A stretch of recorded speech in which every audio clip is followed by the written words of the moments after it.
Welcome to what is at long last the final week of 6YMM, the combination of 5 and 6 years of Mario Maker, I should say.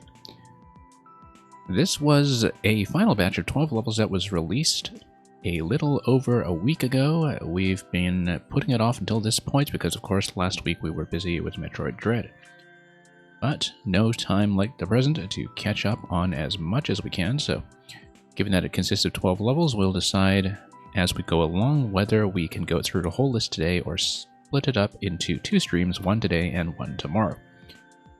Beginning with Burning Festival by Ichiko-tan, who is mostly a music level maker, but with some things that are not musical, including possibly this one, and who last year was responsible for the 4YMM closer and Galactic Finale. So this year, Burning Festival. Choose one of 4 weapons to protect you, the Impregnable Festival. Let's see it.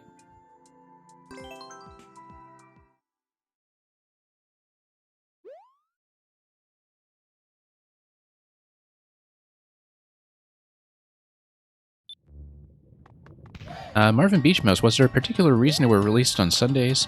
It was the same thing that they did last year with 4YMM, but I don't exactly know why it was Sundays originally. I think maybe it worked best with a lot of streamer schedules, perhaps, and definitely as a consensus for when people across many different time zones would be able to upload.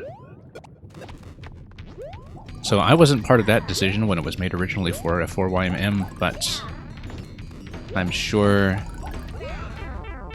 those were several of the reasons behind them. So, lost a power-up already, unfortunately, before we really got much use out of it.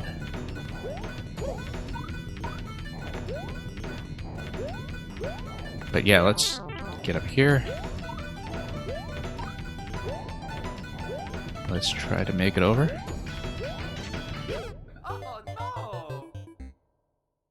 And in Mario, yes, it is yet another 6YMM stream. We've been doing them every week except last week, since 5 and 6YMM launched back in August. Last week we took off from Metroid, but that's really been the exception so far. So far, I am 100% in cakes. I have found every cake, including in some of the levels that have 6 cakes or 3 cakes or other multiple secrets to discover. We've gotten everything so far, and hopefully today will be no exception. Terminator, hello. It has been a while, hope you're well. Okay. Let's see if we can actually hit the switch. A little bit tricky. This is sort of a neat little mini-game within the game, actually, this segment here. Surprisingly difficult to hit this. Well, I guess we'll just go through with some of the invincibility frames and make it through. 5 coins total. We'll get roasted trying to get the first one. And Mang, welcome as well. Totally missed your message on the way in. Anyway, let's go with the flower this time, since we are going to be retrying the level anyway. Interesting. Oh yeah, I guess it's just there to push you out at the beginning while all the music gets loaded in. So yeah, as I expected, this was another custom music level. Definitely one of the things that this maker, Ichiko-tan, is known for. And it's a very subtle music setup, though, in this one. In terms of how it gets everything loaded at the entry point, as you get pushed around by the blaster. Terminator, I only have a very vague conception of what Squid Game is. I know it's Korean, and I know that it's not to be confused with Splatoon. But other than that, I know nothing about it. So unfortunately, I have no expertise about Squid Game to offer. Splatoon, on the other hand, I can talk about. Whoops. This is surprisingly tricky, this little bit here. Oh, that's okay, just need to lead the plants a little bit better. What is this pipe? This just a plant pipe that nothing has exited from? I think so. Yeah, I really do have to cut some of these jumps on the way in. Whoops. Okay, let's get over here with a full jump and just go across this way. Wow, got sniped off screen.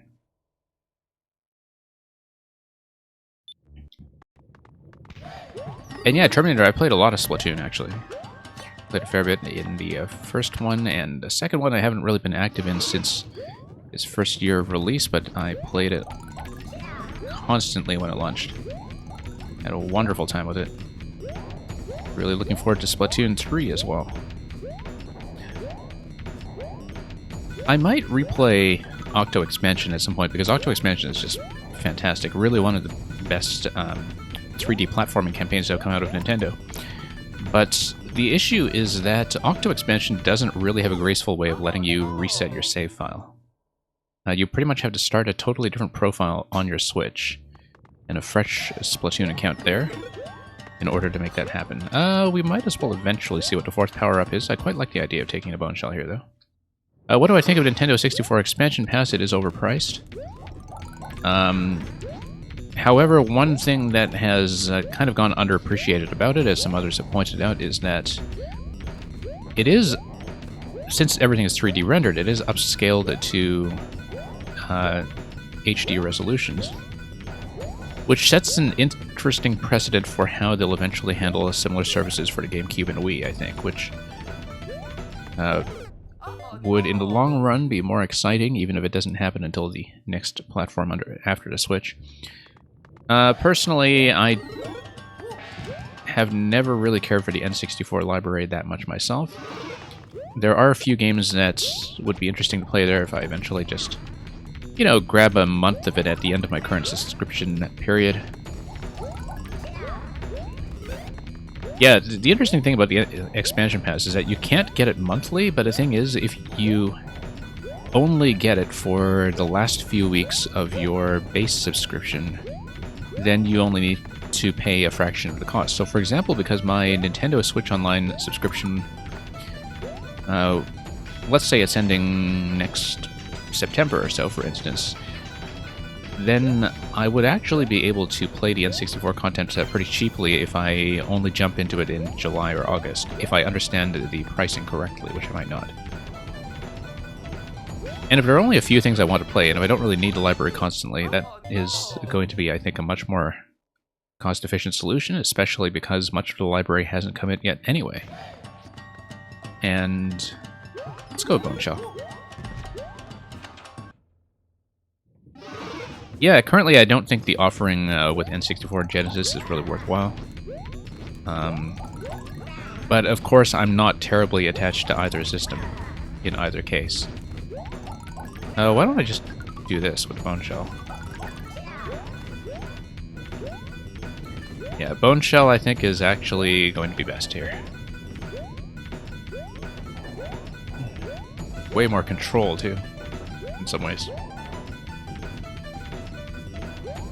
And you get to jump out of the Bone Shell for this bit here, which solves a couple of different problems. Okay, much better. You can tell I'm really not that warmed up right now with Mario Maker. Yeah, Bone Shell is so much better, look at this.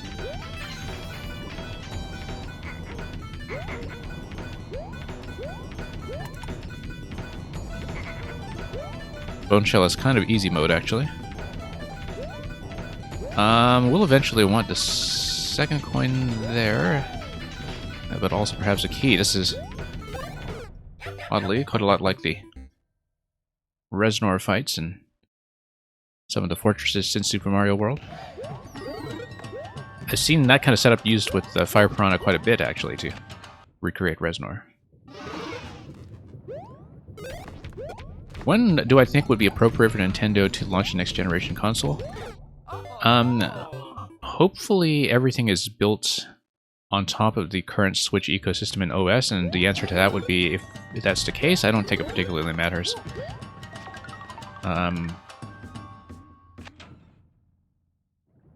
I mean, I think we're getting to the point already where, like, once you see even a lot of the indie games that would ordinarily go to Switch run into power problems in terms of things like graphical capability, that's when you're really going to start seeing things buckle in terms of whether things receive quality ports on the Switch.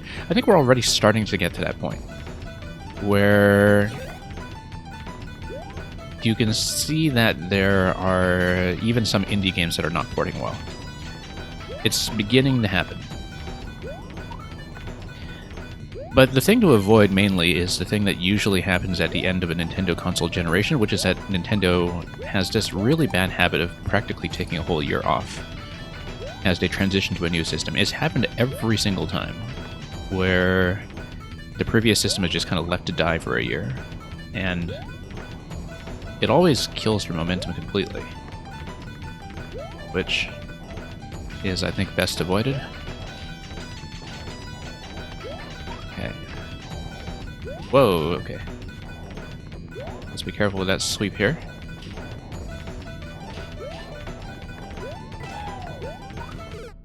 Nope, not quite the jump I need.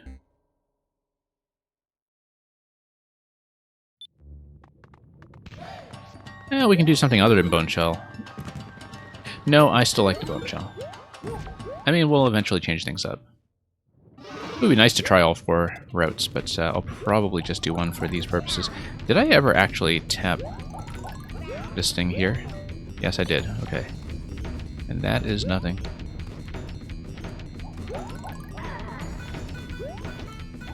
Whoops. Got smoked by that.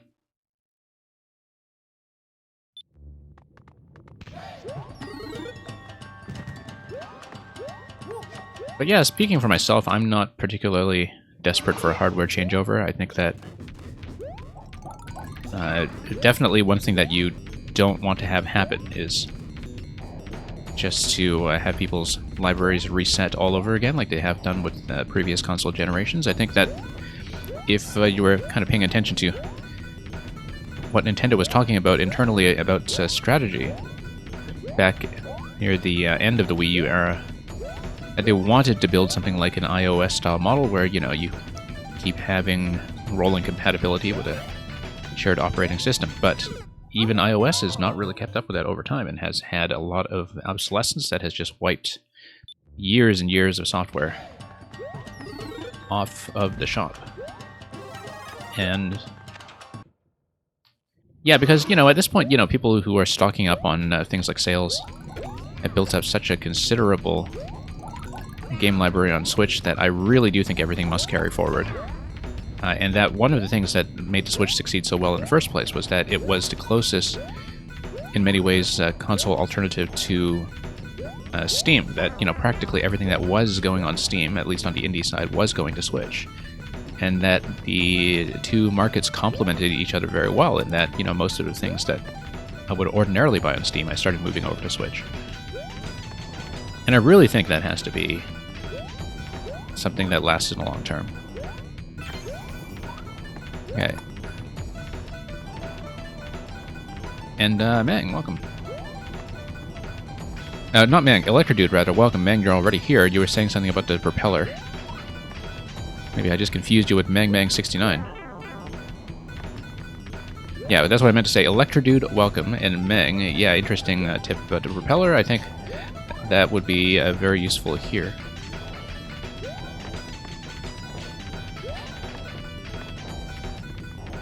Yeah, I feel like this is not as safe a location as it looks.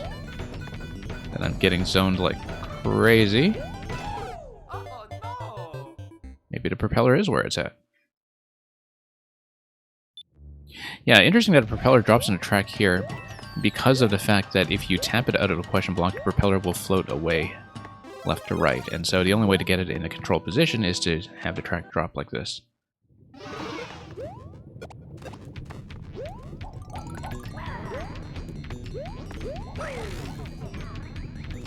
Okay.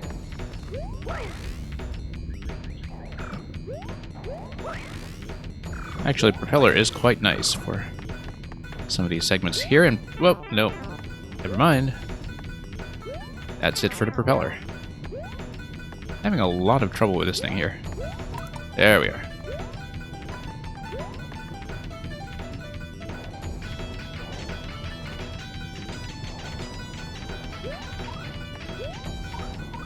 Oh no!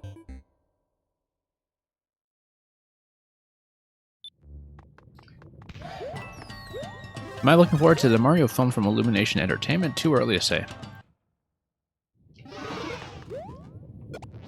I kind of expect that it's just going to be like a really competent entertainment that is kind of clean and tidy, but also very easily forgettable. And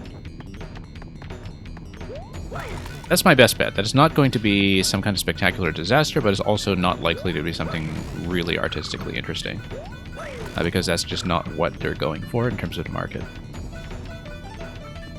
The best case scenario, I think, for the Mario film is something, oddly enough, the comparison that comes to mind is the CG Peanuts movie that was out a few years ago, which I think people were very rightly skeptical of going in terms of how Charles Schultz's artwork would translate into some of the 3D modeling that they were doing, and also because the legacy of the Peanuts comics in animated cinema was already kind of very secure, that you already had a couple of classics in the 1970s or thereabouts that had kind of locked down what translating that in an animation should look like in some ways. And despite all the skepticism, I think the end product actually turned out fairly well. Like, it was, in fact, a very loving tribute to the material. And so I think the best case for the Mario film is likely going to be something like that. I do think that it's likely to be just an excessively talkative film. As opposed to, say, what Miyamoto was previously doing in film, which was the Pikmin shorts that he worked on a few years ago. Which was the thing that kind of gave him the inspiration to work on feature films in the first place, in collaboration with major Hollywood studios, was that he had a really positive experience working with a smaller animation studio on Pikmin. And there are definitely interviews where he's talked about that as the thing that made him want to reconsider cinema again after not really having done anything very hands-on or very collaborative in that space. Yeah, Miyamoto, to my knowledge, was not much involved at all with the 1993 film. Back then, Miyamoto in general was just not as well known or well established, despite his instrumental role in creating the games. But of course, back then, I think people weren't necessarily thinking of Nintendo games in terms of the developers as personalities.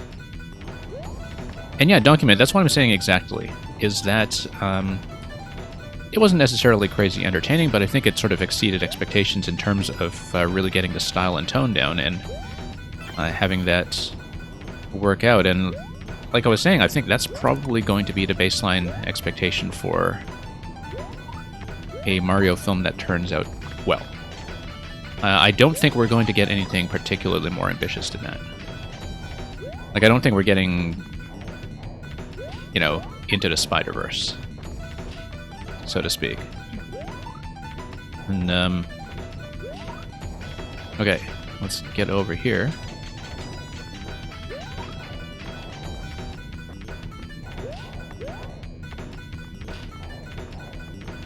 I really do have to go across, I think. Going across is probably the best solution here. Eventually we'll need to go for that pink coin, and I'll have to go follow the fire bar for that. I'll have to go clockwise. Well, we're not leaving here without that coin, so let's Oh no! prove that we're not leaving here without that coin. Yeah, I know, Document, that was Blue Sky. I'm not too familiar with Illumination's films, to be honest. Like, I have not really caught up on everything that's been going on with Despicable Me and Minions. And everything else they've been doing. I used to follow feature computer animation really, really closely. Especially in the early years of the form. in the late 90s and early 2000s, I was watching everything before production picked up to the point where it was not feasible to watch everything. And also not that enjoyable. But it's a field that I used to be really attentive to, and not so much anymore. But let's see here.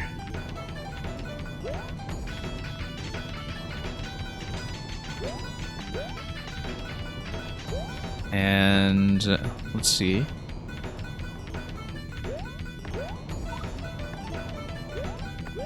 Okay, I just need to play some of this cautiously for once. Whoops.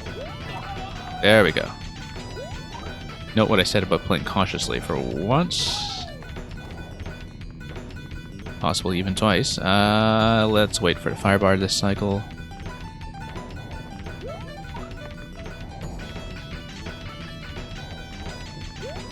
Okay, good.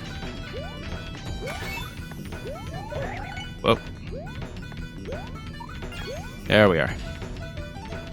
Much, much better. Proceeds to play even more dangerously. Yes, exactly. Let's see what everything is. We're going with my old friend the Bone Shell first.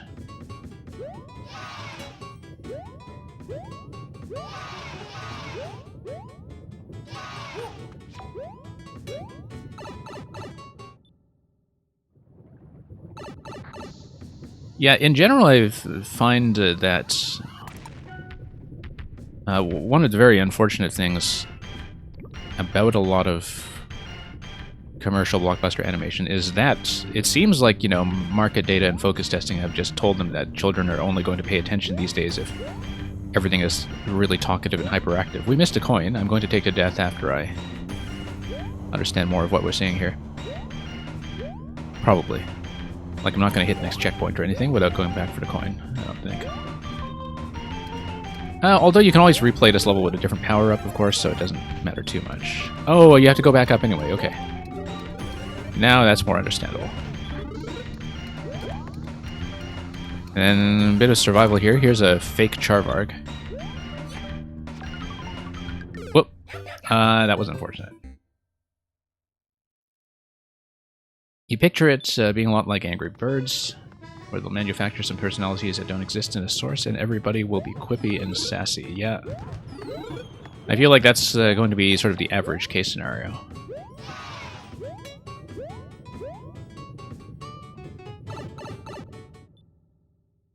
But, you know, I was getting on the subject because you were talking about Blue Sky, and the thing about Blue Sky is that the best material that they produced has been all the shorts with the Scrat from Ice Age, really. And because a lot of that just kind of goes back to, you know, fundamentals of pantomime and character animation.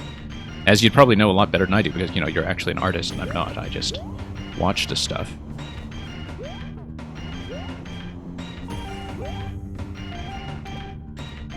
But, yeah, I think there is this problem with, you know, just having too many cooks on the screenwriting, almost. And, okay, let's not accidentally die to the Bone Shell's invincibility form, which is something you should usually not die to. Oh. Missing a few jumps here. Terminator, am I going to watch Dune? Yeah, I plan to, yeah. It's been a few years since I last read the novel. It's not a novel that I really grew up with, unlike a lot of people. I kind of read it later in life. But, yeah, I mean, I've watched most of the films by Denis Villeneuve at this point. And I've always found him interesting if... and also just, you know, always aesthetically very striking. So, definitely meaning to catch it.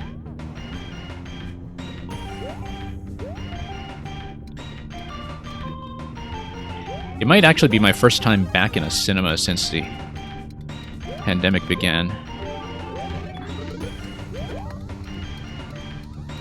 And I'm someone who generally prefers to watch things in a cinema rather than at home or on streaming. Like, I really do like the theatrical experience, and it was one of the things I missed most about pre-pandemic living. It's going to film festivals all the time, and independent theaters and so on.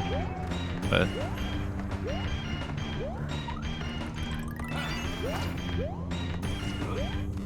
yeah, I'm not as intimately close to Dune as a lot of people I know. It's one of those things that everybody else seems to know better.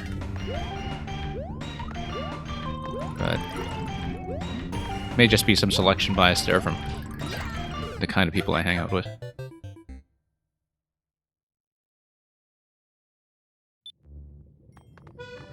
And yeah, I think the scratch shorts were very deliberately designed to evoke what was going on in Looney Tunes.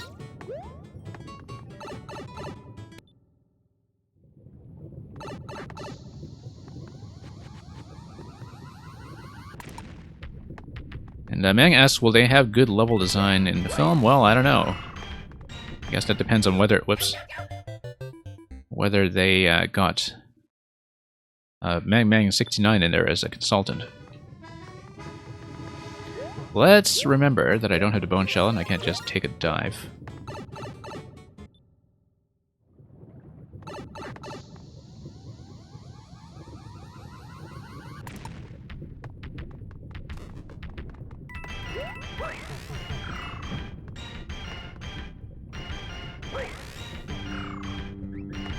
Okay.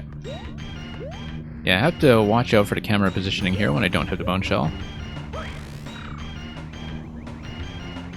Have to descend pretty gently.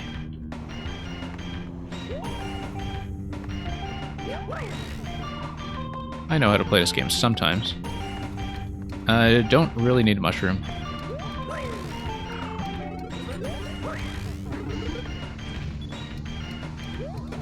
And yeah, there are certain things that the propeller is quite nice for in this level, which is, I think, a bit of a rarity. Is for the propeller to be useful at all. That would actually make this at least a second level in 6YM where the propeller is useful. I mean, I guess technically Naboo's level was 5YM, but you get the idea.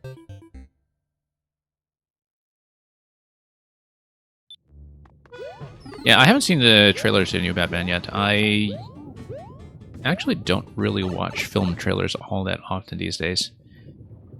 Because I'm reasonably interested in something, I'll just tend to go in as blind as I can anyway. Like, usually I'll know, okay,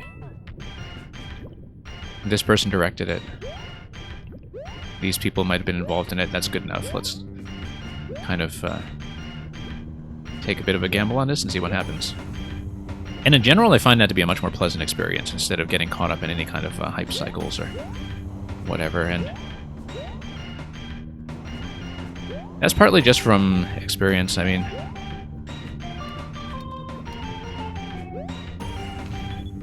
let's get over here. Oh, look at me bop everything over there. Yeah, the shell bouncing like that is going to be trouble, I'm sure. But I still like it. Oh, come on. Let's go. We're going to get squished. I bet I'm going to get squished. Just watch. No trouble with Ludwig that time, at least. Who would be the voice of Boom Boom?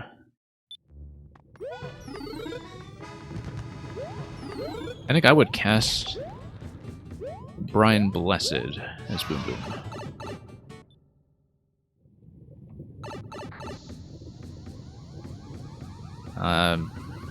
We'll see if I can think of any better alternatives. Jeremy Irons as Boom Boom.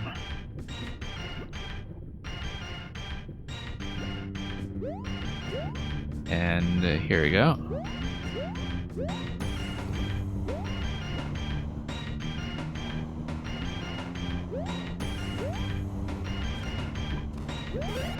You know, man, I actually can't remember the last time I saw Will Smith in a film.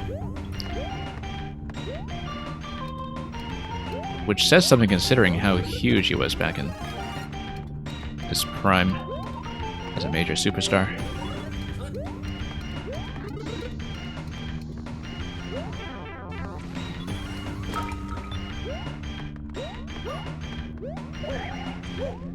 Okay. There we go. Nope. That's a mistake. That is likely death. Come on. No, too slow there. I can't stall there. Without a power-up, I really am getting too late there. He wasn't that one 360 FPS movie with the guns and the shooting. I don't think I know of that, actually. Might have to remind me. And yeah, Terminator mode, that was a very annoying thing as DVDs expanded from being a collector's thing into a sort of general interest mass market, was that the DVD production in terms of promotions and menus and so on just got worse and worse and worse. As opposed to the earliest years of DVD when, you know, it was something that would mostly be just premium releases for cinephiles, kind of like as a successor to Laserdisc.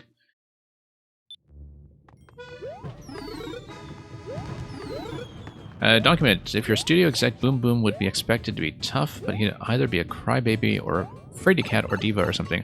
Are you aware of the cancelled Disney film in the 2000s that was called Fraidy Cat, which was supposed to be like a Hitchcock thriller tribute, and is one of the most intriguing films never made in my books in terms of something that like would have been calculated to appeal to me specifically. And I think there's still some concept art or promotional art for it that still exists from pre-production. But it's way up there in my list of films that I wish actually came into existence.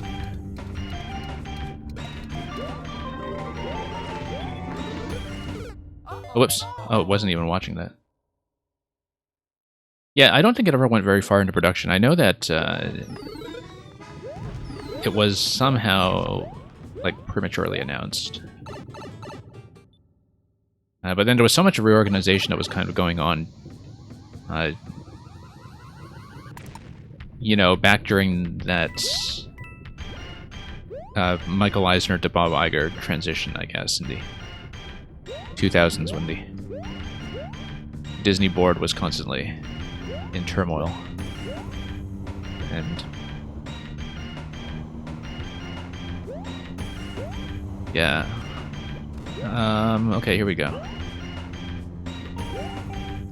Like back when they were sort of adapting to new CG dominance of the market before the Pixar acquisition. But anyway, here we go.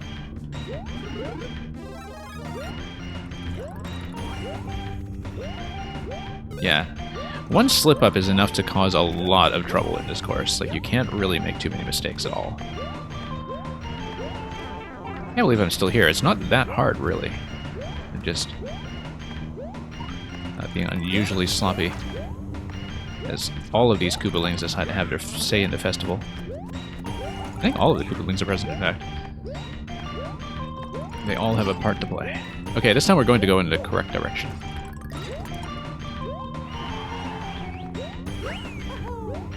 I hit checkpoint with 3 coins, and then star. Interesting. Going to take my time with a selection. Who needs a star? I'm taking a bone shell. Probably shouldn't have taken so long to decide, actually, given that lava may or may not be coming up to this part of the level. Whoops. Oh, I need Morton to stop the switch? No, I need to hit the question blocks. Okay. There we go. It slows the question block, and then what interaction does that trigger? I can't really tell.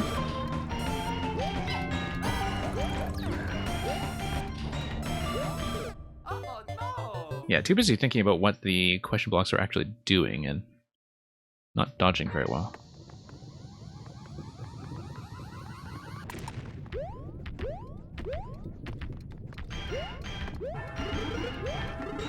Yeah, Terminator has actually been kind of interesting to see things that were formerly DVD features make their way onto streaming services.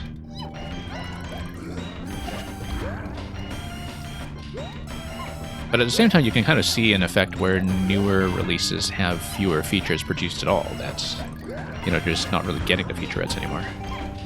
It was very visible with the Star Wars sequel trilogy, in fact, where all of the DVD and Blu-ray release material wound up on Disney Plus for episodes 7 and 8. But then for episode 9, they just barely produced any bonus content at all, since by that point they had already transitioned to a streaming-centric strategy, and were no longer kind of thinking about the home release physically as their priority. And so, a bit of a net negative in the long run.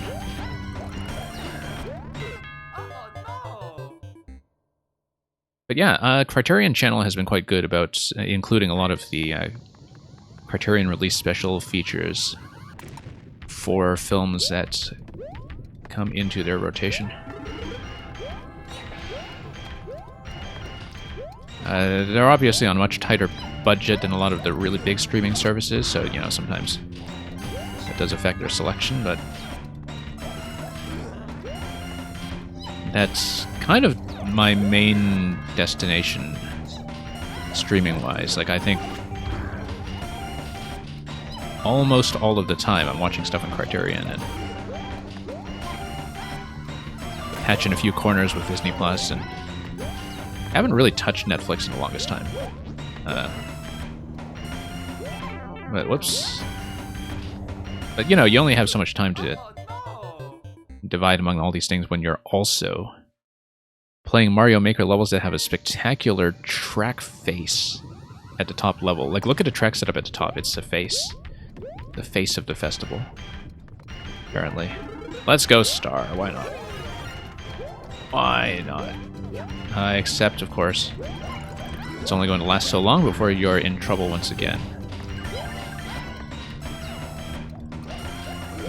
Yeah, okay, Star is maybe not that great then. You'll just get sniped.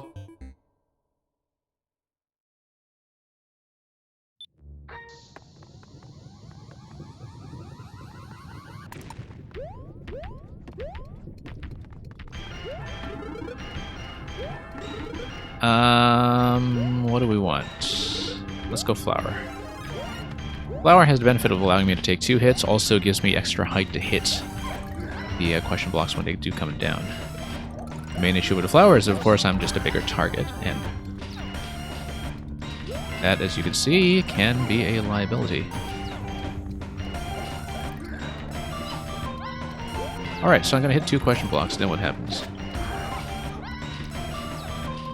Is it just that something isn't... Oh, I see. No, I see what's happening. Because of the flight pattern from clipping the wings off the blocks, they fall back onto the track and they go elsewhere, and they trigger something else. Yeah, I see how that works. Quite a clever way to do the track setup, actually, by just switching between the winged and non-winged movement of the blocks. And it's going to be the same kind of state switch over here. We should probably stomp on Lemmy at some... on Wendy at some point, without... stepping on the Muncher, obviously. Nope, should have waited.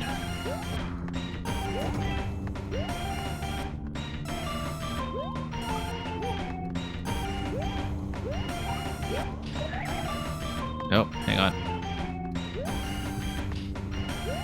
Let's watch that burner. Whoa, watch that burner. No. Does the Star prevent ground pound stunning? I think so, actually. I've seen it before, somewhere. But, you know, people use the Star so rarely, except for these really concerted purposes, mechanically, that you don't often see that. I only grabbed a Star because we were talking about it. I think I just sort of subconsciously went for it. As you can see, it's not really helping very much.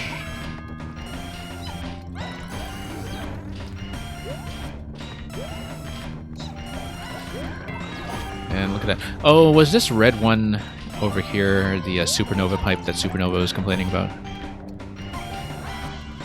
It must be to 1. Okay. Whoops. Oh, okay. There would be... Yeah, I went straight for the start and didn't even think about the question block underneath because of the way the propellers worked previously. Let's go Fire Flower.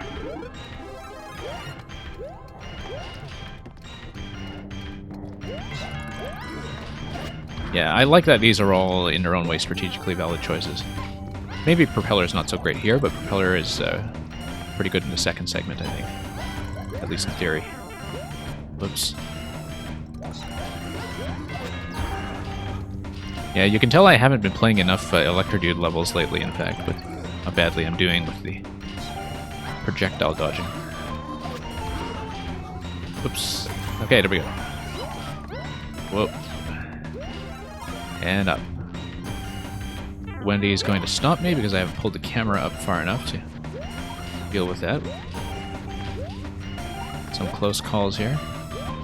Oh no!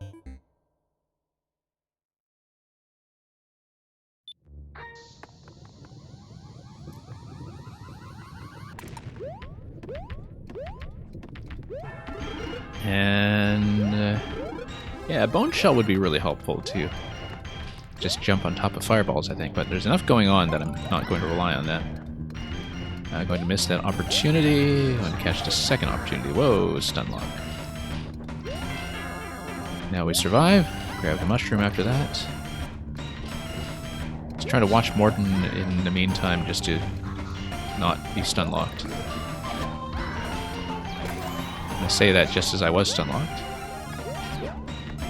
Okay.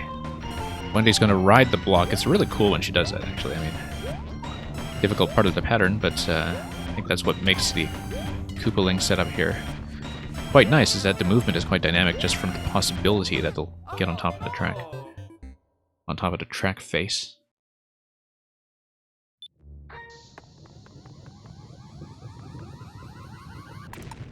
Let's do it again. So yeah, as I was saying at the very start of the stream, for those who didn't catch it, given that there are 12 levels this week, I wasn't sure if I would need to do them in 2 sittings. Given the pace of this level currently, in terms of how long I've taken on it, I will likely just be doing 6 today and 6 tomorrow. But we'll see how they go. We'll divide them up in some sensible fashion. And then, you know, things will be a little more relaxed too, I think, in terms of taking the time to do any cake hunts that may or may not be more obscure. Okay, there we go.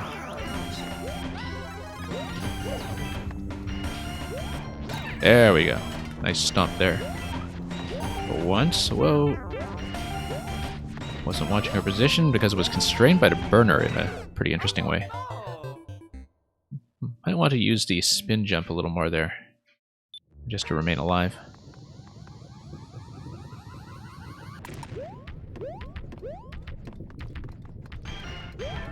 In general, though, a really neat segment. Oh, missed. Here we go.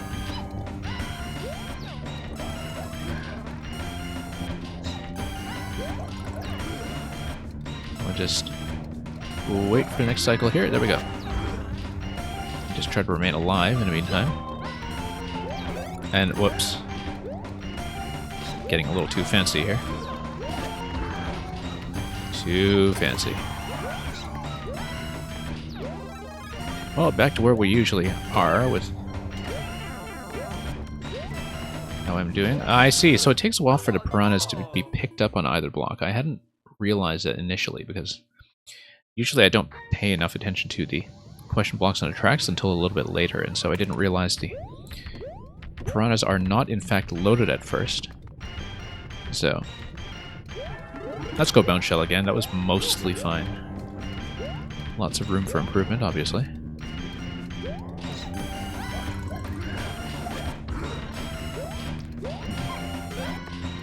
Yeah, maybe just a little bit rusty at this game.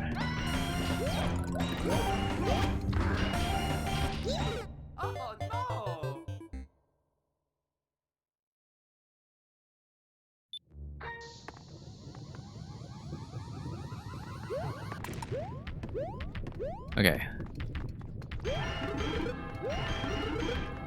But yeah, the difficulty level makes sense, though, in terms of incentivizing the replayability of each section. Making you rethink your chosen tactics.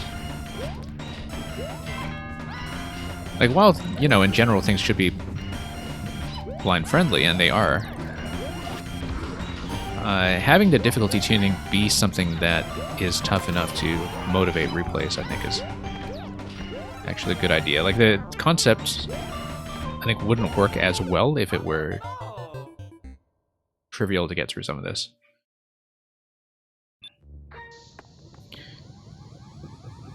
Because realistically, in the Mario Maker format, people aren't necessarily going to replay for that many routes. Have I not actually taken Buzzy Helmet? Because Buzzy Helmet is useful here if you just duck into everything.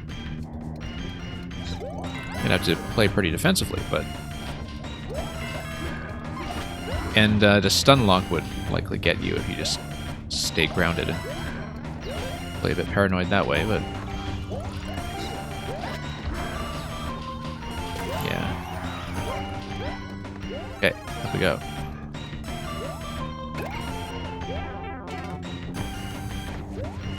Oh, no. Yeah, totally got cornered there by the conjunction of everything, Wendy and the burner and the projectile and everything else.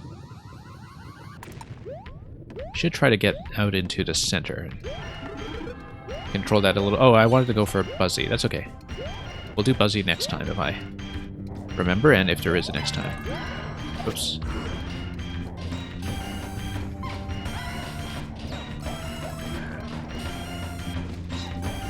Yeah, I really have to maybe lead the piranhas a little bit differently.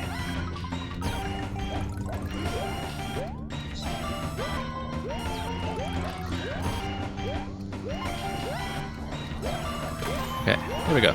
Didn't even get stun locked in the latter portions.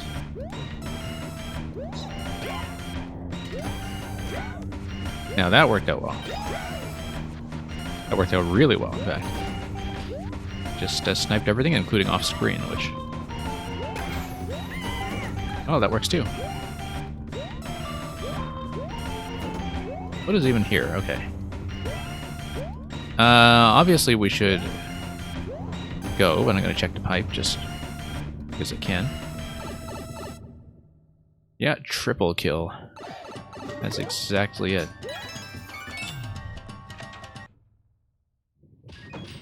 Well, I'm glad we replayed this long enough to see something as fancy as that triple kill. That was pretty spectacular. Oh, okay. Not something for me to stop. 6YMM. And there's the cake.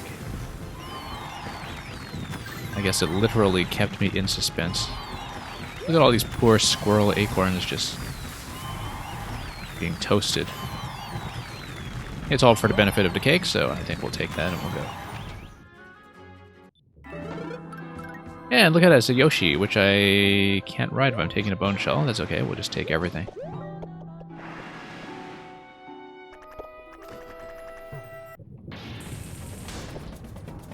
And Yoshi's got his mouth totally stuffed like he's eating cake. Oh, beautiful finish. Turns out Bowser was running the jukebox all this time. Fantastic finish. Yeah, wonderful level all around. Didn't play it very well, but... and also didn't really try all of the item combinations exhaustively. I kept intending to eventually pick up the Buzzy Helmet in the last one, but that's okay. Alright, let's take a look at the comments before I pull up the next one, in case there's anything interesting to see in the artwork. This is a long message in Japanese. I'm going to see if I can point my machine translation at it, in fact. Just to see if it's anything interesting, since it says something about 4YMM. The original draft of the song came out for quite some time and is a perfection. Rear half of 4YMM feels good. I think by that they actually mean 6YMM, which is kind of the rear half of 5 and 6YMM. Maybe. This is machine translation, so... but yeah, it says how much they love the final part of the stage. I'm not going to read everything in Japanese. Look, it's Grukowski. Looks like you went with the fire flower. Yeah, starting to regret it. Well, that escalated quickly. I mean, if you get toasted by the lava in this level, most items eventually have you wind up like that. Also, it's kind of neat that the blue guy is, I think, a toad. Is a Grukowski toad.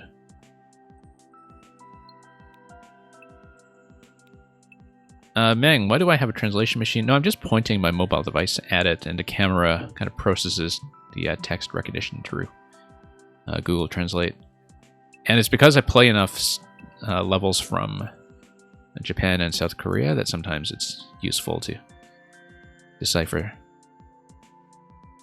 And yeah, Grukowski has a really distinctive style. The thing about Grukowski's style is that, like, he's got all these sort of straight line geometries in it that are kind of how I would imagine his schematic style of thinking as somebody who's familiar with his puzzle levels. That you look at his art style in the comments, it's like, okay, this is the art style of somebody who's a very schematic puzzle maker. It just makes sense. Oh, Zenmai said something. Let's see if we can decipher that. Or at least a machine approximation of that. Just because Zenmai is, of course, an amazing music maker as well. Something about only the screen loading space. And complimenting it on a great performance, which is amazing. Oh, yeah. Zenmai is complimenting that it seems like the loading space only takes up one screen, which, if you remember the way the blaster pushes you forward at the beginning of the first segment, is what's going on there. That you've got the whole track setup done very, very compactly. So, Zenmai, as a music loop maker, was very impressed with that, clearly. CTRX said something. CTRX, who most of you will remember from previous YMMs, if not this year. Just going to take a peek. CTRX says it was so difficult and I listened to it many times. Played the boss battle, etc. Well, machine translation's not going to be totally comprehensible, but he was impressed. He thought it was ingenious. Yeah, pour one out for CTRX, for sure. Pour one out for everybody who was nuked by CTRX's Goomrat last year. Look at this. This is quite pretty.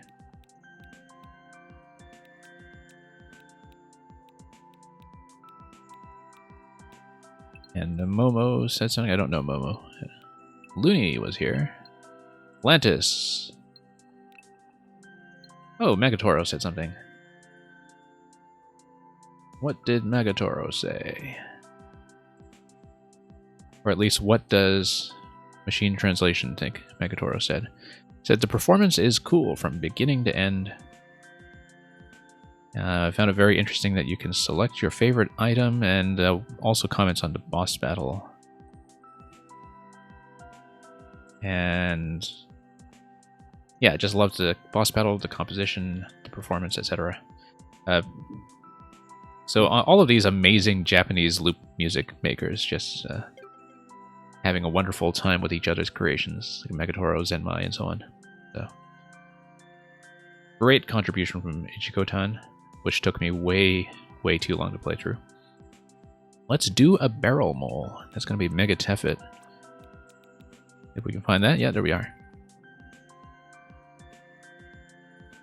And yeah, CTRX I'm not totally caught up on. I played his Super World up to the point that it was updated for 4YMM. And then he had added a couple of additional worlds to that since, which I never got around to playing, which I might want to go back to at some point, because I found his Super World to be really entertaining. And yeah, the comment character limit goes a lot further in Japanese, for sure. Might have to start learning Japanese to dump some reviews and essays into the comment section. Anyway, Mega Tefit is back with Do a Barrel Mole, 3-step barrel mole. Grab the enemy, throw the enemy, ride the enemy. It's going to have a certain kinship, I think, with the Rybone's fish level that we saw a few weeks ago. And let's see what it does, once again, in Night Airship. Probably going to have a bit of chaining, too, with the SMB2 mushroom.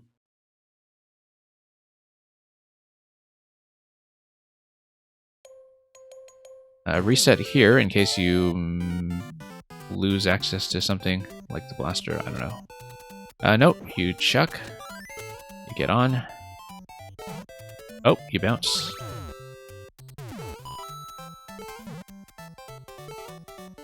P. Don't really need to P jump it, given that it is SMB2. Oh.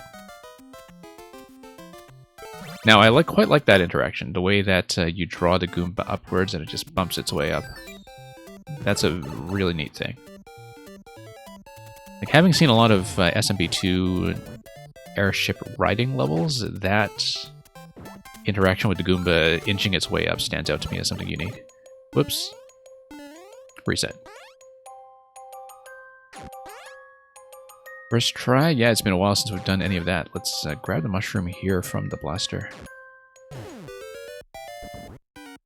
Also keep an eye out for cake. There is no pink coin collection here, so... Oh, interesting.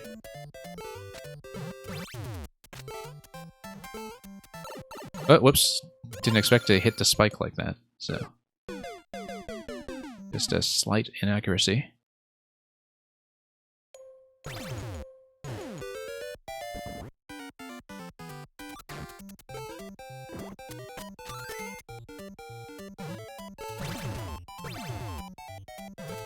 Okay. Should have gotten to 50 coin, that's okay. Too late now. That's a very fancy circus-like jump. Here's a Goomba inching its way up again. No, we have to chuck the Goomba at these guys. On the right. Yeah, I have to ride the Goomba all the way so I can pick it up and throw it. Naturally. And it should be able to chain through both piranha plants just fine. So, let's just give it as a toss. This is safe, but my instinct is to jump anyway. 50 coin, there we go. Mission accomplished. Whee! Yeah, the rolling mole animation really does add a lot of flavor to that particular jump. Oh, you do get the SMB2 mushroom the first time through the door. Let's take it. Let's go.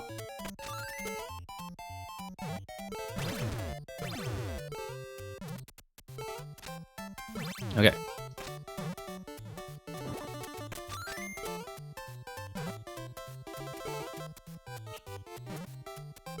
Now let's hit that, ride the Goomba all the way up, and then pick it up at the end. There we go. That was safe after all.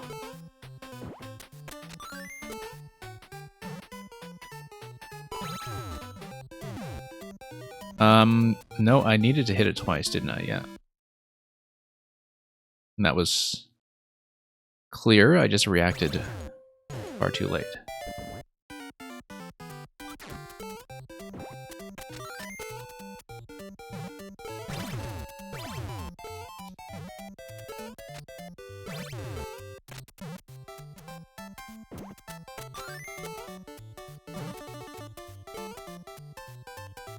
Okay, up we go, and we will, once again, inch upwards with the Goomba.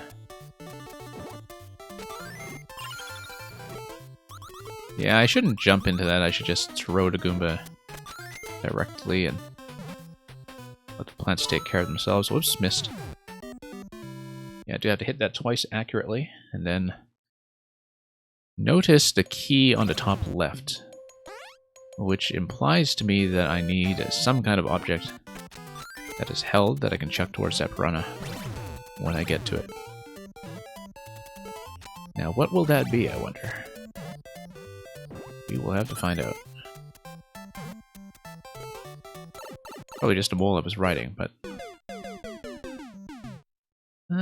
maybe not. We'll have to see.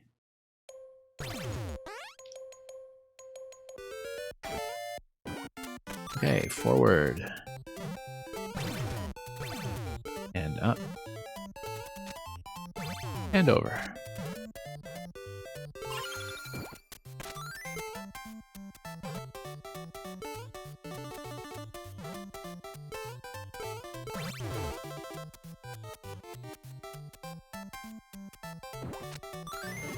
Yeah, it hits squarely in the middle of the stack if you just toss from a standing position. Buys me a lot more time here, in fact. And I miss once again. Yeah. The down arrow seems to be implying that I do need the SMB2 high jump at some point, but... or no, it's just down to duck the thwomp, I think. We'll have to think about that key up top, because I currently don't know what I'm going to throw at the plant. Nope.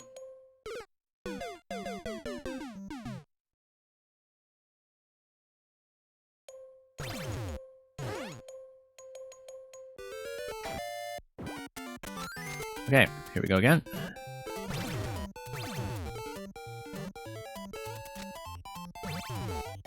And up we go.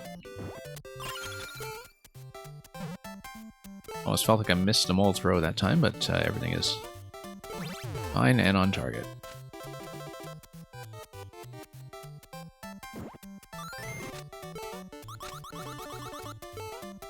Okay.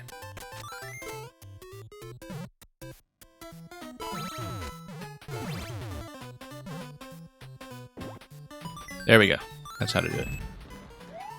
And yeah, gets the key. I don't think the on-off state will matter going into the key door. I hope not. Okay, it's a sort of miniature cake, and it's sad. So, total fake out. Let's try this. Just to see. Didn't think anything would happen, just given what we see on screen, obviously, but... sad cake.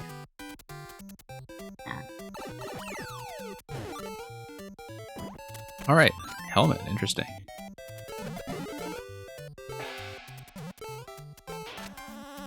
Whoa, nope, gotta go. I just reacted to that a little bit late. Just too busy reading ahead. Whoops. Oh, hey, look at this thing. Crafty, but mostly there to enforce a reset. Although, I didn't consider taking the vine all the way up. Whoops.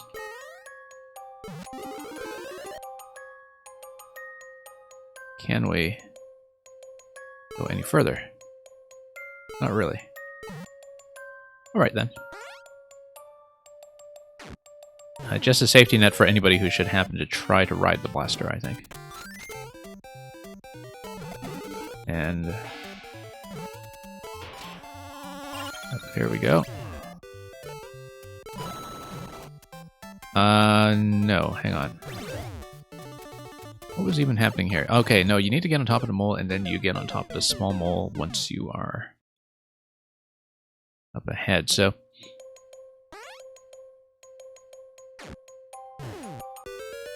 yeah, I just need to rethink this.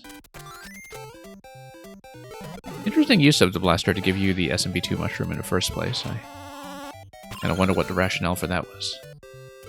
Whoops. I would assume that at some point keeping the Buzzy hat may be optional? Who knows? But of course, if you're a completionist, optional does not actually mean optional. It just means you have to go out of your way to do it.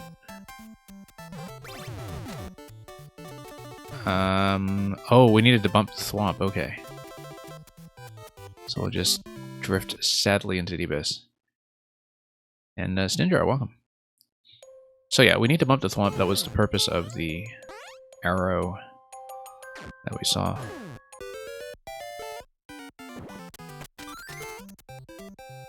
Yeah, I didn't really think about that thwomp positioning going in that time, so...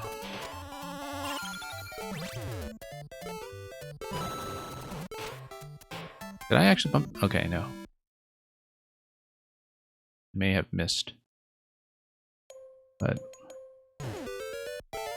we'll see what else we can do here. Yeah, shell is required to get through that, obviously.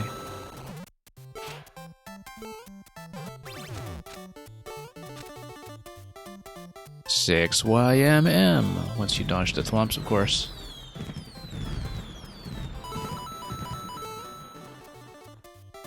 And then you bump this guy. Yeah, that's why it's optional.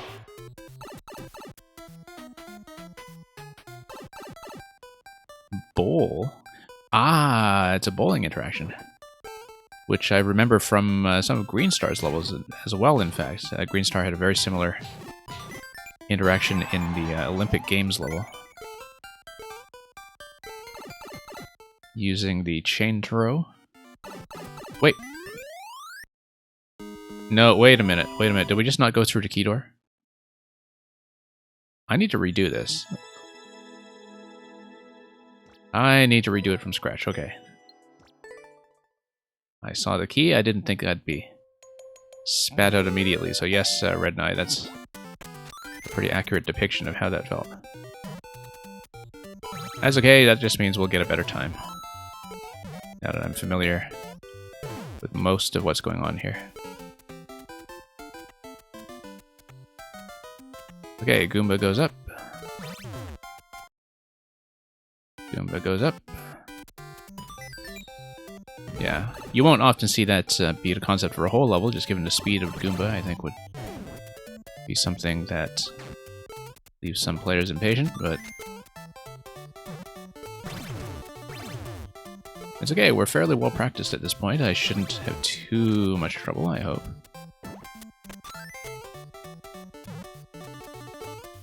Might not be perfect, but... Also, interestingly enough, if you get the key for the sad cake and you don't spend it, you can keep the key to the end. So you tap this guy and just don't spend the key.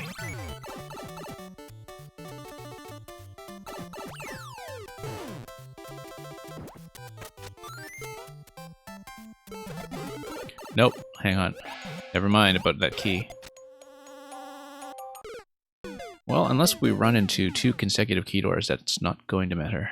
And I doubt we will, given that that would be maybe a little sad for people who are just curious about the first mini cake.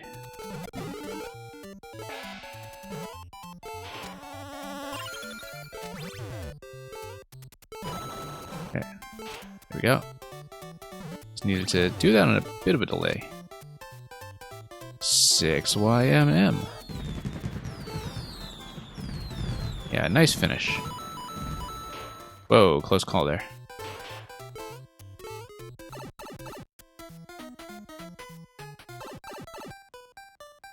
And yeah, that is a bowling skip. I mean, you do get a chance to redo this, I think, if... Well, that was not quite a strike. I guess we redo it. And yeah, you do have to do that and pay attention to the fact that the key door is right here. I just didn't pay attention for some reason.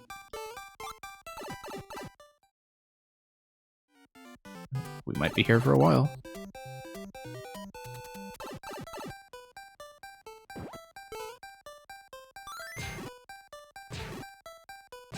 Is this going to go? No. Clearly something needs to change. Amazing that we're missing everything. Try this.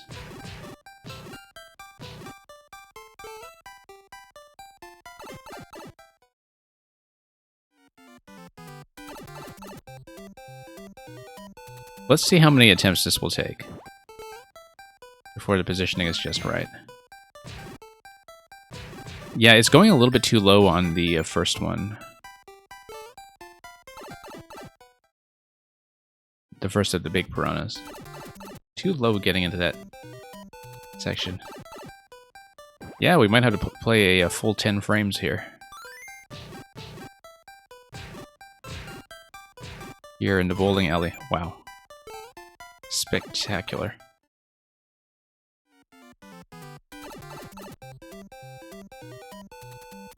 We've still got 400 seconds. I should be able to do this eventually.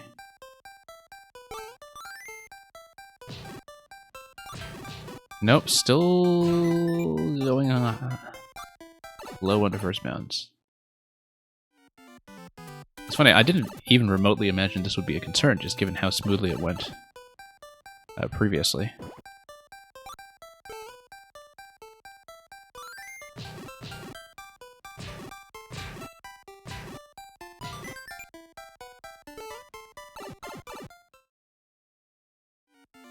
I've lost count at this point, so if anybody's keeping track, or perhaps we'll just have to go over the video afterwards to see how disastrous this really was.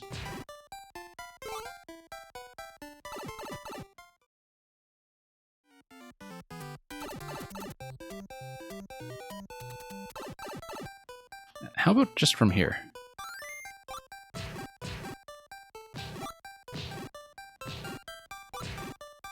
And I was thinking that looked like it was probably intended, but apparently not. We really should have done a bowl skip and just started over. That might have been easier at this point.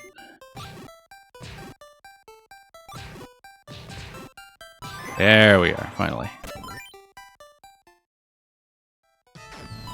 And there you go, there's the cake. Congratulations. Okay, we're done here.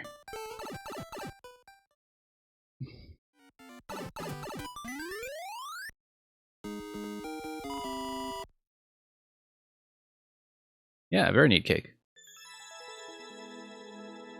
Matches the airship theme quite nicely.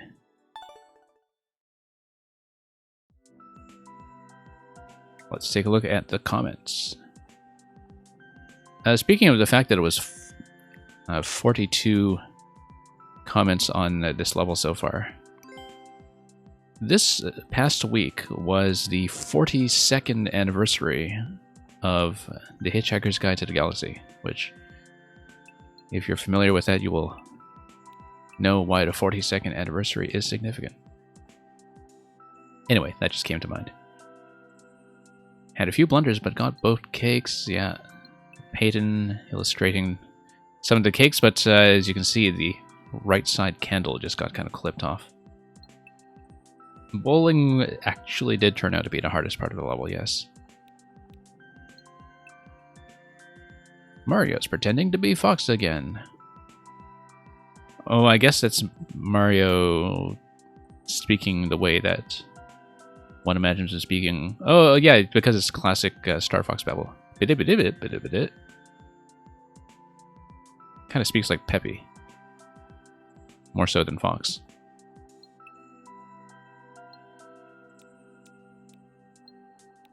How do you do that? And I mean from the start.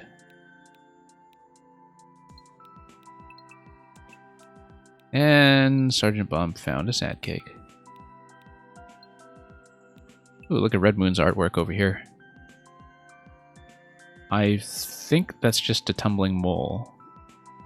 I think it is. It's kind of difficult to see where its face is supposed to be located here, but you can see his little mole arms. Oh, okay, no, I can see. It's his eyes in the light color patch.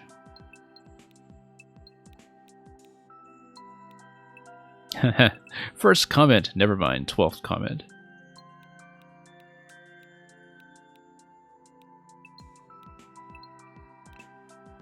Mole in disguise. I don't know where this is located, but I'm guessing it's one of the Goombas.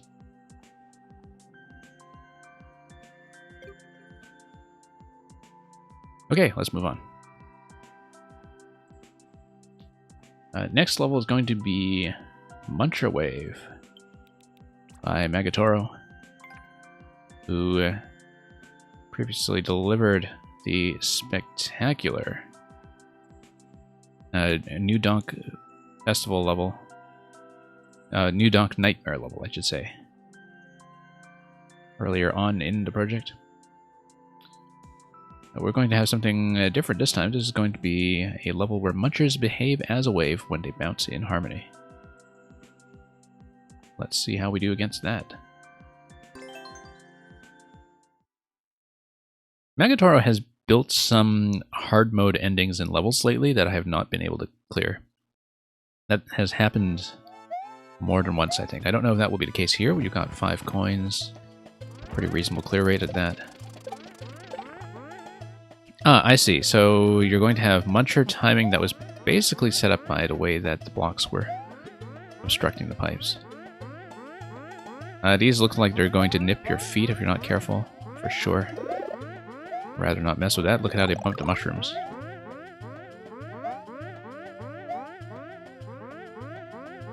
I don't think I can make that, and I should not try. Whoops. No wall jumps here, unfortunately. Spin jump, though, will be the way.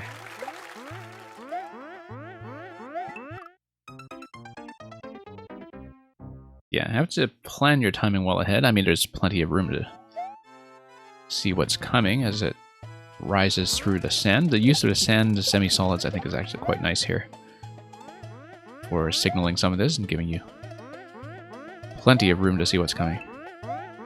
Because it looks like the sand traps are consistently going to be the home of the Munchers. Whoops.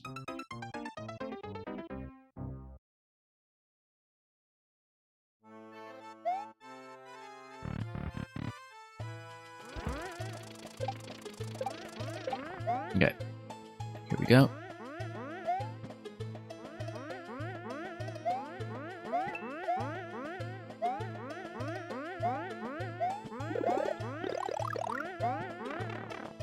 Yeah, having a little bit of trouble timing this here, but... And also just jumping in the gaps accurately. That would be a very important improvement on what we're doing so far.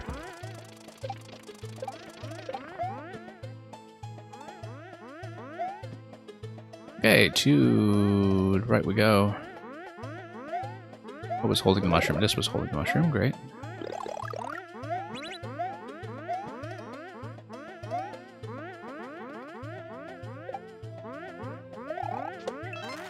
Okay, that went smoothly. A bit of eradication of the blocks going on over here. Don't know if we really have much of an opportunity at all to go for the 10 coin. No. Bad idea, but a survivable bad idea. Yeah, I should have thought ahead to what the Thwomp was going to do to that Pokey.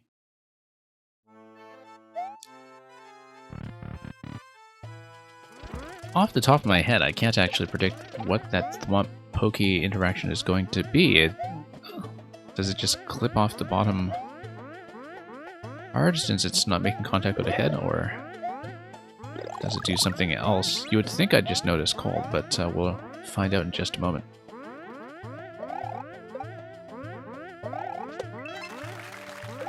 But yeah, it occurs to me that if I were just kind of quizzed on this out of the blue, I don't exactly know what the Thwomp pushing is going to do for me here. Other than get me into a ton of trouble because I've already expended that donut block that I needed quite badly.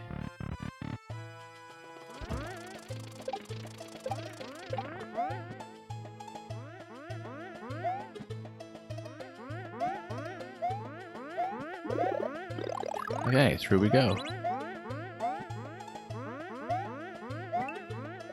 Nope, not enough space there.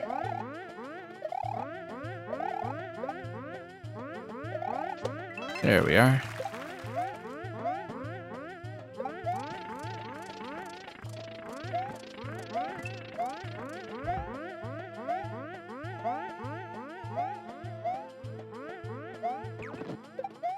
It kills the whole thing, okay.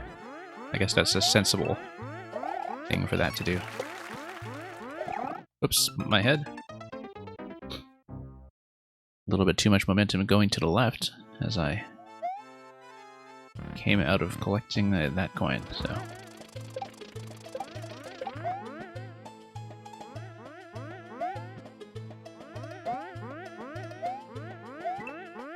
Up we go.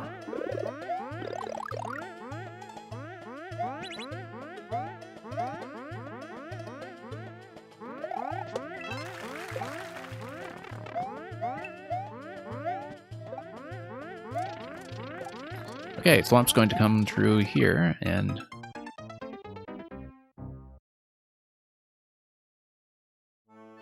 I have to watch a couple of different moving parts at once. I kind of like the use of these P-blocks, actually, just to complete the yellow color scheme here in the desert. It's purely aesthetic P-blocks that we have going on here.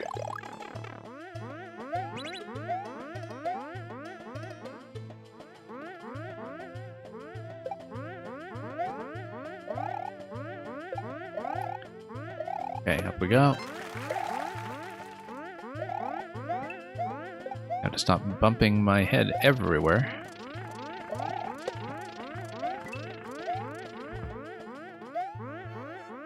Trying to build up some speed. Nope.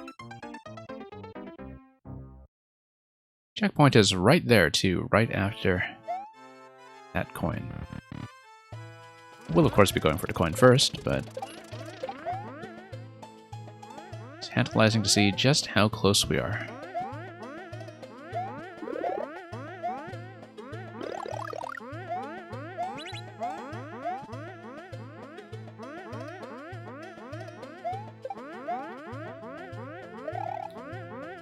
Yeah.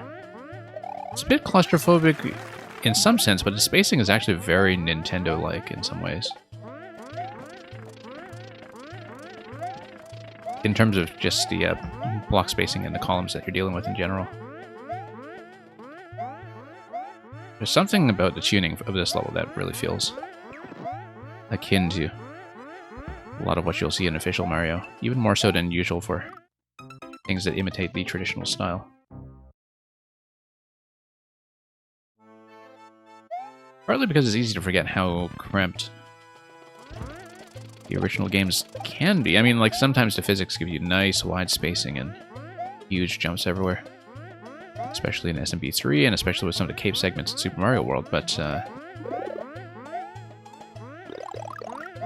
the aspect ratio actually makes a huge difference when it comes to your available spacing. Oops.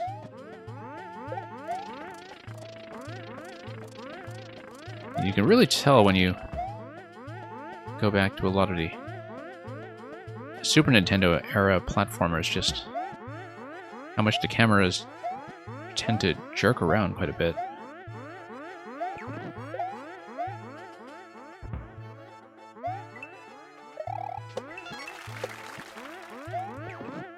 Nope. Should have continued doing spin jumps there.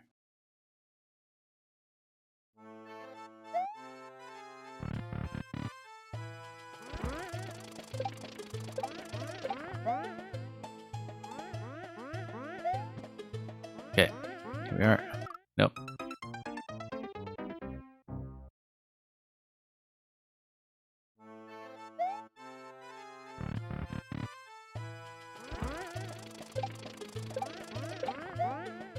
Yeah, even though the ground tiles in the Super Mario World desert theme are sort of modeled after Chocolate Island in the original game, the interesting thing about it is how much the semi-solids actually make it resemble the NSMB games a lot more in terms of color scheme, especially with this rocky pattern behind you. It's very much like the rock theme that really kind of came into its own in the NSMB era.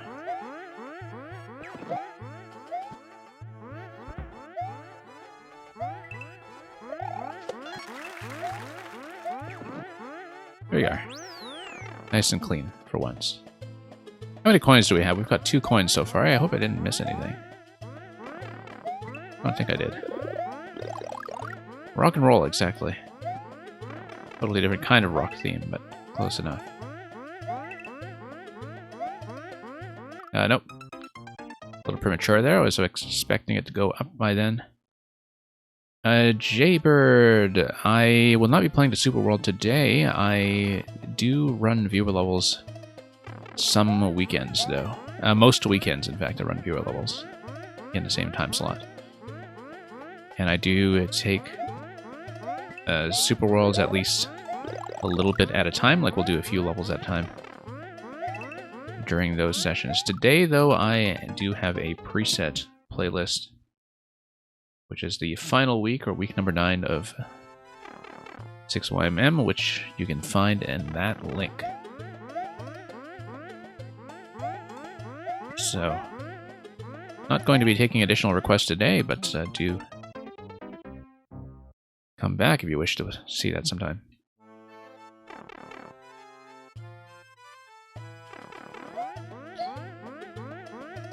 Okay, up we go. Mushroom is on the left here. I should, in fact, try to remember that. Try to remember that, and go just a little bit at a time. Yeah, this is a fun segment here.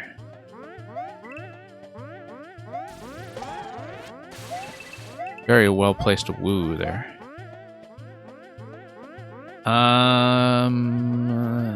Okay, so Mecha is going to break the hard blocks. I assume it's going to be a spike ball that I spin jump on that's going to get me up to the coin. Can't imagine it being much else. No?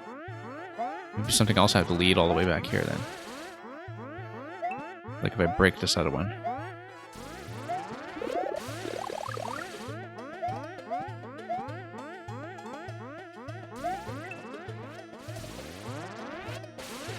Is it going to be a spike ball? It's going to be Koopa.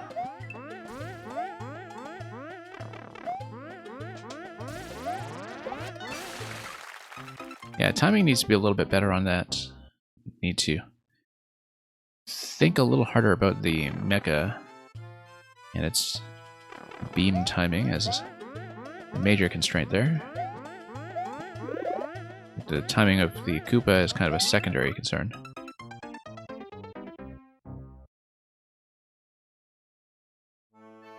Of course, the synchronization of the mecha firing and the Koopa dropping from the pipe is going to be partly player dependent, depending on when you activate the second mecha to release the Koopa pipe in the first place. Whoops.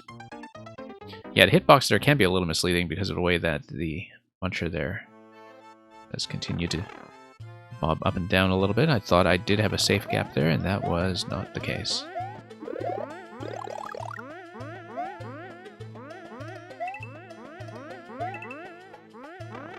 Yeah, as you can see, I keep making that mistake. I keep thinking I have enough space, and I don't.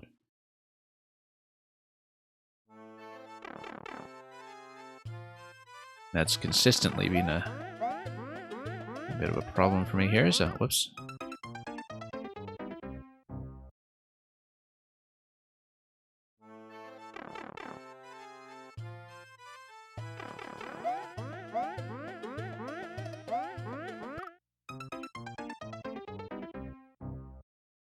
Lots of improvement still left to be done when it comes to timing.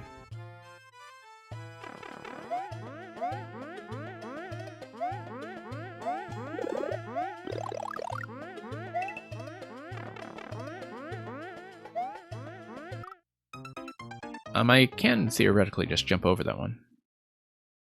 I don't see why I'm not doing so. Although obviously I don't want too much time to error in case I am off the muncher timing. If I'm just landing out of a big jump, I won't have the opportunity to adjust very well. Now let's watch out for Muncher over 2 over here, because that is the guy I keep underestimating. No.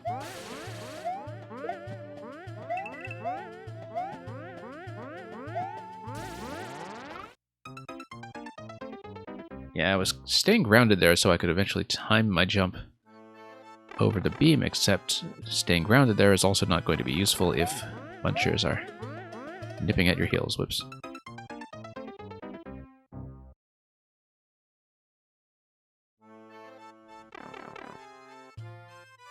Yeah, kind of neat that this entire concept just works based on that subtile spacing in terms of where muncher collisions are going to be and where the bounce height from the jump block is going to be. Like, everything just lining up quite nicely to make this possible in the first place.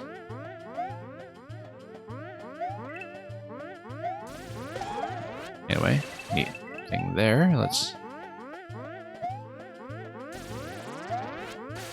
Yeah, just got zapped pretty hard. Very grateful for this mushroom as something that comes out immediately. We'll see about that Koopa. Just going to go over here first.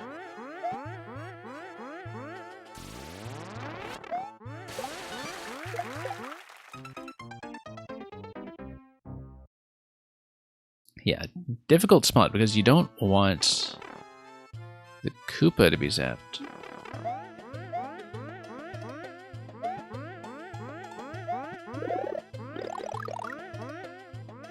So there's a bit of time pressure that way, but at the same time, sticking the landing out of that is the tougher part of the equation right now.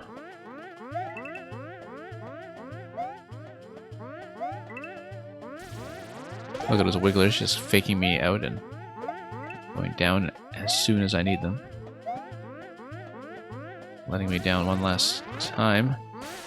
Yeah, I should run with the Muncher Wave right to left to avoid that.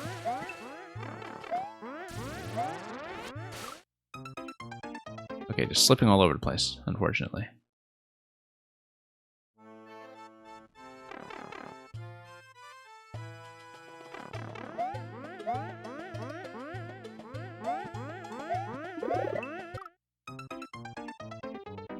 And that was just a death to smacking my head, as we've done far too often today.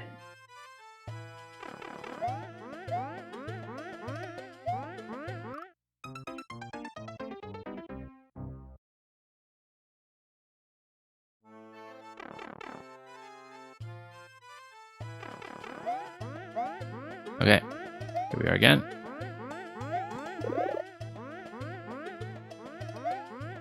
And mushroom gets crushed. I was afraid that would happen. Amazing how nicely the timing works out to make that happen and set a deadline on the mushroom collection.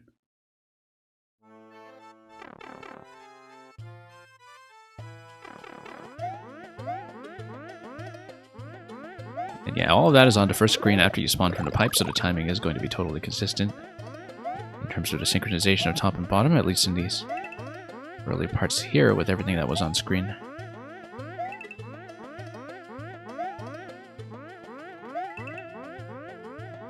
And up we go. Wiggler's going to do their fake out. Multiple times, in fact. Okay, here's the strategy. We run with it and do so too slowly. Or we just take the hit and then grab the mushroom coming out of that. For lack of options that are going to be much better. I'm going to leave the Koopa on the left off screen. That's a much better approach, I think. And we'll let this Koopa walk.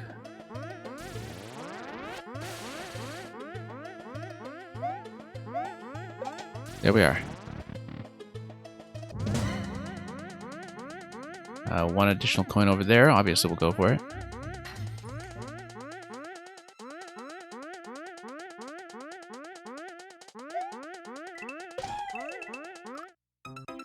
I think we're familiar by now with how much trouble I have with long timings like that. Figuring out a timed obstacle that has a long distance between the initial jump and the landing. We have specifically been struggling enough with that on certain levels by Mang Mang 69, among others, when it comes to precisely that kind of interaction, so just jumping on a long-distance moving target. Very easy pattern to read, it's just that I guess my estimate of my own jump physics tends to be a bit untidy.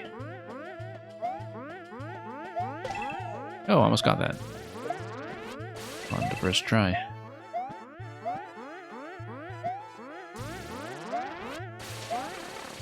Okay, this is survivable so long as you go for the mushroom immediately. Let the Koopa walk as long as you can before you get back in range of left side mecha.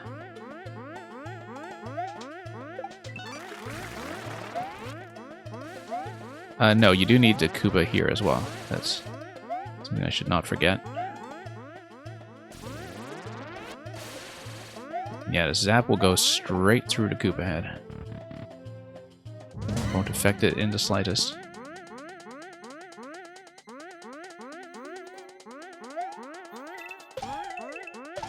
There we go. Same idea here.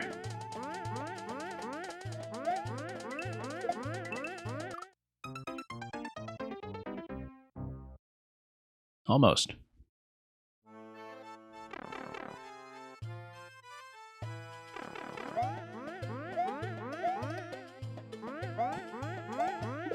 Yeah, I had a pattern down going left to right. I should have done the symmetrical thing, going right to left, but got a little bit too ambitious with the jump, I think. Can't really make those snap decisions at the last minute to say, okay, we'll go for it after all.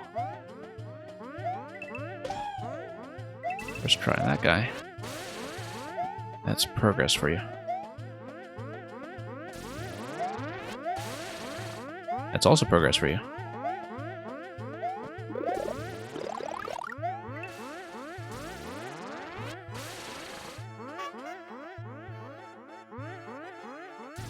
Let this guy walk. Have him on my left.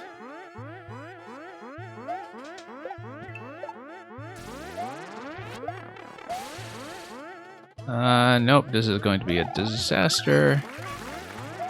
Luckily, Koopa will return eventually. We'll just wait it out until it happens.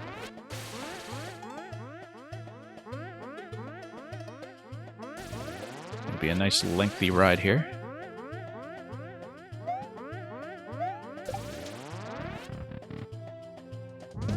Okay, salvaged that well enough.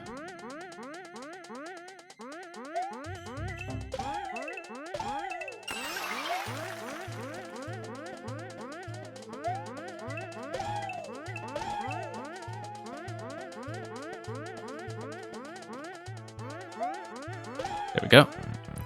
Just needed to monitor that carefully. And, oh, I see. So for further attempts, there's going to be a Constellation Buzzy Helmet. That's something that Megatoro does fairly often, in fact, giving you that extra power-up for future attempts, which is sort of the opposite of the typical Nintendo logic when it comes to power-up placement at a checkpoint, but it tends to work rather well with some of the boss designs that we see here. And just nudging the player forward with very different kinds of incentives and dynamics when it comes to keeping people playing in Mario Maker. Just making it slightly easier after death does make a little more sense than it does for a standard Nintendo game, perhaps.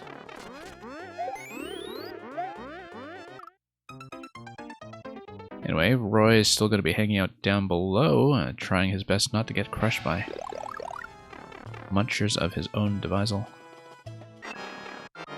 Look at the 6 munchers up top, one for each YMM, apparently.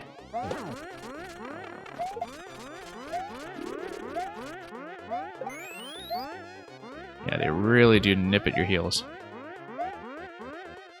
Could have followed a wave, I think.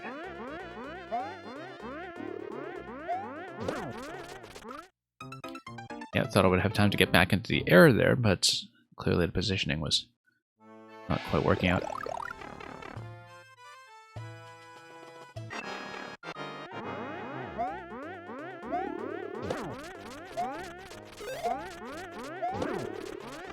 Nope.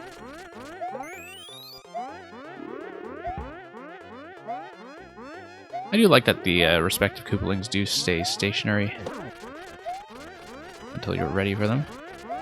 Makes an interesting fight because even though the projectiles are active, you only need to deal with one Koopaling's movement at once. Unless you're going for a speed run, I suppose, in which case you'd probably want to pop them both fairly promptly. Now, are we going to get a scroll break? Yes, we are. And the Munchers got killed by the scroll break as well, which is kind of nice. Anyway, before we proceed, we'll go through here. And we've got Cake. Cake followed by another scroll break, I'm sure. And look, it's a Muncher bouncing around in the Cake room. Very happy to be of service. Nothing here after all. I wonder if it's something like a power-up check.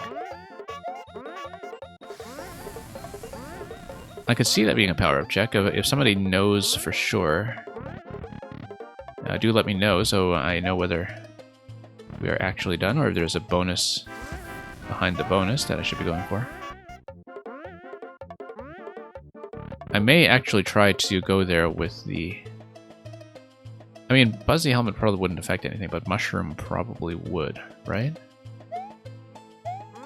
Oh, look at this guy. P-switch. What if we come in here with a P-switch?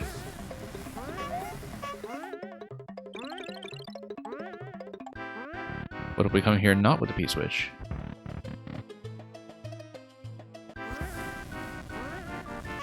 This is much too suspicious. Much too suspicious. Like, this guy here is going to chase you.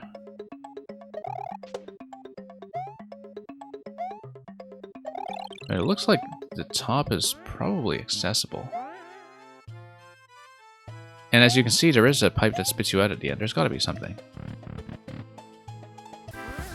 It could be a power-up check. It could also be something hidden that I need to hit.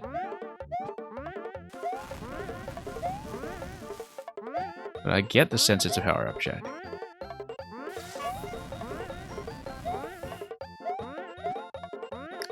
Let's take the death and see if we can come back in here with the mushroom, perhaps. But, I don't know, the spike ball looks kind of suspicious as well, so...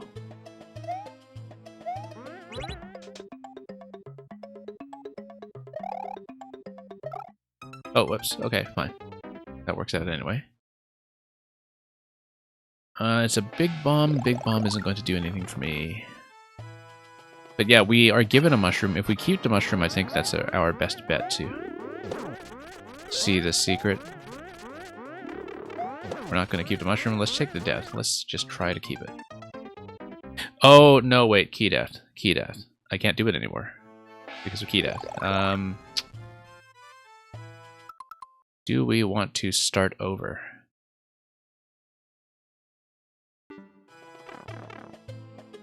Maybe.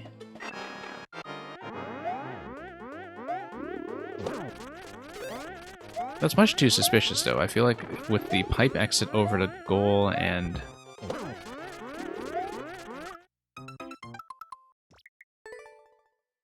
Yeah, the pipe exit over to goal and a scroll break that's clearly to the left of the cake room. I suspect it's a power-up check that will require a mushroom there. So we'd better start over, and hopefully efficiently, and then not get into a key death situation. If I lose the mushroom, I would just take the death and not even take the safety coin.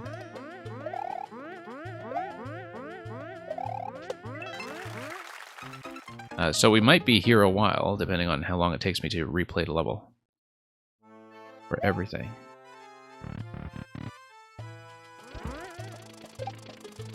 I assume there's an extra secret there.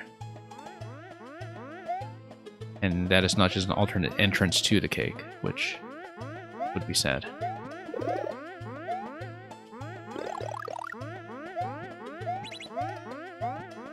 Yeah.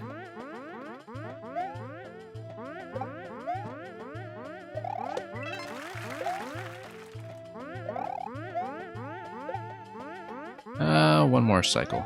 There we are.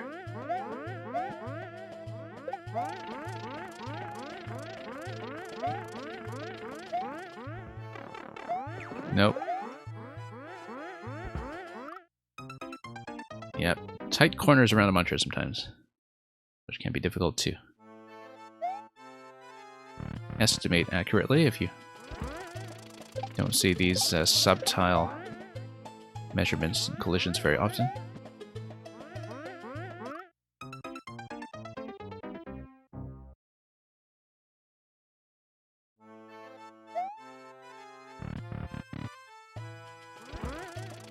And yeah, at the current pace, we're probably just going to do 6 levels today. I think that's actually fairly certain at this point.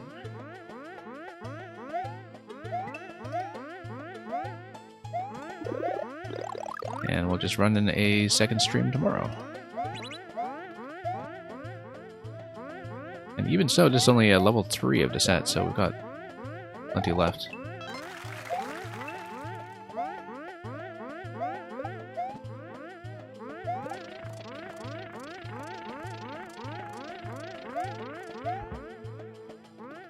Nope, got trapped by the pipe once again.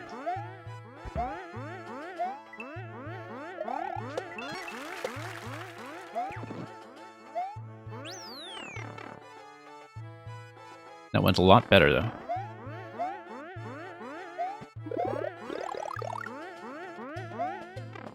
That did not go as well.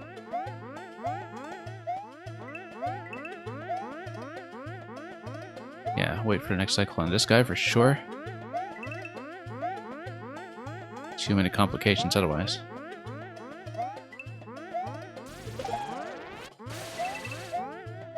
Okay, this bit here with no mushroom coming in, that's going to be tough, and the beam does not even get to the point of being the thing that we're actually going to die to.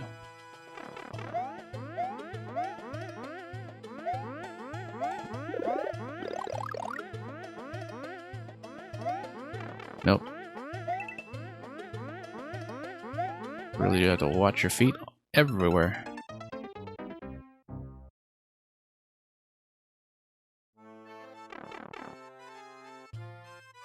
Lest you get sniped by all of these creatures.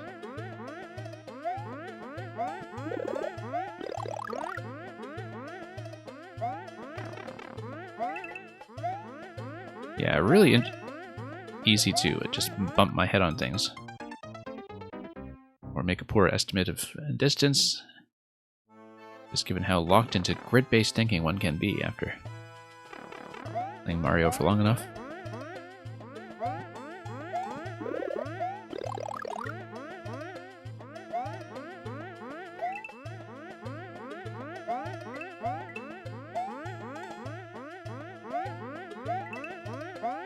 Yeah, nice short jumps here, in fact, will be advisable.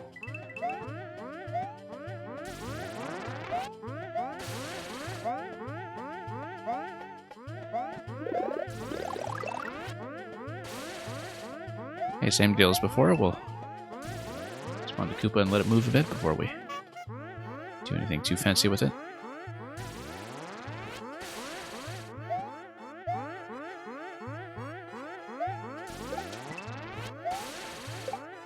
Nope. We'll have to nuke the shell.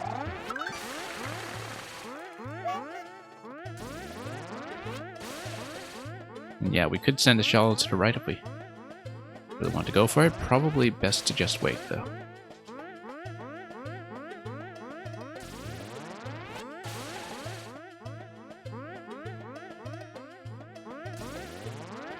No. That was a bit of a disaster timing.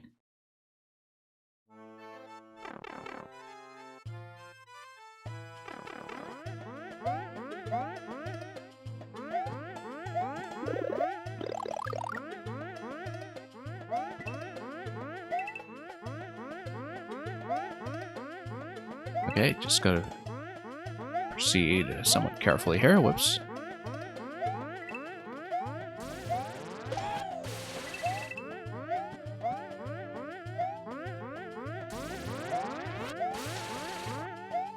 Yeah, just need to stay low and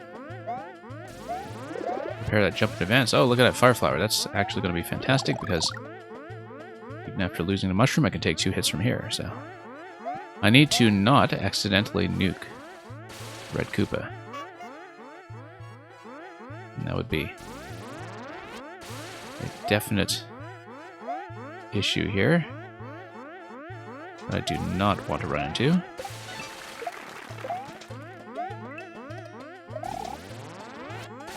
Nope. We got some trouble.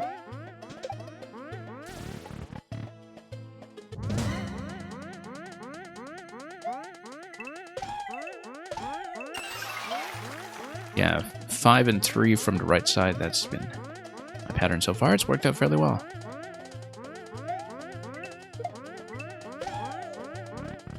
That's also worked out very well. Okay, no Buzzy Helmet here, but yeah, we'll have to be careful. And I do need to get high bounce off Morton, because otherwise we're going to run into that issue every time where he hits me immediately. Given that when Morton enters the shell form after being hit, the Munchers still push him up, and that's the issue that I've been running into. Thank you for the follow.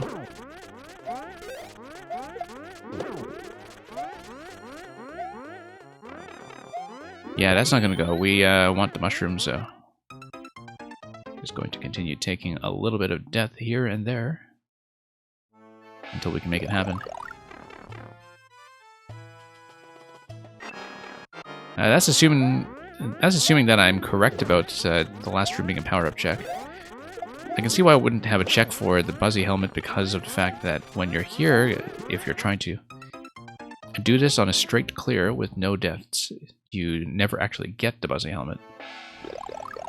So if you have a cake check at the very end, it's got to be fair to the players who did not check the checkpoint, hence everything kind of points to that being just a pure mushroom check. Whoops.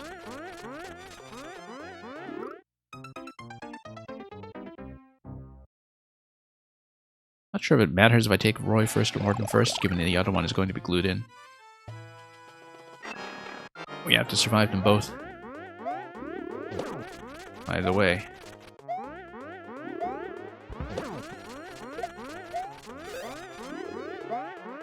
Need to be using a spin jump a lot more often, I think.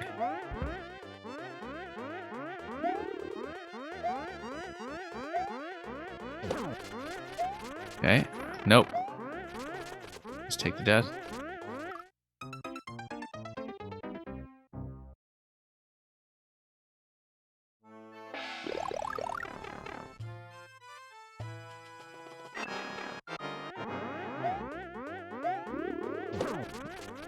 Nope. Should just go right out of that, actually. That was survivable, but let's just redo this if we're taking a hit right from the start.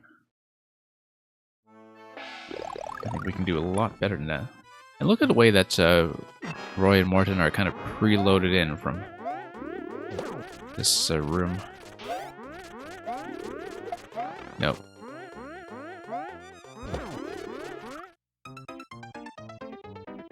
Yeah, if you look at the top right side of the checkpoint room, you can see that they prepare for the fight. Also, look at these two sets of remains on the left side. That perhaps does not bode well.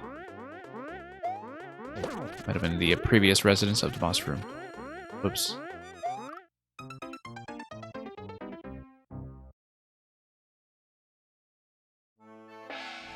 Yeah, I am going to insist on trying to survive with this with the mushroom intact.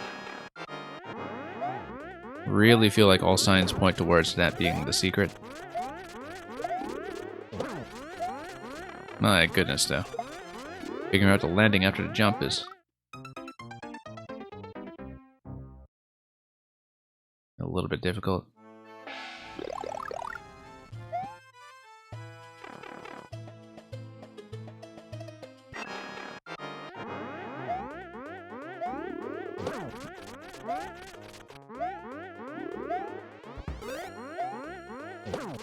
Nope. Nope.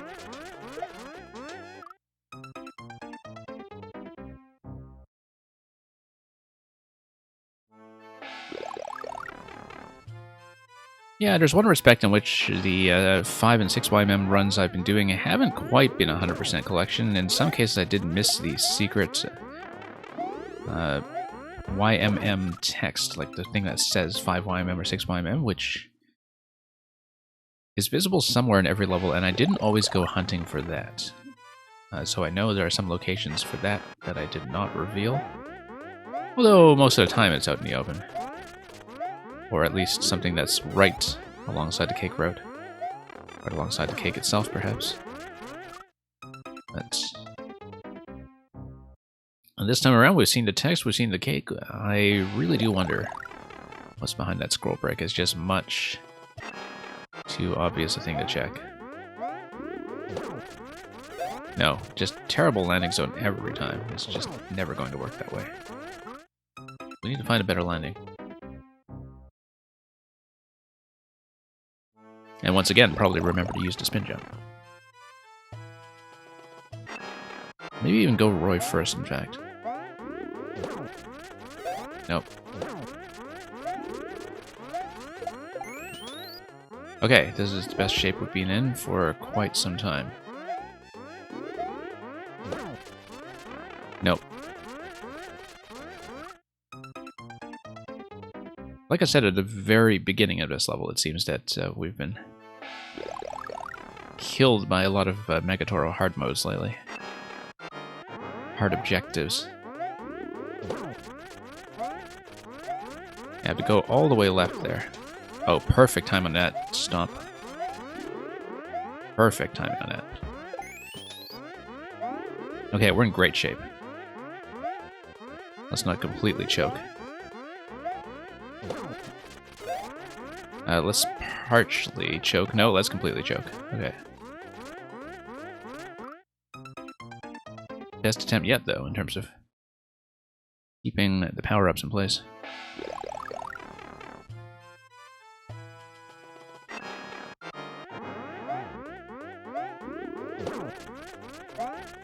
Yeah, big jump to the left. That's going to be the solution there. Whoops. For Morton's initial positioning.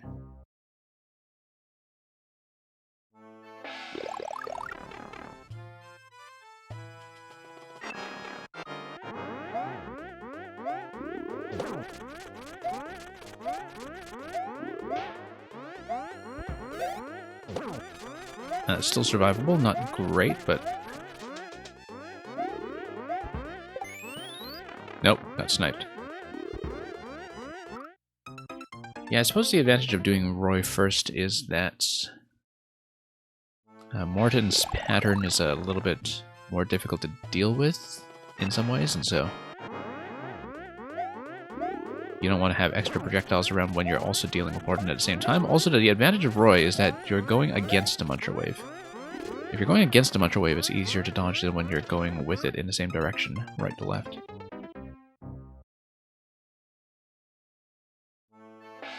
I think so, anyway. I may be misreading this. No, both ways go right to left, and so Roy first, I think, is actually going to be the better strategy by far. So we can try it a few times. I don't know why I was just sort of instinctively going for Morton first to burn him down. But there are enough issues with Morton to dive, to stun lock, everything that... Whoops. Lost that right away. Like, I want to make him the easier one of the two, and to do that, I do have to take out Roy beforehand.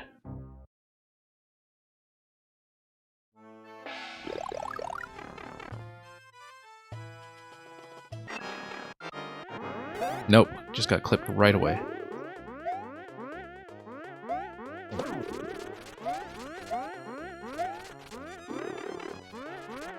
Maybe that's not easier, in fact, because Roy can be notoriously finicky when it comes to whether he looks like he can be hit on the head. And it's also Roy with wings, who is occasionally going to do a fake out for any kind of drop.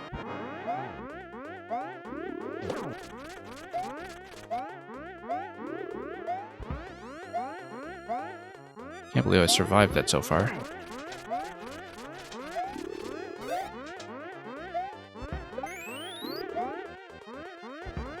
Okay, maybe Morton first is better. In fact, Roy's pattern is just going to give me a little too much trouble. If Morton is also spacing me out.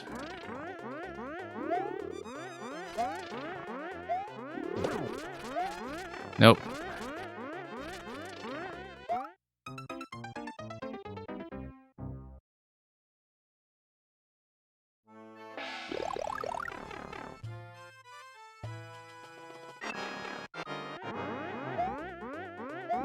I gotta say, I'm really impressed with the prospect of a total no damage run on this.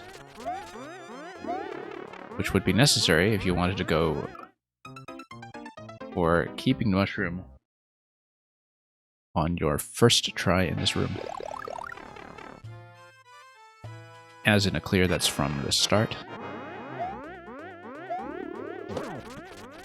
Nope, just got clipped once again.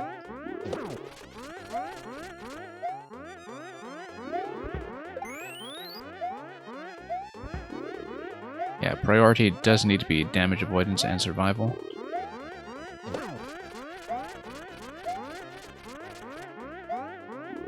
Now, taking advantage of the separate halves, the left half and the right half is having slightly different synchronizations is maybe the key to this here. Like, I'm crossing over the center line far too often. That's part of what's getting me into a bit of trouble. Sometimes Roy's positioning is going to force that, though.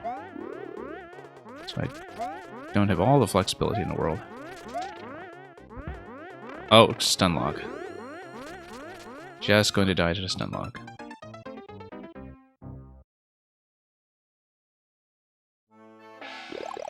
Well, that was the closest attempt yet.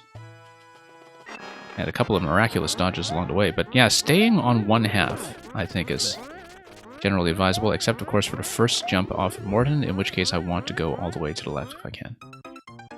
So.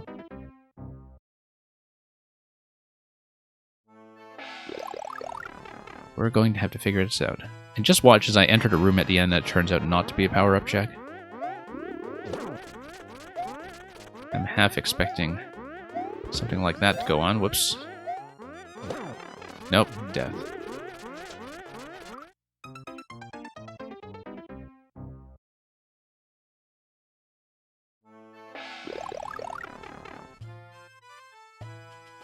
It may have been unwise to commit to this, but 100% means 100%. Whether the cake scorecard recognizes it or not. Okay, good. One of the most efficient kills on Morton that we've had so far. And then, of course, we're going to choke immediately. Just going to squander the quality of the first half of this fight. Okay, let's not get killed by Stunlock or anything else.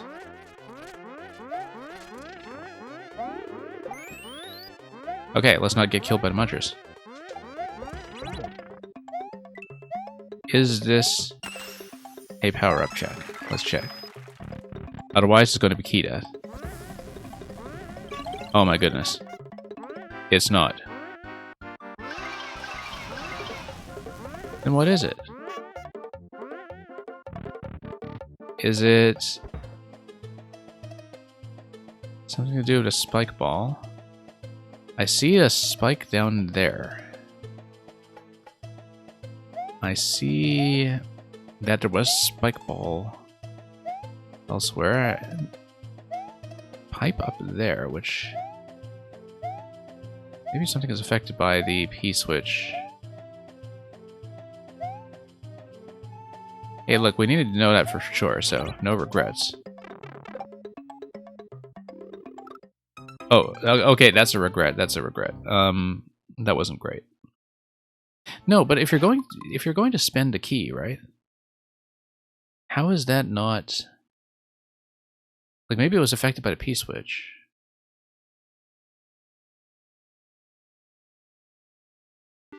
Okay. Here's what we're going to do. It is a key door. Which means the cake screen is going to be...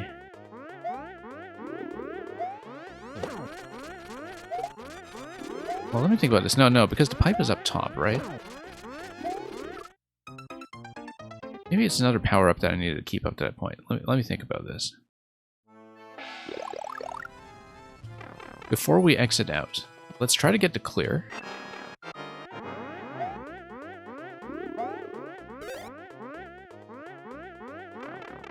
Well, this is not turning out well. Let's try to get to clear. And then I'm going to exit out to the more info screen. Because if it's a key door over to the cake room, then we should be able to see in the more info screen whether there is a scroll break in the location that is very obviously a scroll break, I thought.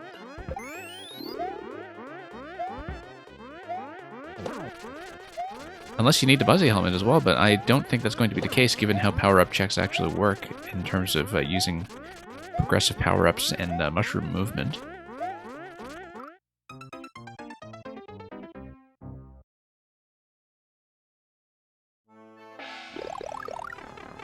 Well, let's try to clear it. And then we'll check it again. Somehow. Hey, at least I proved I could do it with just 1 point of damage. That's an improvement, even though it got me nothing. Whether I can survive that another time, of course, is very much open to question. We might be here a while, just given my curiosity. I mean, there were the hard blocks, sorry, the yellow blocks that were up top. That might be affected by P-switch.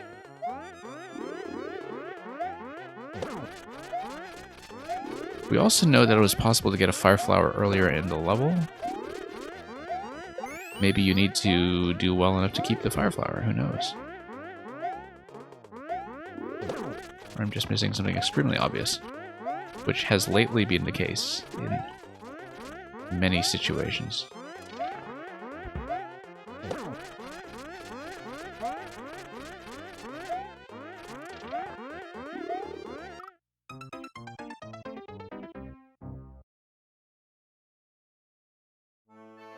Well, this could be going better in several ways.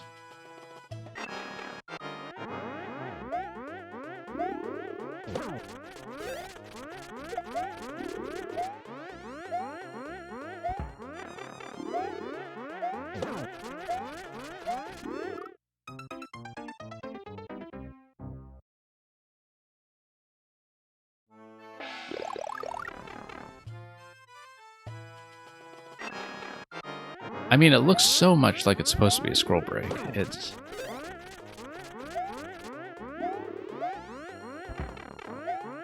Unless it's an exit rather than an entrance, which I don't think it's the case, because I'm still thinking about the arrangement of yellow pipes, such that there is a yellow pipe spitting you out over the goal. I really do feel like it's going to be cake room, scroll break, pipe, some kind of additional bonus screen in the subworld, and then the pipe that exits onto goal. Except we don't know what's going on at all with the whole section that's above the key door at the end, in terms of what's going on with that upper level, because there is a yellow pipe or something up there as well, which looks decorative, but there's something going on there, which I'm not yet able to see, because I keep dying to this thing. It's actually a really hard fight.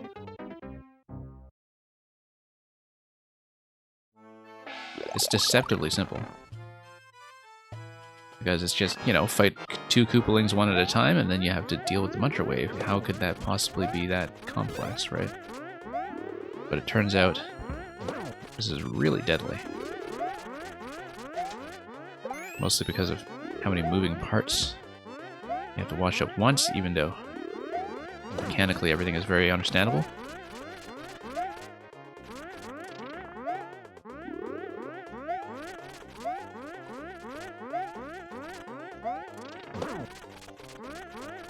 Okay.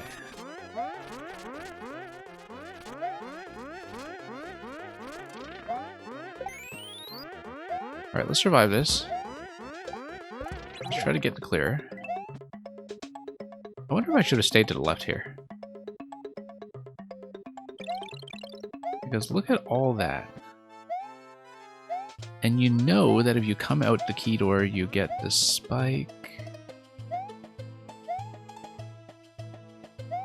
How do you get any of that?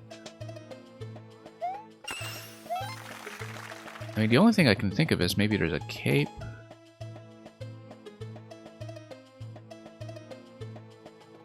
Let's take the clear and take a look. Just to see. 6YM, okay, so this is just a top screen. Oh, with a muncher, okay, so that's just decorative. That was not a traversable path. We have to take a look at this. That is too suspicious.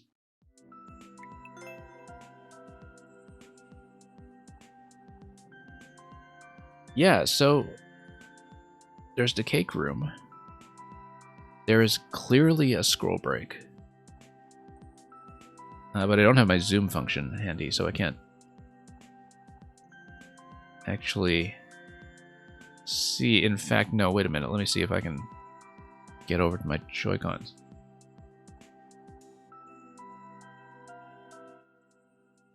Okay, there we go. What is this mechanism? It is what looks like some kind of state switch with a chomp. Oh no, it's not a chomp. I think it's a bomb. And there's a whole chain of what looks like red switches going to it.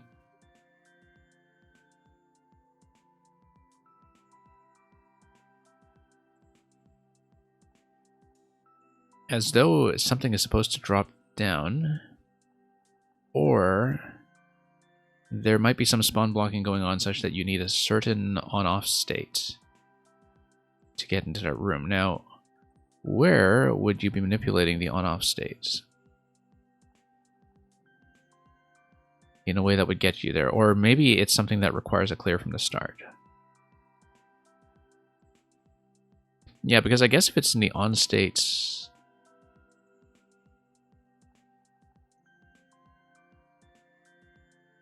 I mean, everything would be on at the on state if you're respawning from checkpoint, right?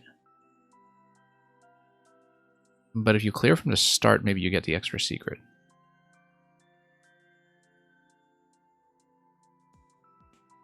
Let's pay attention to on-off switches. Maybe. I can't really see anything in the main layout here that would be helpful. I mean, you do have to tap some on-off switches in order to swap some of the blocks as you're progressing through the early sections.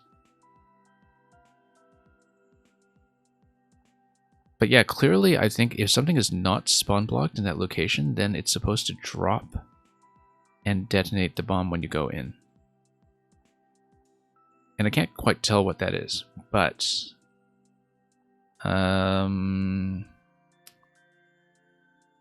let's see about this.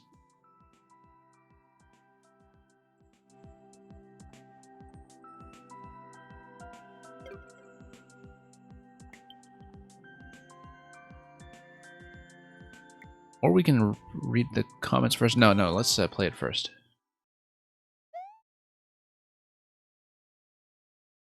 I might not even get to 6 levels today, to be honest, depending on some of the secrets we find along the way.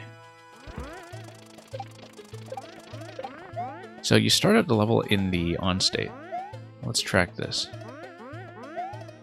You have to switch to off to get around this obstacle. I'm pretty sure that's the case. You can't just take damage boost from Muncher elsewhere. Maybe it is clear from start, actually. Which is going to be difficult because you don't receive the Buzzy helmet if you clear from start.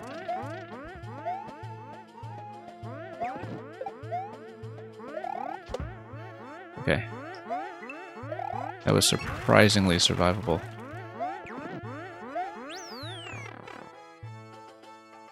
So you're still in the off state. No more on-off manipulation yet.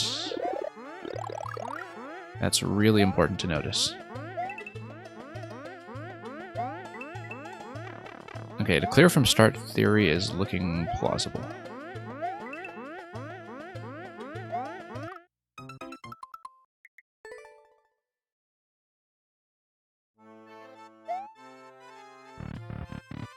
Yeah, I guess I've been on this for a while, but that's the trap we've fallen into with a lot of these levels recently.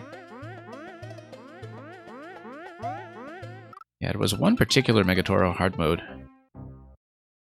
In that airship cannon level, like with the massive cannonball spam that you have to run over, which I still have not finished. I just was never able to beat that one, and I think I was grinding away at that for about 2 hours on one stream a couple months ago. I mean, we have the rest of 6YMM to get through, obviously, so we might just have to take a partial loss on this one and be content with having found one cake.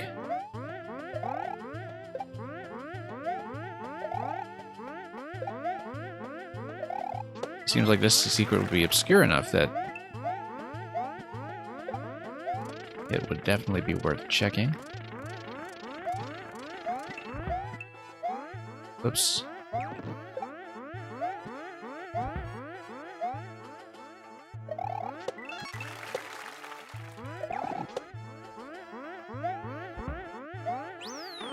Okay, still in the off state as far as I can tell.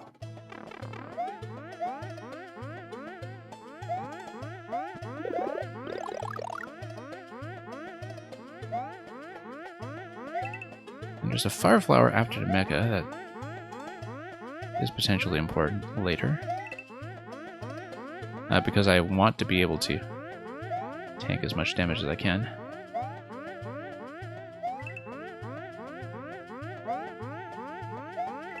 Yeah, because going into the boss with only the mushroom is going to be just as hard as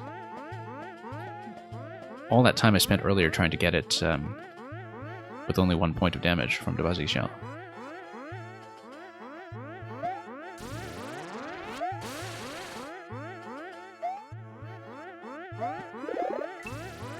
Okay, let's leave it for the moment. I will pick up the Fire Flower if I take damage. No need to get it prematurely.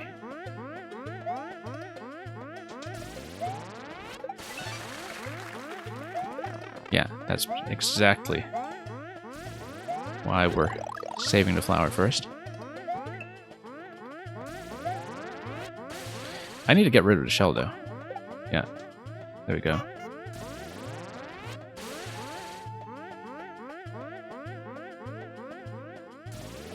We'll walk the shell over.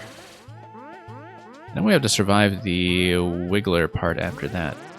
Like the timed Wiggler bounce.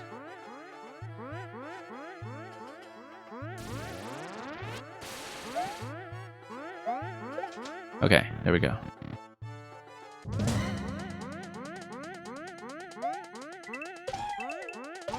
Okay, that's fine.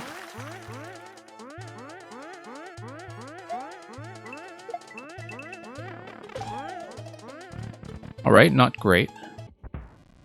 And unfortunately, it's just a mushroom here. Okay, so we're probably dead, to be honest, because I could only take 1 point of damage. I may have to start over again. Oh, I have to start over, probably. Notice that we are still in the off state, though.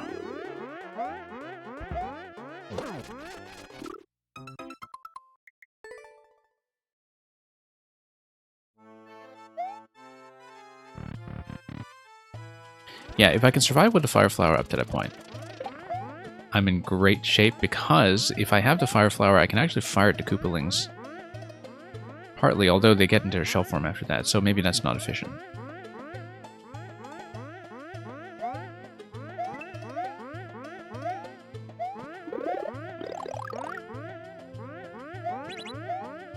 And yeah, pretty big oofs all around here.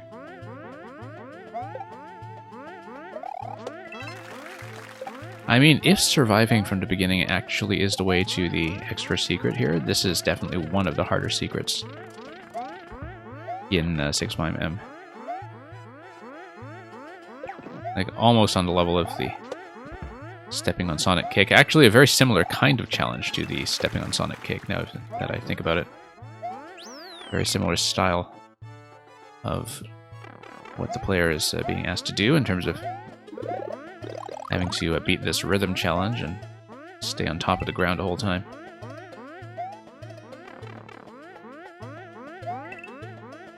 With the boss fight at the end, too.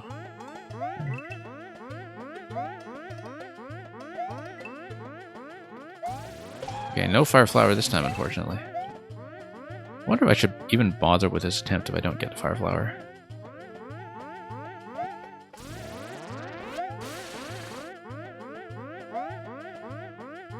We could use to practice. This is not going to go.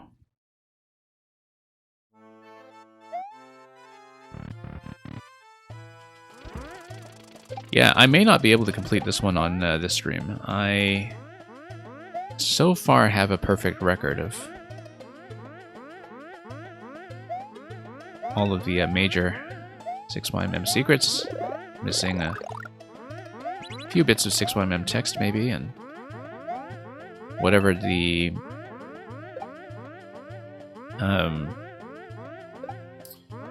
third secret in A Pile of Sands was. You know, just little things like that that are not even the cake or the designer signature or anything.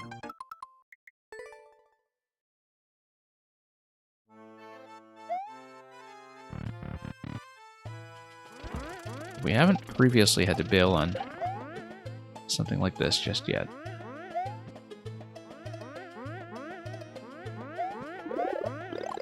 Yeah, for all I know, it may actually be the hardest secret in 6YM.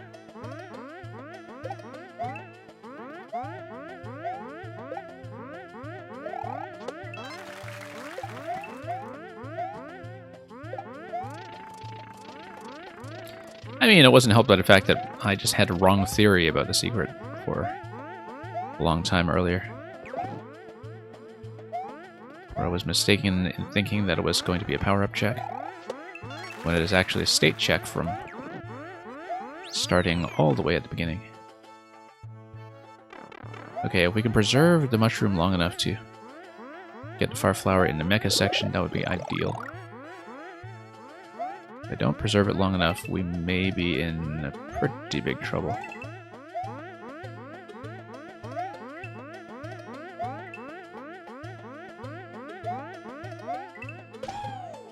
Okay.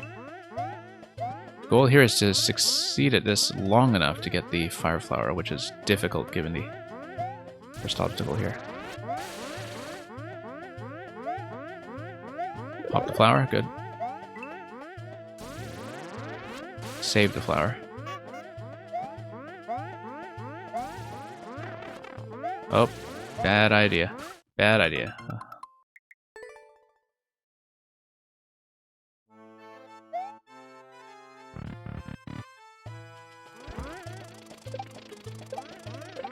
Okay. And of course you don't even get to see what a secret is in the more info screen because it is tucked away safely in the subworld.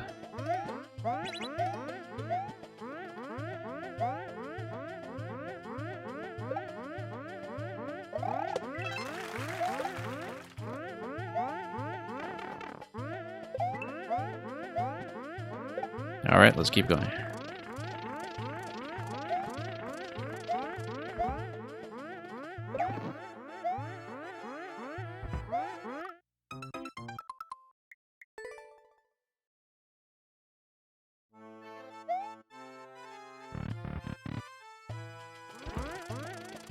Well, I do want to see it.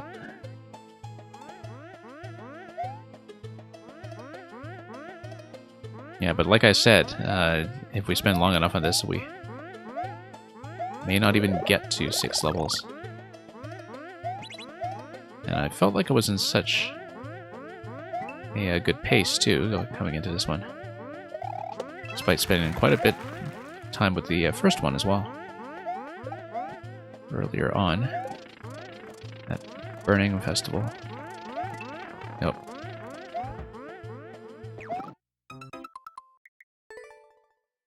Disastrous.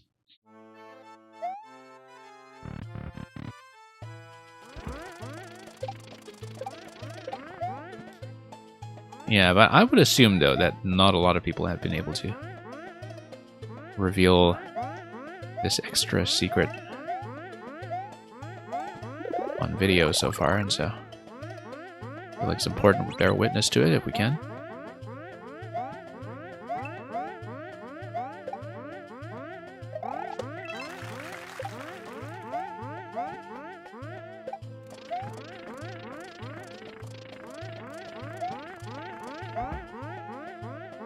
Nope.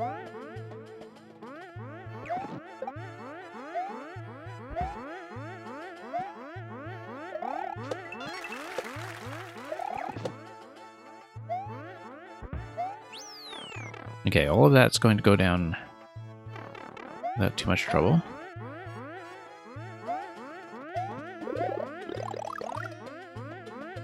I'm going to go for that fire flower next. If we can make it. Nope. Alright, we'll just have to try this with the mushroom.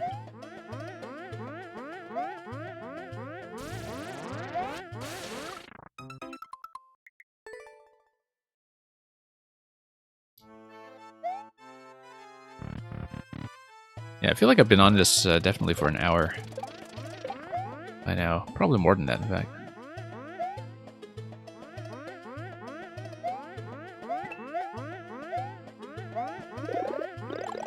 Yeah, because first level took me about 45, I think. Second level was pretty short. Mega Tepits was very manageable. This one... Well, I mean, there was the first clear, there was the attempt to beat boss with only 1 point of damage in case the going theory was correct about that being a power-up check at the end. That was not correct. It's a state check from clearing from the start, as far as I can tell.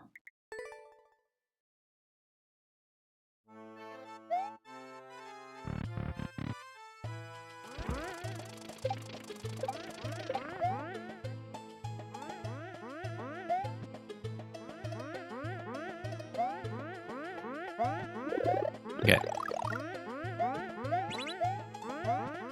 Let's go over here.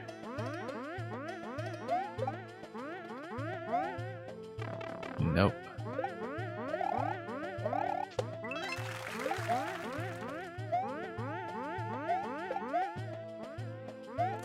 Well, getting slightly better at the early sections. Still not perfect. Still a bit sloppy.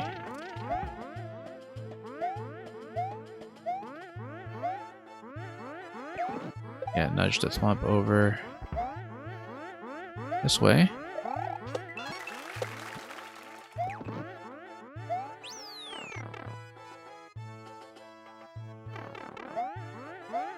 Main objective here should be to try to survive up to the fire flower.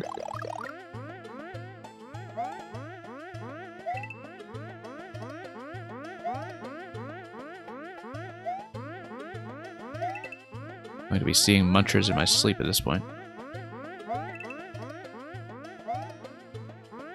And not in a contraption building kind of way.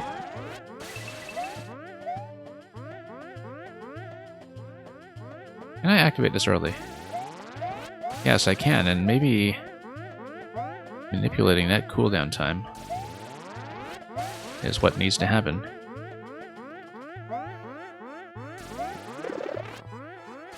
Okay, fire flower right away. This time.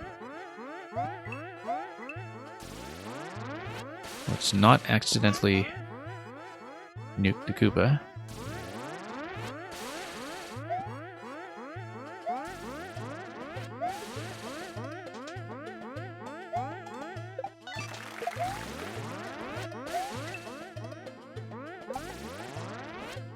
That was such a fancy sequence of events.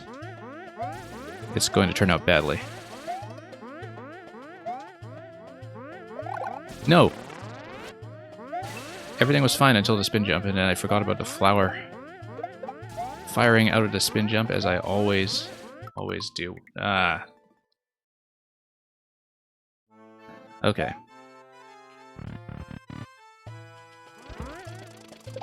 I just completely forgot about the spin jump activating the fire flower.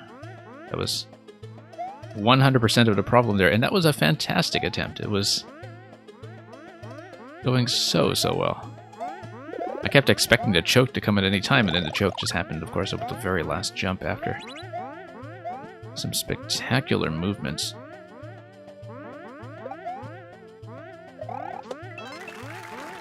Just in the zone for a while, and then all of a sudden, things did not go well.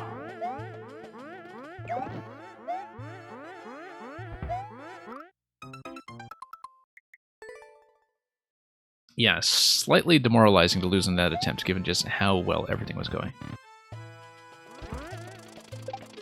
Getting out of some difficult emergency situations with that shell bouncing around everywhere, and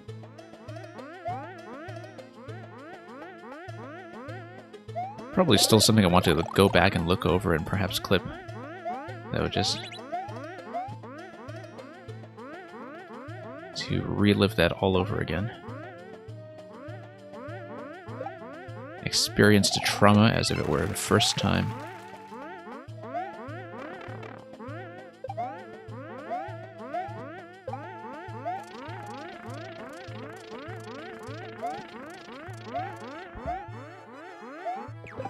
Okay.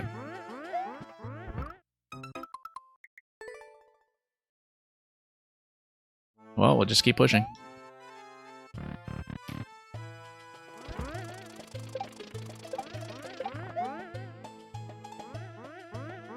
Not easy, I can tell you that. Even after lots of practice with this mechanic.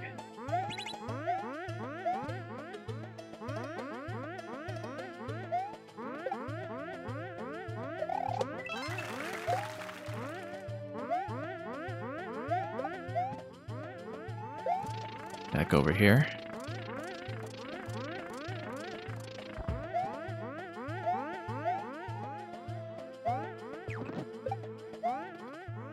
Nope. Oh. Okay, that didn't go as badly as I feared. Not nearly as badly, in fact. We might even get a progressive power-up off of this, for all I know. Although it is immediately after checkpoint, yeah, it's going to be flower. Okay, now I'm feeling like I'm in much better shape. That's the first time I've ever gotten that power-up as a flower, in fact. After so many attempts. We had never managed it up till this point.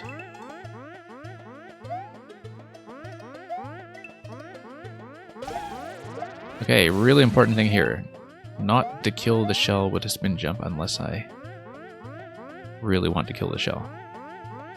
Let's prepare this guy. Prepare this guy. Come on, go.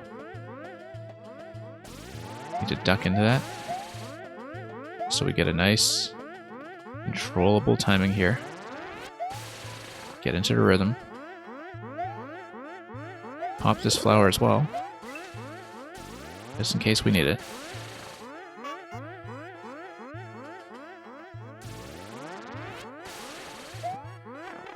We're going to need it, but not yet.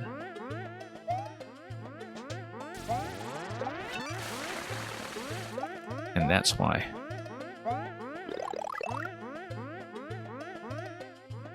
Fire at this thing here. Okay, standard jump, not a spin jump. Absolutely need a standard jump. Well, the spin jump was relevant that last time because the shell was just bouncing back and forth, and it felt like it was the easier approach. This is easily the best attempt on this yet, though, so... Now, I need to... Well, first of all, survive this.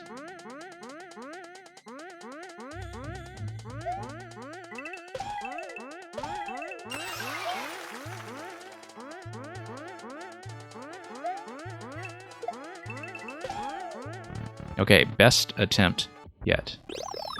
Yeah, I couldn't get there fast enough to pick up the shell. I don't think that's possible. Alright, let's do it. Let's do it.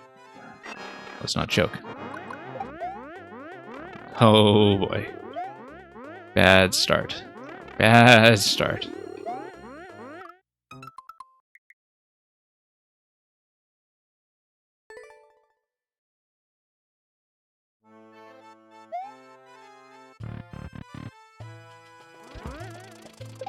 Yeah, you called it.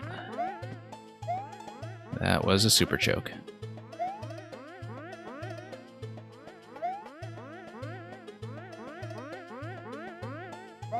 Yeah, I should not have tried to shoot Morton first, actually. That just completely threw off the plan. That seemed very well rehearsed up to that point. I didn't even remember to get this coin. I think after a super choke like that, I think I may have to move on from this and come back to it. But, we'll see. Because it feels like these attempts may have peaked.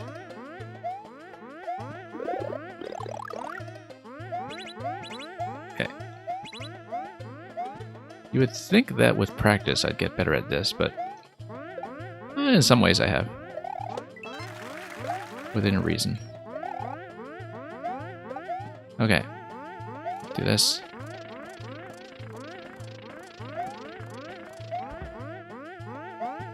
Nope.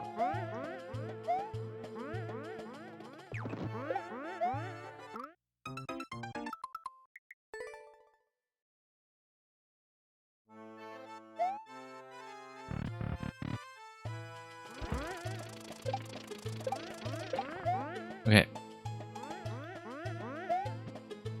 Let's try it again.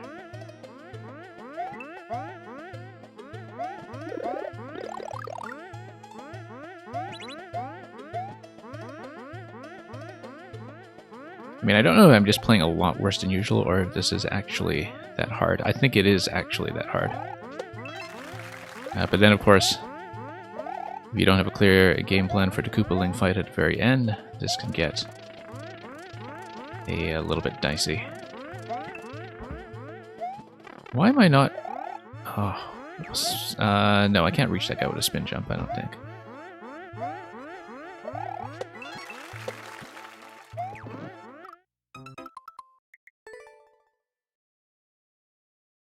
And this is assuming that the theory is correct in the first place from having looked at a more info screen, that it is some kind of spawn blocking of an object that's going to fall on the bomb. But so far, I think if you look at the on-off switching, that seems correct. That the only way you can get the off state in this level is with this on-off switch right here. It's the only one.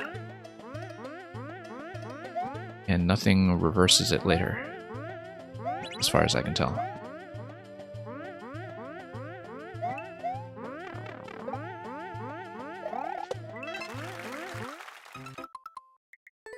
Yeah, nice way of doing the no checkpoint gate, though.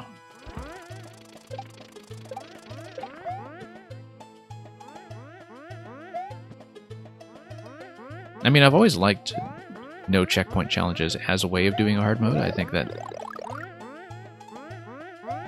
that's often very rewarding. Just in any video game. Doesn't mean I'm necessarily good at it, or that I won't take tons of time to get any of that done, as anybody who watched me replay 3D World Champions Road may be able to remember it. Whoops.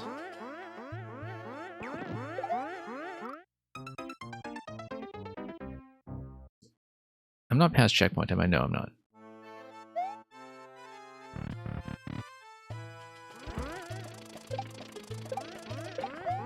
Yeah, we've been here maybe an hour and a half at this point. On this one. That's okay, that just comes with the territory when you're doing a no checkpoint run. Kind of have to wonder how to clear checkpoint for this, although Megatoro is obviously a really good player. top of being a very experienced maker. Often a very technically spectacular maker.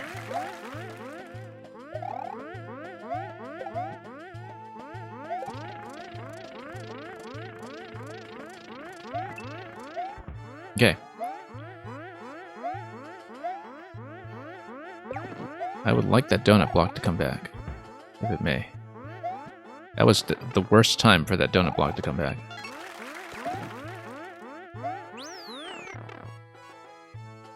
Okay, no fire flower here yet. We have to keep this until a later position.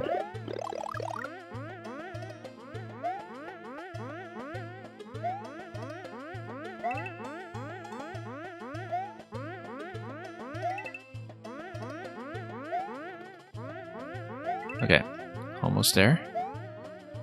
Almost at the mecha. The next thing will be surviving the first mecha beam. That's going to be really important. Best way to do that is to control this position by forcing it to fire first before we get into the muncher section.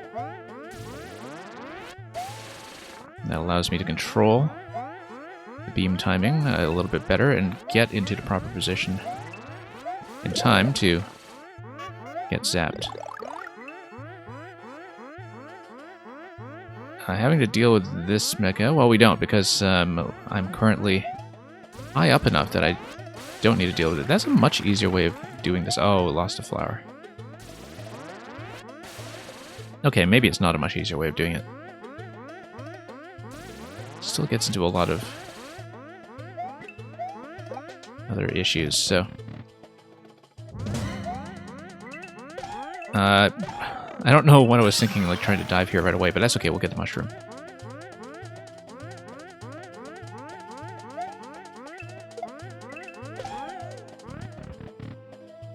We'll get the mushroom. And then I need to take this fight down with only the mushroom, which will, as usual, not be easy.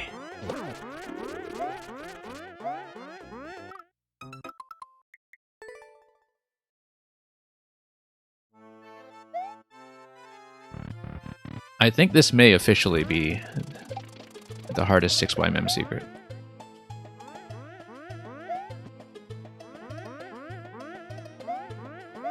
Just given the amount of survival and consistency that you need to do in terms of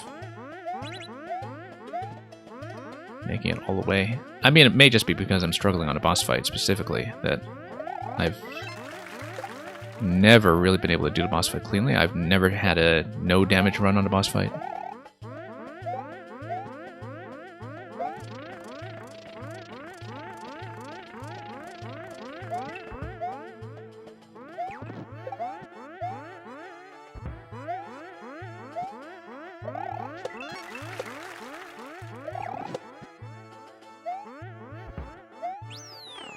Okay, doing well here. We'll have access to the first flower.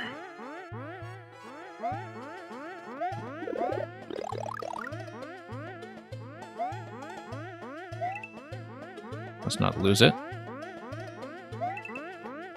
At least not yet. No, we lost it. That's okay. If I survive the beam, I will get a second flower. That's still not as bad as it could be, assuming we can just get this timing down. Come on.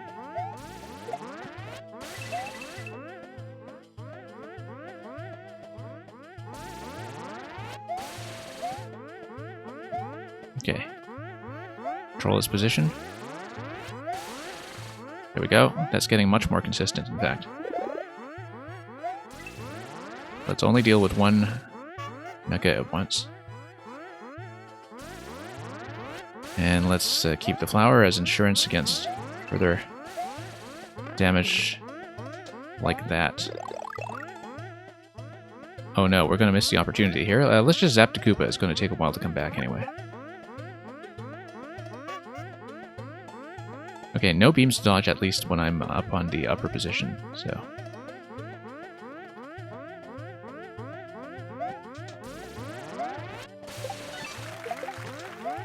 Okay. Slow Koopa.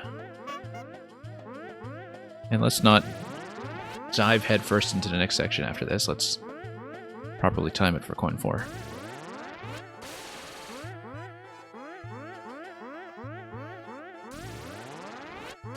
And I'd better be right about the secret method, too.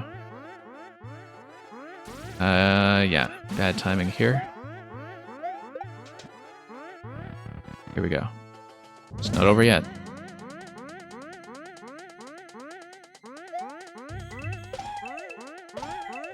Oh, just barely. Okay.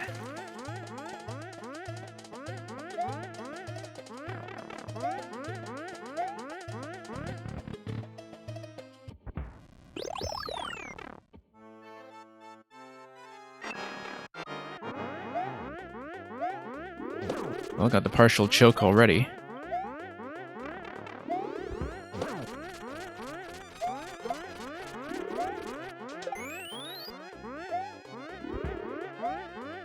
Alright, Roy. Okay.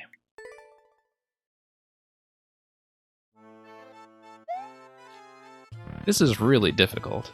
I mean... At this point, I feel kind of committed by way of the sunk cost fallacy. We may have to really cut our expectations for how many levels I'm getting through today. I might not even make it to 6, as I said. But I think everything is going to feel smoother after this one.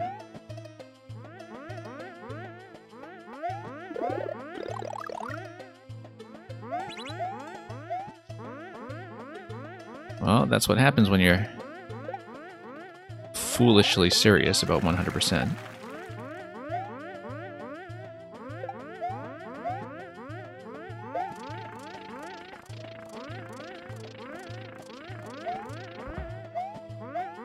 Okay. No. That's okay. We're just one power up behind.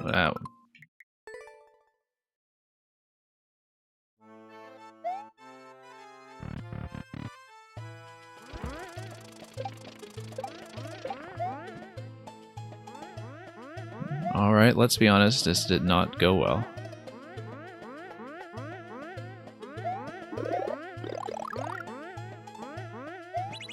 I mean, it's pretty rough as it is. Just for the standard clear when you're learning it. I mean, many things are going quite consistently now, but you really do have to be perfect. And choking on coin 4 earlier with the Wiggler segment was a really bad sign. Because that was, up to that point, one of the easier things to manage.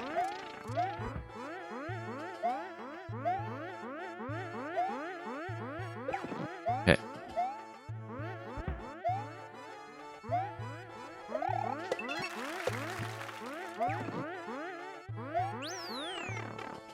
Okay, Fireflower will present itself once again here.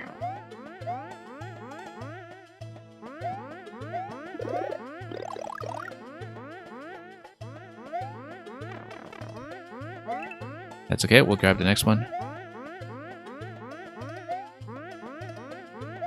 Very unfortunate to lose to. There's a tiny bit of chip damage like that. On the side. Same as before, we'll prepare to Koopa. Get the mecha to fire first. And I can watch this timing. Nope. Disaster.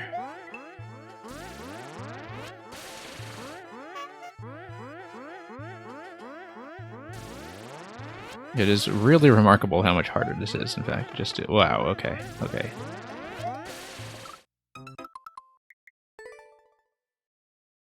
Just with a few minor adjustments. Needing to survive, needing to take one less point of damage on the boss. Like, these factors are significant when things are tuned the way they are on this level.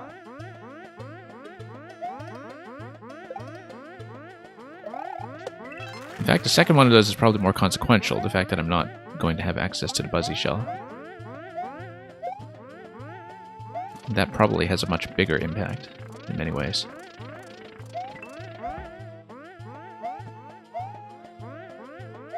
It's not dropped a donut block yet. I do need it.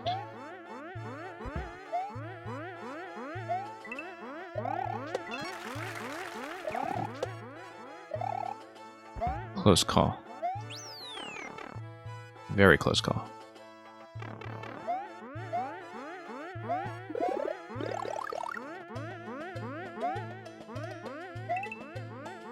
Okay.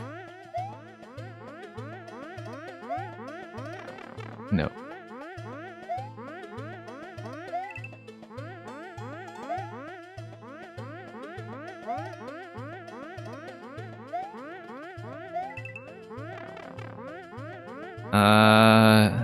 This is not going to be the attempt.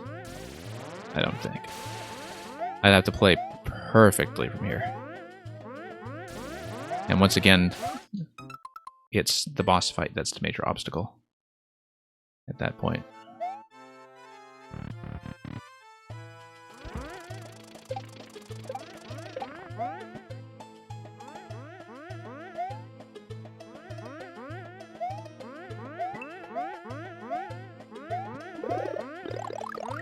Okay.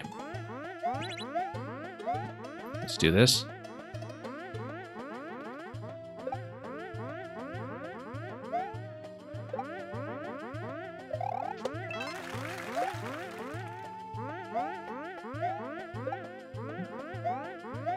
Just have to monitor some of this quite carefully.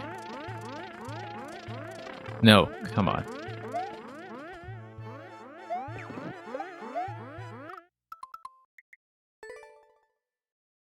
While the chokes are getting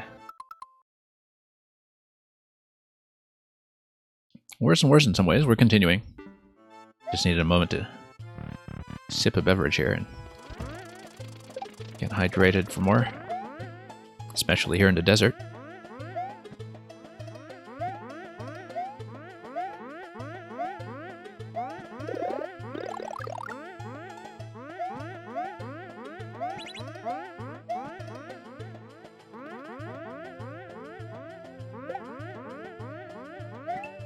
Okay, here we are.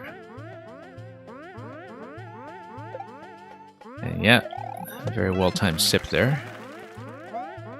Might just be the boost we need in order to play just a little bit more cleanly.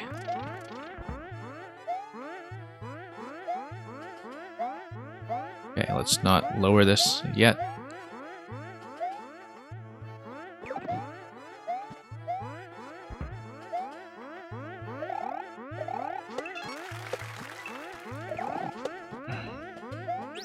Close call once again.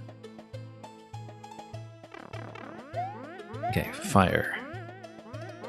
Let's not lose it to something silly this time.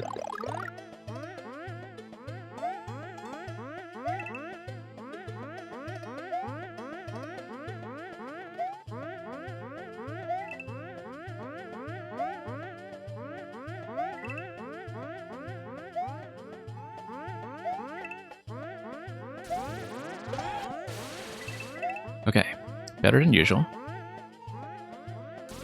I feel fairly safe about spawning the next fire flower at this point. It's just a matter of getting there.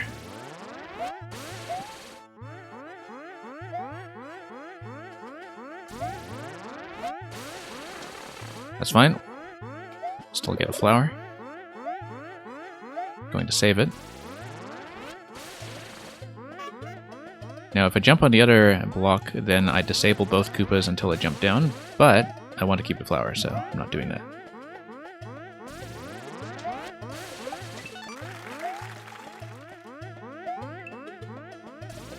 I will need the flower at this point, though. Now, nice thing is, at this point in the pattern, I'm able to disable the mechas and go. Now, let's not choke here.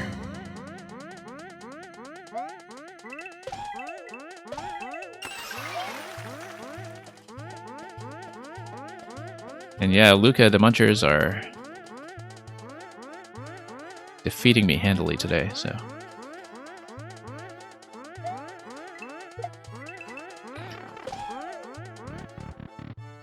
Yeah, I shouldn't have gone for the one all the way on the left. I knew that second position was the one I actually wanted.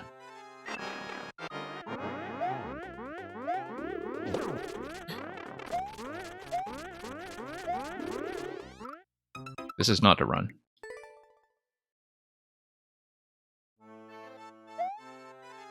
And yeah, Luca, I've been on this one for over an hour and a half because I'm trying to do the hard mode secret, which is, I believe, surviving all the way from the beginning and finding the cake room. I've already gotten the cake room, I got that much earlier. But I believe that because this is the only on-off switch that you can activate, you need to get to the end with the off state. And unfortunately, if you are clearing this from the start, the boss is actually harder. The boss is harder for people who are doing it on their first attempt, and that's something that's fairly typical for the way that Megatoro likes to tune, as people might remember, in fact, from the New Donk Nightmare music level from earlier on, from way back in 5YMM. That had a similar thing going on in terms of requiring a death at the final checkpoint to get an extra power-up. So I will not have that extra power-up. I will instead be having lots and lots of chokes. So yeah, I have to clear from start, I have to beat the boss with one fewer power-up, and then get into the cake room, which requires all the coins, which currently has suddenly become a problem because coin 4 is now inflicting damage in a way that it wasn't before. Just from not being very cautious. Taking a few too many risks that late in the level.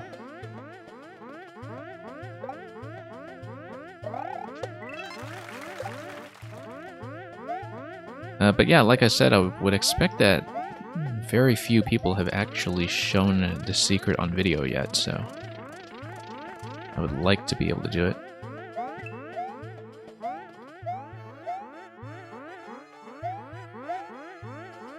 Because even the people who do hunt for secrets in YMM levels don't often go for things that are not explicitly specified as cakes. Sometimes they do, but not very many of them, I think.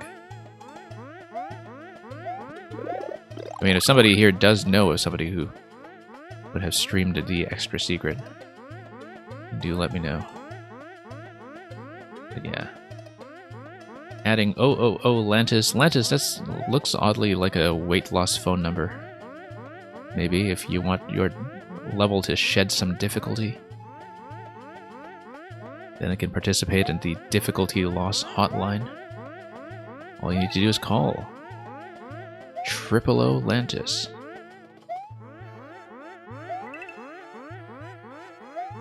And your level's self-image will be far more confident.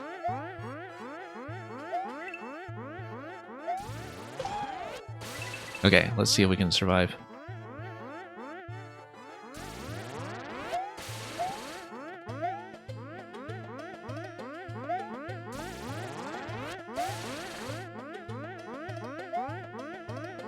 Okay.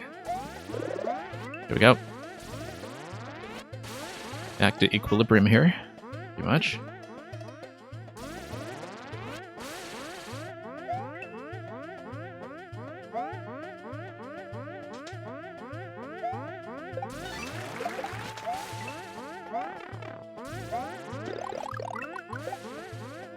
Okay, we'll zap it.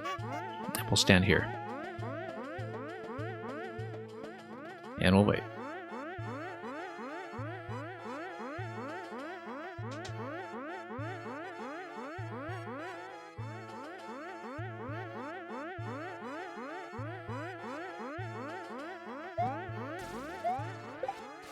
Okay, let's not choke here.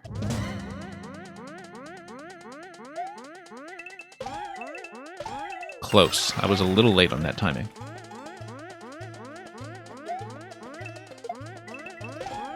Okay, best attempt in a long time. In a long, long time. Let's not fire Morton. I want to get to jump on him. Nope. Oh my goodness. Okay, okay, we've got to deal with them both now. That was a bad idea, but that's okay. One down, one down.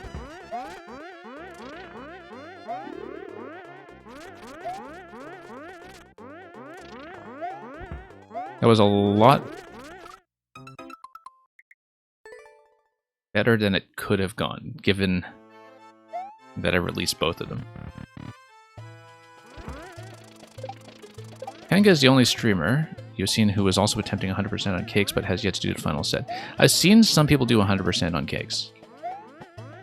B Suzuki who streams in Portuguese, has been doing a cake tier list every week. And so he definitely has 100% on cakes. But I don't know if he has the non-cake secrets, that's the thing. Because there are a few non-cake secrets that are in the project, and I don't know if this one is a cake. I have no idea what it is, so... But thank you for that anyway, and Mario. That's a bit of added context.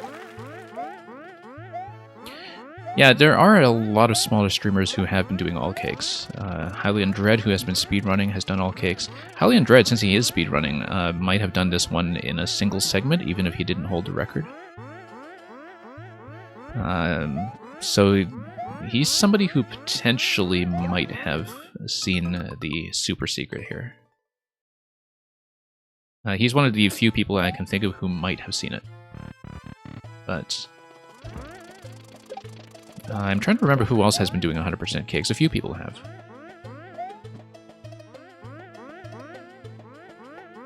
But yeah, I didn't know Panga was also behind on this. I'm behind by a week because I was playing Metroid on stream last week.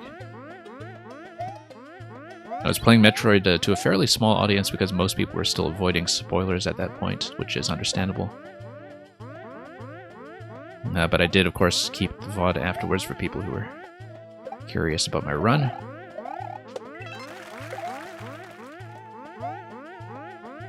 Yeah, otherwise I have done 100% on cakes myself in previous weeks.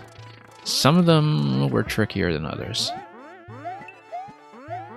I'm not quite at 100% on non-cake secrets, as I was saying earlier, but I'm reasonably close. Like, much closer than most people would be, I think. Partly because I have a lot of the makers come to my stream and tell me when there are additional secrets. Because sometimes, if you don't know that from the maker, you might not necessarily check. Because you might see the cake and think that that's all there is to it. And yeah, Luca, and because the trick to this level's secret is that you need to clear from the very start, like, that's the reason that I think Hylian Dread is very likely to have it. At least more likely to most people, because he does try to do the single segment clears whenever possible. I don't know if Supernova has streamed this set already. Supernova tends to go for a lot of stuff like that as well, because he does try to at least temporarily set records sometimes. And also because as a playtester, he would know a lot of the placements.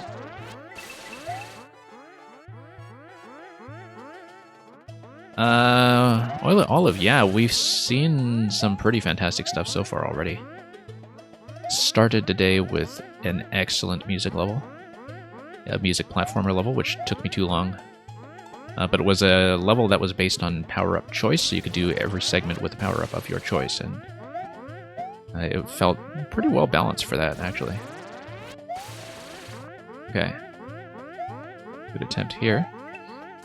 This level I've been on for the past hour and a half or more, because I'm attempting the hardest secret on it, which has a very stiff requirement, shall we say. Whoops.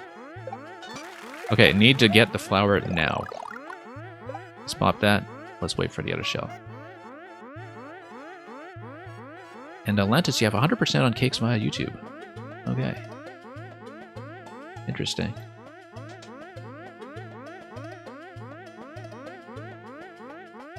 And yeah, we had the Mega Tefit mole throwing level before this one. That was a lot of fun. Not the first SMB2 airship throwing level that was seen in a project, but one that was very distinctive, regardless. So,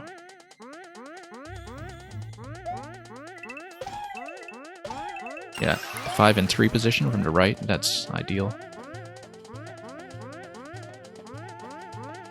5 and 2 position on the way back is what we want, counting from the left.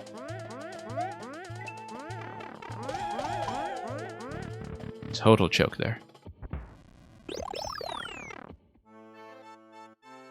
Yeah, as you can see, you only get the Buzzy Helmet if you start at a checkpoint. You don't get it otherwise. I have beaten this boss room before only taking 1 point of damage. So it is possible for me to do this. But it took me many attempts, and I was only able to do that once. And that was back when I thought that was the secret road. And I was wrong, because it turns out you do need to clear the whole level from start. As far as I can tell. Okay, Roy has an easy initial position, but I'm trying to just concentrate here. Whoa. And find the right timing. Yeah, so the issue right now is to choke on coin 4. I need to not choke on coin 4, because that's very, very avoidable. And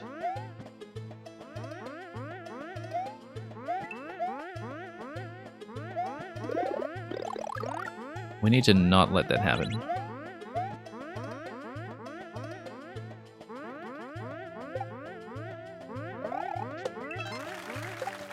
And that's purely a timing issue, just from a timing check with a long delay, which I notoriously struggle with. I'm thinking of that one Lecter level that had the chain chomps coming out of the red pipes. If you remember how I spent like 2 hours on that one as well. This is the style of obstacle that I struggle with the most. So.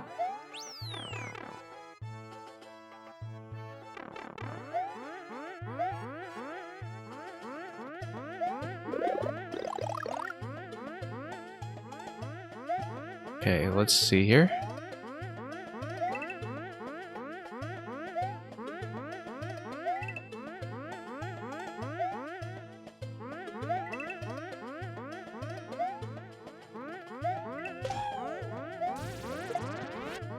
Okay, if we can make it to the Fire Flower, then I'm back on track.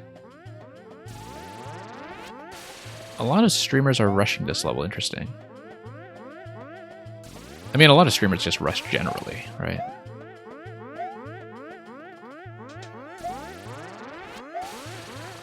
I guess I do tend to be a bit of a slow player.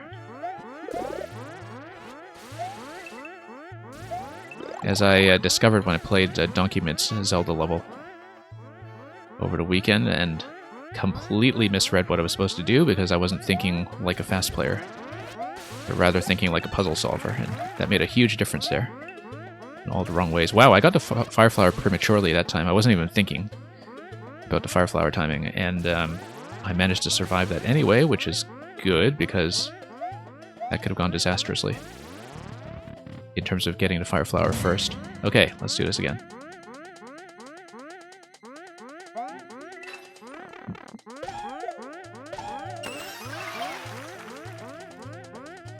We'll go for it anyway. And of course, now I managed to get that timing. After I've lost a Fire Flower in a totally different location. Okay, I know how to get the first hit on Morton safely.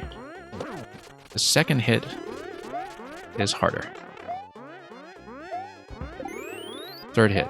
Okay, good. Let's deal with Roy.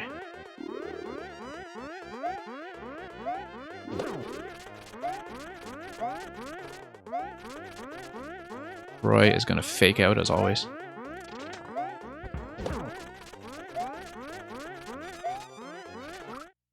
Roy is going to fake out.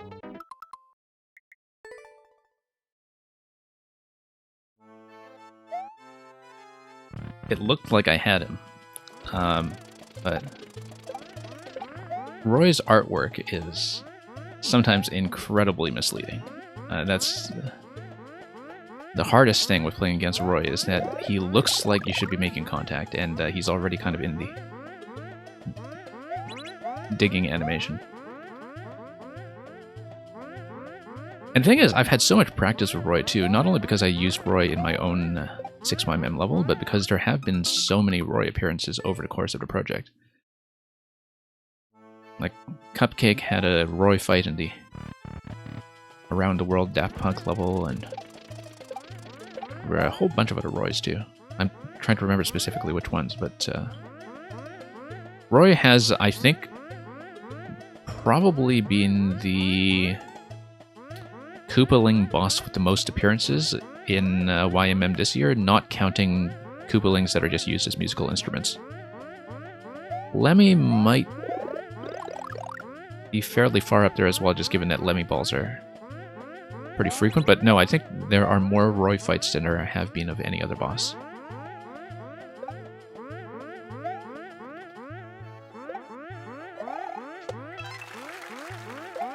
Yeah, so Roy has been the YMM MVP of the Koopaling crew.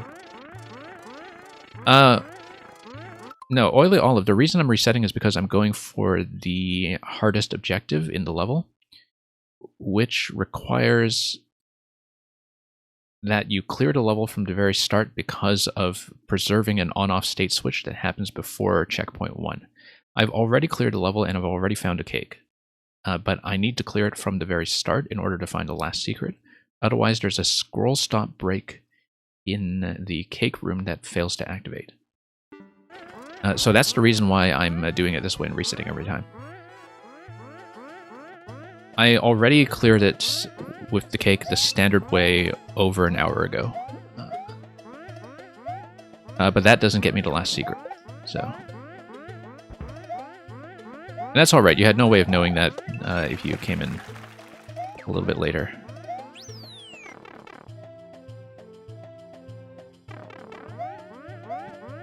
And yeah, Luke, I'll try to keep that in mind when I get there, what you're saying about the dodging pattern.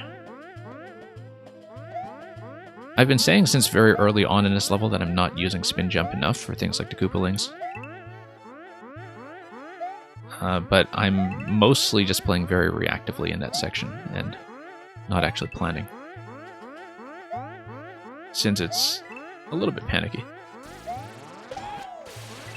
Okay. I feel fairly safe about getting the second Fire Flower here.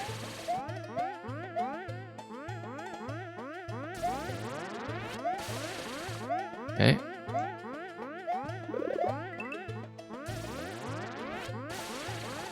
And I don't know if it's a Mega Cake or something else, but it is a secret, for sure.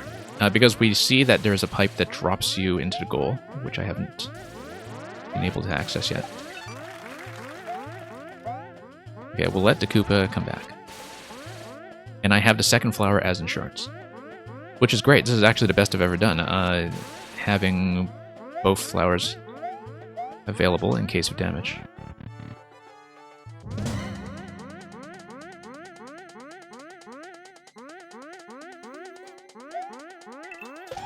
Five, 3, counting from the right. Now we do 5, 2, counting from the left.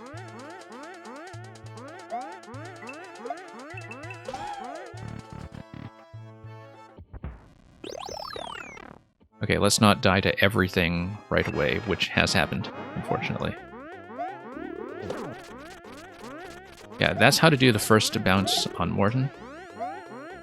Next thing is not get stun locked, not get nuked by fire.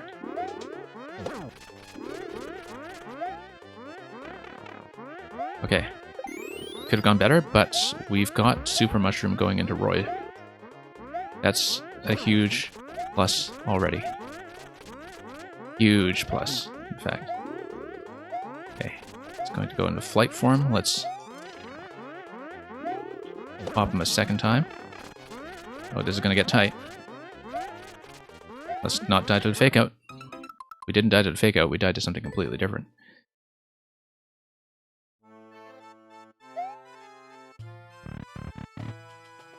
We're closing in on the 2-hour mark on this level, I think, but at this point, I'm committed. I'm committed to an institution, almost. From the insanity of trying this, but it doesn't even look that hard. It's one of those things that's so deceptive because it's all about consistency.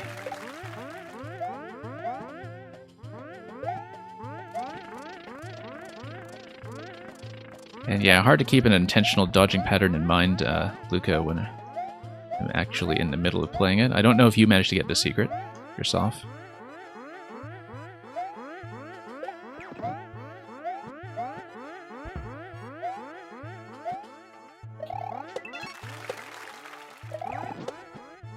Okay, one more. Close one. Nearly ran into the muncher at the end there.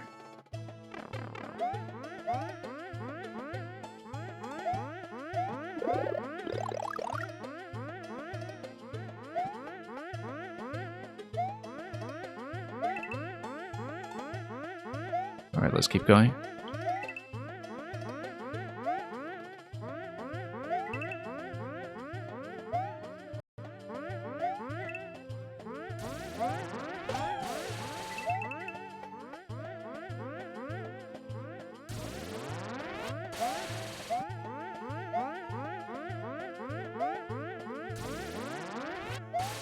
Okay, that's been getting better and better, actually.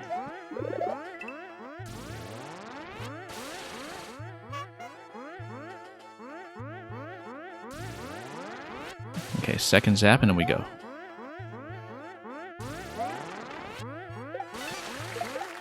Okay, not too concerned about that because we get the Fire Flower.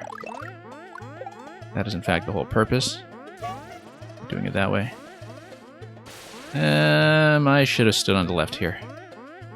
Let's stand on the left. Just to neutralize both shots. And then get ready.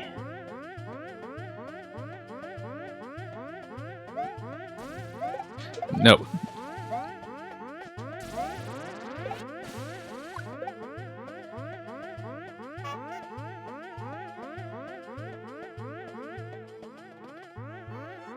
Yeah, that did not go as well as it could have.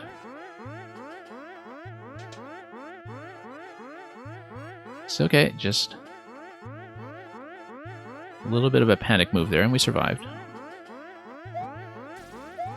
Without taking damage, even.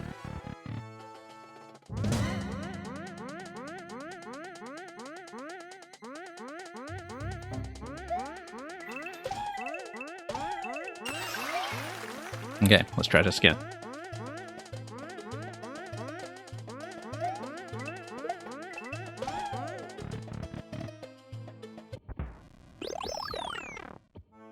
I have to stop letting Megatoro bait me into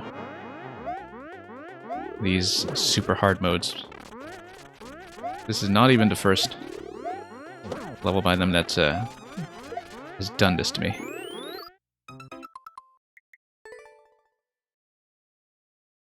Complete collapse.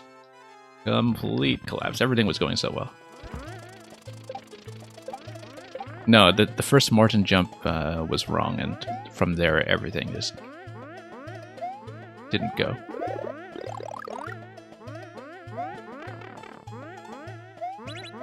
Yeah, this on-off switch, that's what it's all about. Just need to preserve it all the way to the end.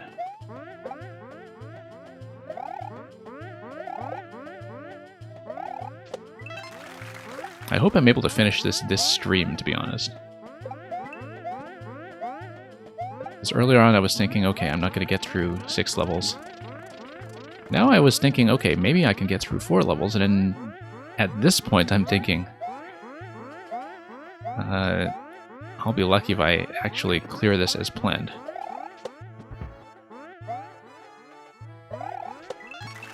Yeah. My target today now, I think, is probably going to be 4 levels. But we'll see. And Luca, there is a particular reason why dodging to the right after jumping on Morton was not a good idea. I had found that out the hard way much earlier. I don't even know how to describe the pattern to you, but in spite of the fact that the munchers go right to left, I actually do not want to get crammed against a wall after hitting Morton the first time. Like, there's a very specific thing I'm trying to avoid there. Whoops. Okay, we're down to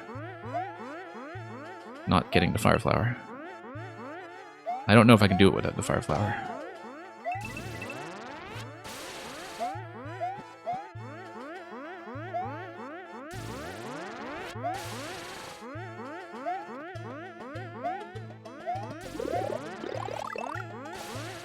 Okay.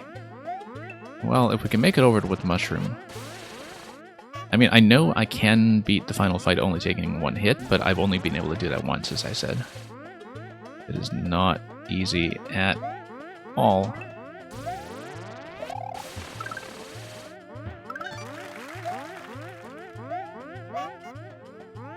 Okay, still survivable. Sort of.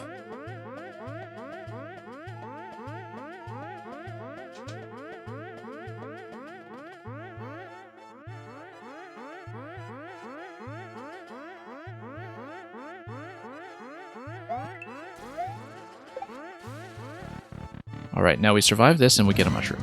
So.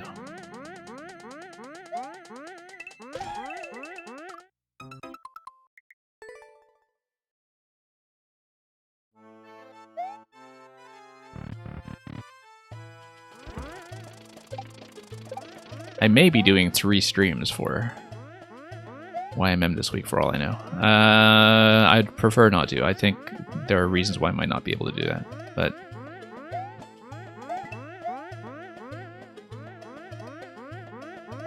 yeah, I was hoping like minimum 4 levels today, even in the worst case. And this is getting to be the worst case. Especially because I spent like 45 minutes on the first one too.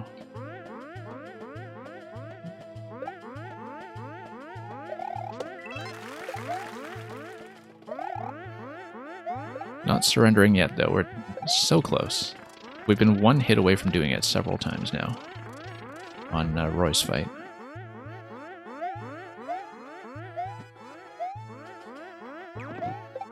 Just 1 hit away.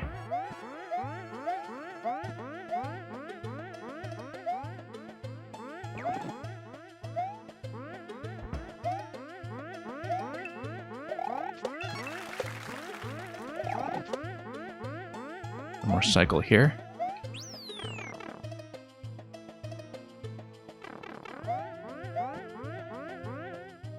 Okay, Fire Flower.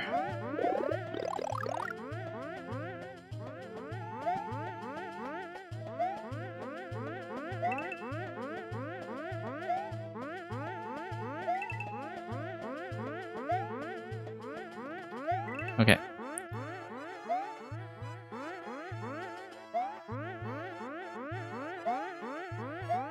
It's going to be extra cautious.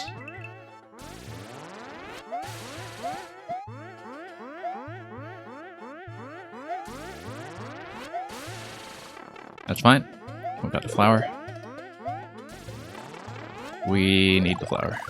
We need it now.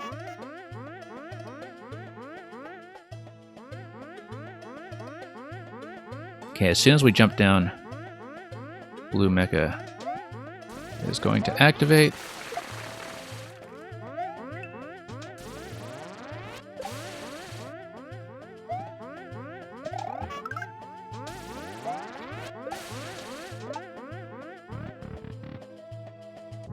Well, we're still going to be 1 hit down.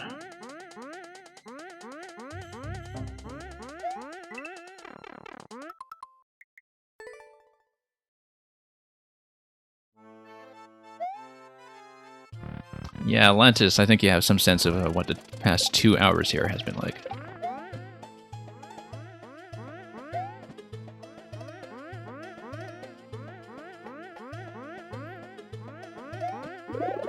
To get a sense of this, I don't know how many of you have played Metroid Dread already. I'm not going to spoil anything.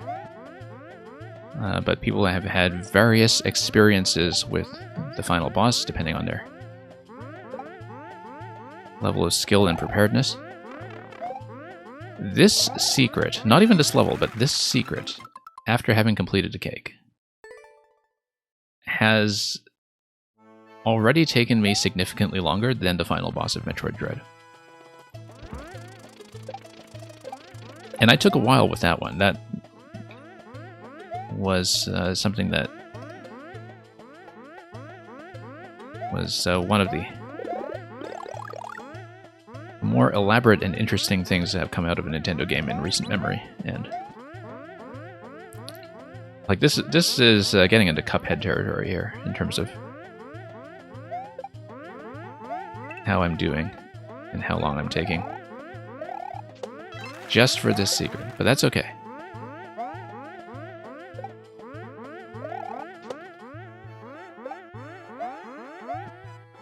At this point, I really do feel like I have to do it, so...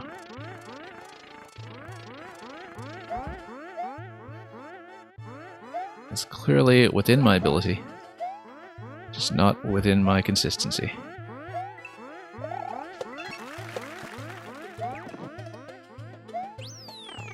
Okay, going to get the first fire flower once again.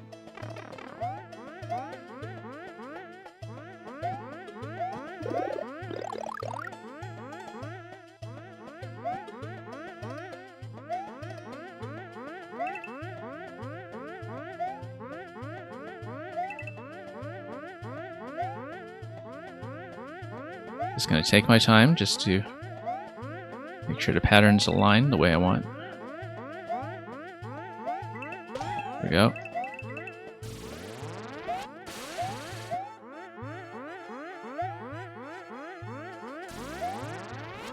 Oh no, shot in the face. That's okay, we've got a flower. Having one fire flower there is a significant boost, so not concerned. Yeah, easier from this side, so we don't activate the left side mecha until the last possible moment. Now let's grab the flower. And now we wait. There we go. Let's not miss the jump. There we go. Let's try this again. Position 5 and 3, counting from the right.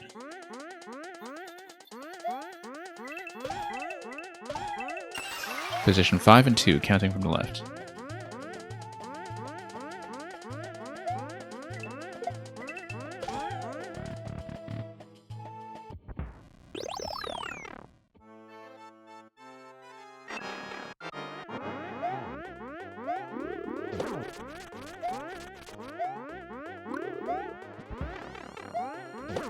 Okay, just one more Bob and Morton. Said one more Bob and Morton. Alright. Let's not die to fake outs from Roy. Ideally, I hit him in his winged position like he is now, except I need to get in a little bit closer. Getting in after his stomp is also okay.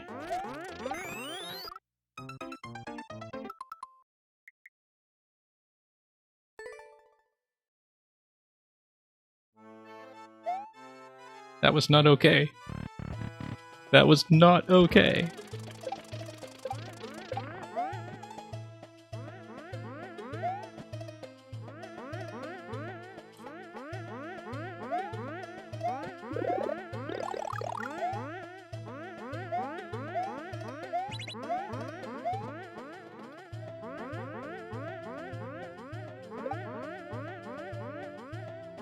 Well, in some ways, I guess from an entertainment perspective, 6YMM really did save the best for last. I didn't think anything was going to match up to the stepping on Sonic grind. But this is, I think, the new record holder just having come in at the last minute. And yeah, Lantis, for Roy's segment, I probably should dodge to the right, just for the muncher pattern. But once Roy has been unhooked from the munchers, I don't think that's necessarily going to be right. Like, for the first hit on Morton, I have to dodge left. There's just not enough room otherwise, and I get crowded by the projectiles.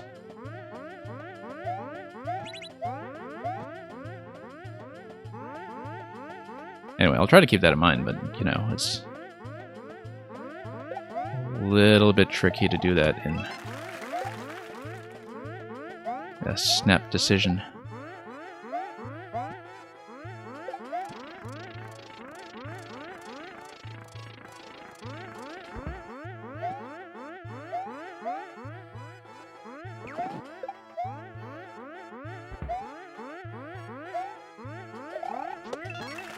Okay. One more cycle here. There we go. Oh, yikes. Got caught. The jump was just a little bit too short. It's okay, we'll go mushroom here, and we'll just have to survive the mecha. And everything else in between. Everything else in between.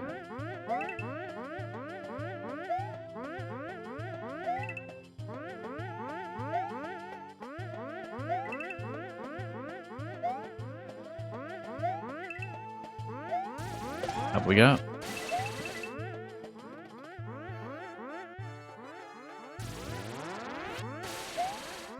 I'll reread what you said when I get to checkpoint. I'm just going to try to focus on this for a moment. Whoa. So much for focusing on that. That's okay, we'll just try to get the boss with one hit. No, I know that you mean that dodging to the right is something that's going to be easier for dodging a wave, because the wave goes right to left, but I have to keep a sort of centered position in the boss room for a couple of reasons. Otherwise it gets you into a ton of trouble. The shell's going to sit there until I deal with it, so I have to go back and deal with it, unfortunately.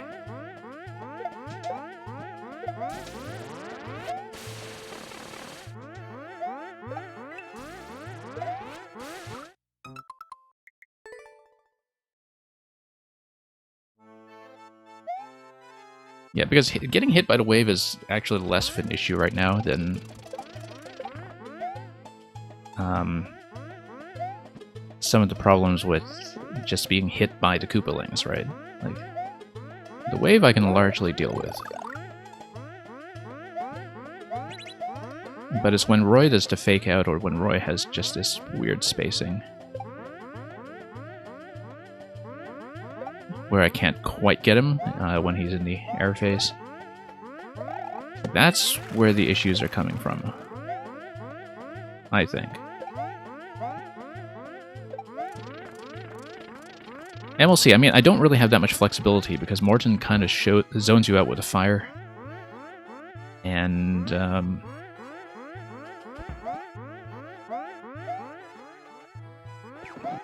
yeah, and they both zone you out with the stun lock. Like, the priority is avoiding the stun lock, and you know, sometimes I'm just not going to choose my jumping direction if I am mainly concerned about avoiding damage.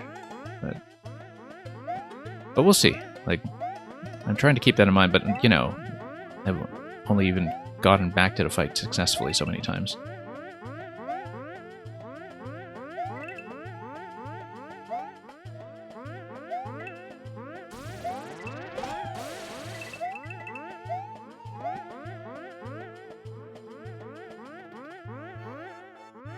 Okay, let's activate first.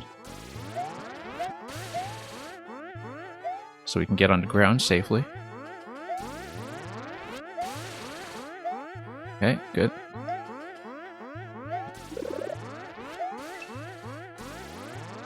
Lantis, I don't know if this is the last level for tonight. I was hoping to do one more, but it depends on how quickly I get this. It depends entirely on how quickly I get this.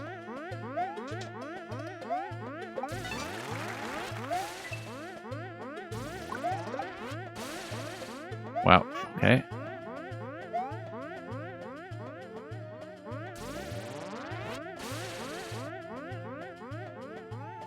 So yeah, this is still only number 3 in the set. I was hoping to do 6 and 6. That will not happen. I think ideally I could do like maybe 4 and 8.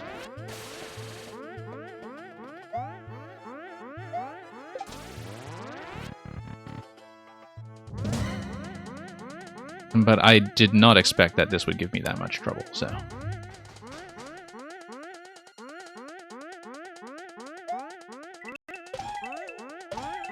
Okay.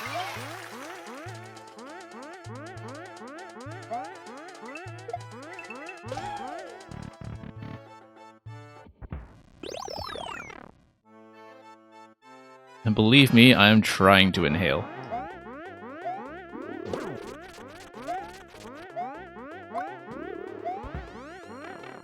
Yeah, that's just Morton zoning me out with the sudden rise, of course. Oh, stun lock. Now that time I should have dodged right, except the projectiles were just going everywhere, and yeah, that was slightly worse than usual for Morton actually, because I haven't been hit by the stun lock for a very long time. But if he's in the air, I need to let him come down. Like I can't try to rush into him, I think, because right now I'm getting a first hit just fine, but when I'm trying to approach the second hit, I'm getting into trouble because I have to back off at the last moment. And it's just not working out.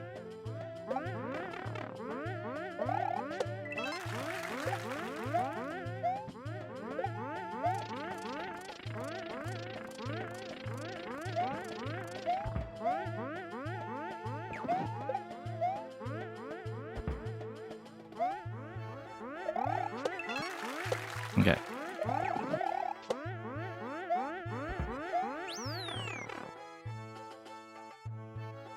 So I need to go perfectly from here in order to get the Fire Flower.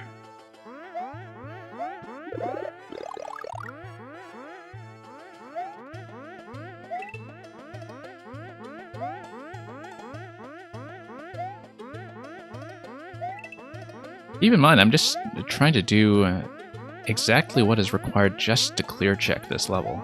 If you wanted to clear check from the start, like that's the thing that I have not been able to do. Although, no, if you're just clear checking it, I guess you can skip the pink coins. So this is slightly harder than the clear check requirement, but not by much. Like, you would be able to skip things like the Wiggler section at the end. Let's activate first. But you would still need to do the boss the hard way. Okay, here we go.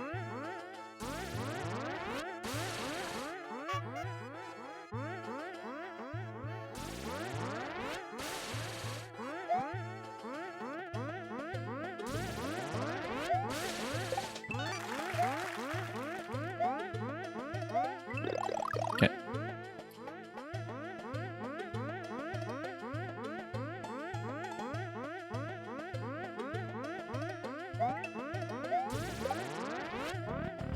Let's get the timing down for this one again.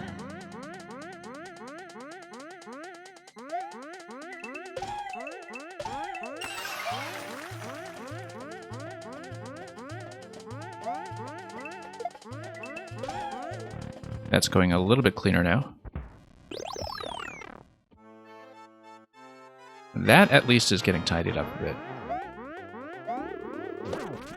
Okay, the second hit here is the problem. Let's not die to the stun lock, die to the fire instead. Morton down.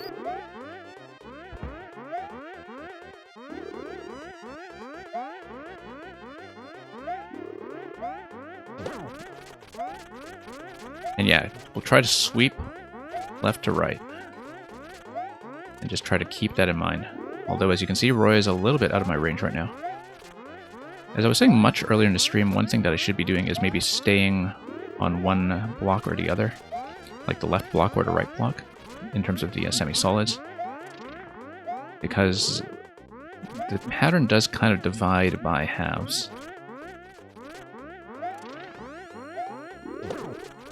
One more. Shell form is being a bit of an issue here.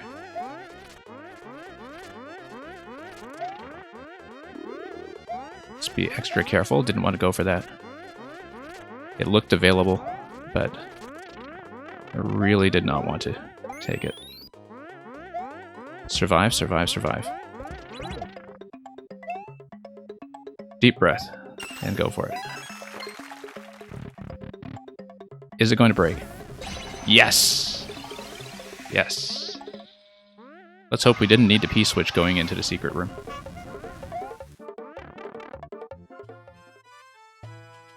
Now that is a proper cake. If the P-switch is active, I guess maybe some of this is clear, and then you can go this way instead. I love how this room, by the way, uses Gusty Garden Galaxy. Because, of course, Gusty Garden Galaxy is the official music of clearing things without checkpoints nowadays when it comes to Mario. Yoshi's going to grab some fire, because why not? I'm still exhaling. That took 2.5 hours, and it was worth it. It was well worth it. So, thank you, Megatoro, for that experience.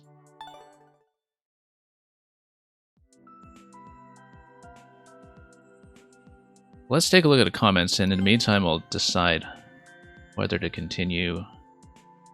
I know Document was here earlier in the stream. I know that, of course, we have a lot of NA makers, North American makers, coming in with the later levels in this set as well. I don't know if I want to hold off so Document can watch live, but also because Document's level is marked as a 4-star, which might take some time. Oh, you know what I forgot to do? I forgot to see who else commented on the last cake room. I'm not going back for that, I'm sorry. But I really should have seen who commented there, just to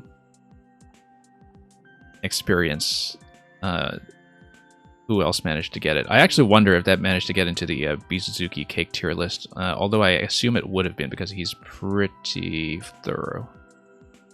The guy in Japanese here says he struggled with a laser, however 100 coins have been cleared. Interesting.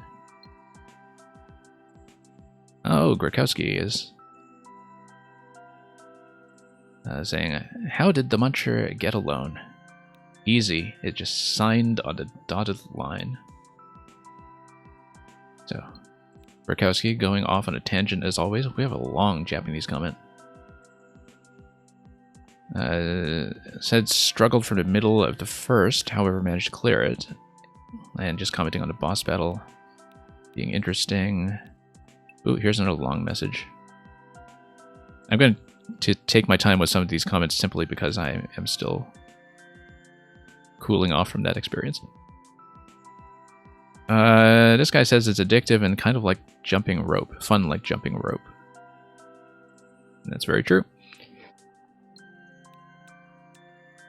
And I recognize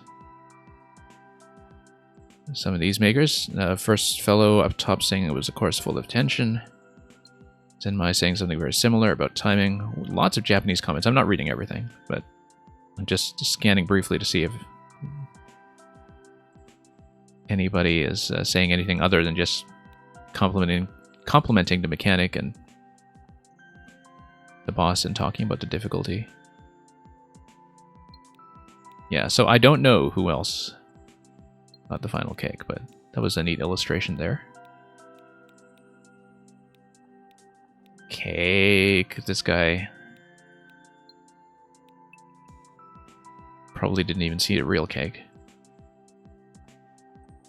This fellow here on top says, I cleared it while eating.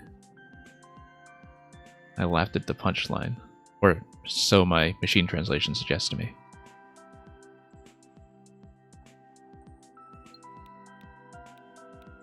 Yeah, can't always quite tell. I don't know if Looney would have gotten it, actually. Looney tends to be fairly complete as well and post most things on YouTube, but apparently had to bail on one of the earlier cakes as well, I think. But yeah, I think this takes the record. This barely edges out Stepping on Sonic for hardest cake of the project. And you said Suzuki got this big cake quite easily. Yeah, it sounds like he would have done that. It sounds like the kind of thing that he would have gotten.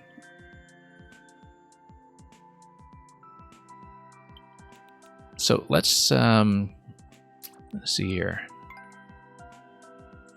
Document Lobstacle course.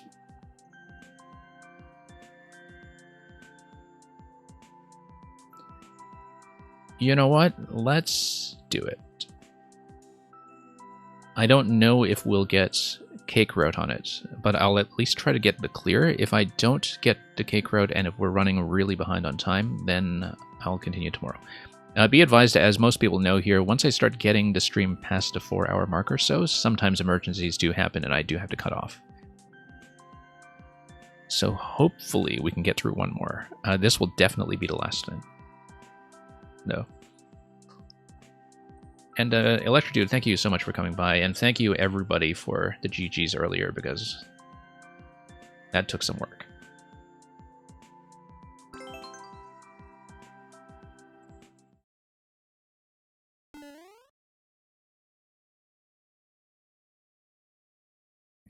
Here's Lobstacle Chorus by Document.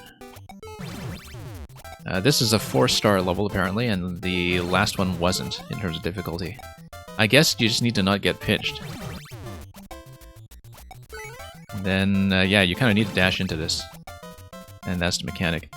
Really neat, actually, that you just have this constant supply of bombs doing the instant reactivation, because of the way that there's always a bomb that's going to blow up with the lower block. That's a cool mechanic, just to do the instant reset. Yeah, St. Louis Blues guy. Hope you're doing well. We just had an adventure in this level.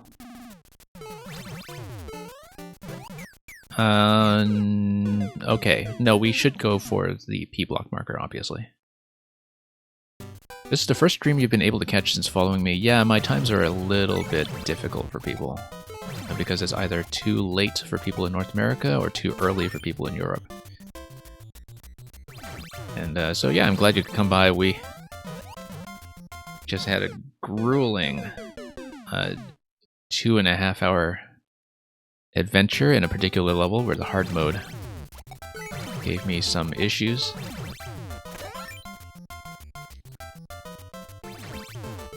But hey, we managed to get it done, so... There we go. Bit of a tight spacing there, but we got it. Okay, and this gets refreshed. And then you need to hit the next on-off switch, I see.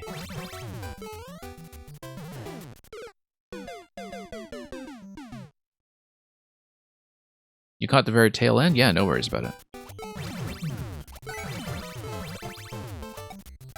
I'm usually fairly complete about saving all of the Mario Maker content in long-term videos anyway. It's difficult to browse on Twitch and difficult to find where everything is, but I do try to save all of the Mario Maker levels long-term just for preservation purposes, if nothing else.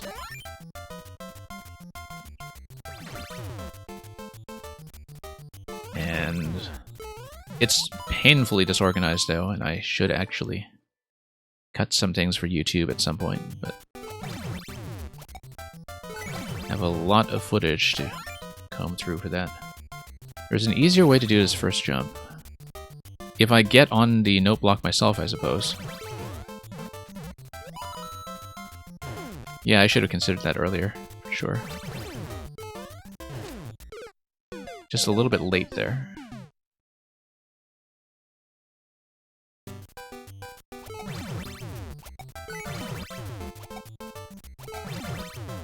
And here we are. Let's redo this. Hang on. Yeah, much better. Nope, missed. Bit of a tricky angle. Look at that cloud coming in to... Well, not really load anything in particular, it's just being a cloud. Oh, I see. No, it's for the positioning. The cloud is here to do offset, I think. I'm pretty sure the clouds are doing offset to guarantee the bounce. If you look at how that trampoline has been nudged.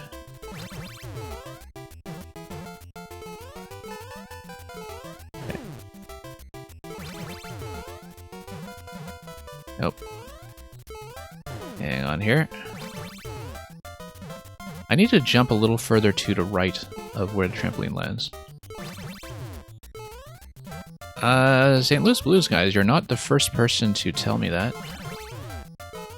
As I always say, if you can somehow convince National Public Radio to run a Mario Maker program, I'm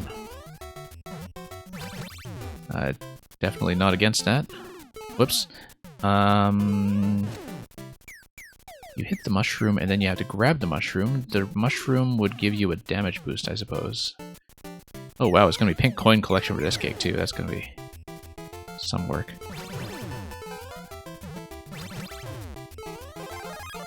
Okay, no, that's okay. We can grab that. Grab that. And probably just stop this. Yeah, you have to stop this and then take damage and go.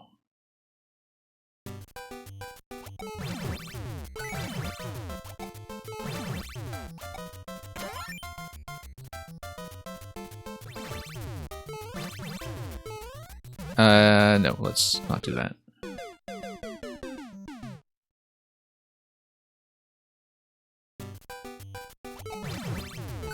Okay, let's do this. Go through. And punch this. Go around. Whoops. Nope. Punch. Go around. And up. Whoops. That was a bit of a baby bounce there. Not quite what I was going for.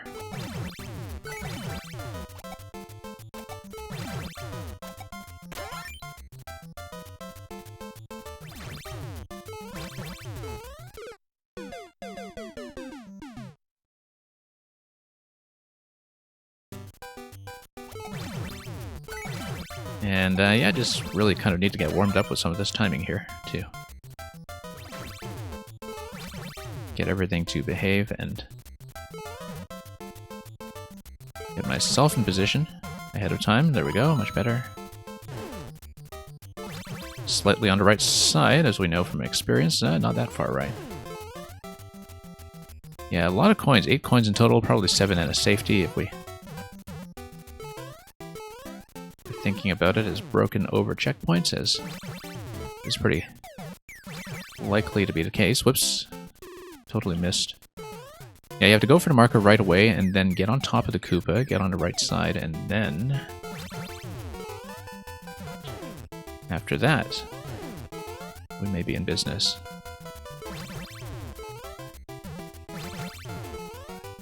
No.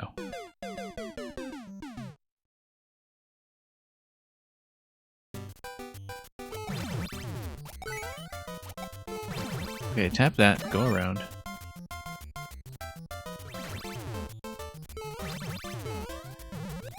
Your timing was not quite right there.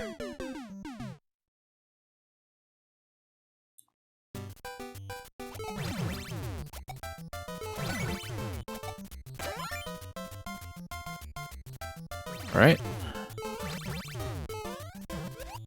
Nope, let's salvage that.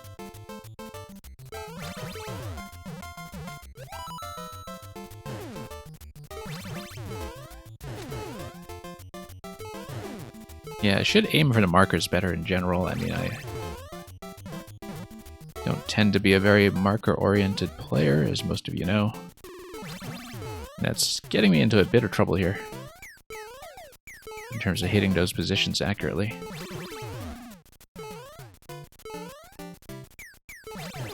Whoops.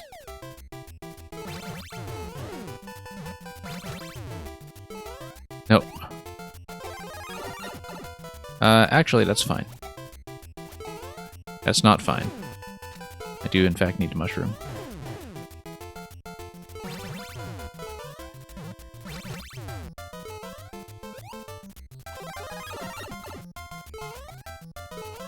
You know what it is? You get 2 mushrooms that fire into that position. I think possibly you need them both if you take a damage boost off the first one. Whoops.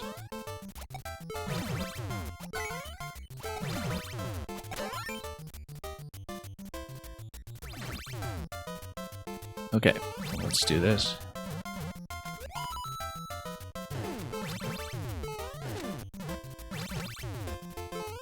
Nope. And thinking about the idea of jumping on top of one of those clouds, but unlikely to. Aim for that deliberately, of course. Whoops. You have bad timing on stationary spring jumps, yeah. Sometimes it can just be an input lag problem, depending on what kind of display you're playing on, in fact.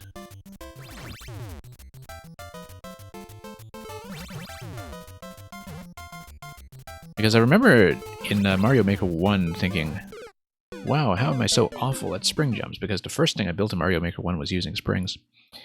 And it just turned out I had massive display lag that I had not reconfigured at the time. And which didn't show up nearly as badly in other games up to that point. So. Now obviously if you're playing off handheld, not much to blame other than yourself. Okay, that actually worked. We'll grab that. I'm going to get another round. Because that will allow me to do this. There we go. I think the idea here is I need to punch this and then punch this. Had to be pretty quick, actually. Fairly quick. And then I have to get on top of that. Okay. Actually, I wonder if there's anything I can explore up here. Probably not. Nope, this is just built on a half screen, so doesn't look like it. Although I can check the 10 coin to see if there's... I mean, everything is going to be visible on screen just as a result of everything being built on the lower level. There isn't going to be any hidden information here, I don't think. Whoops. I think I do have to tail it from behind. I don't think I can get ahead of the Koopa, but I may be wrong about that, given how the note block worked earlier.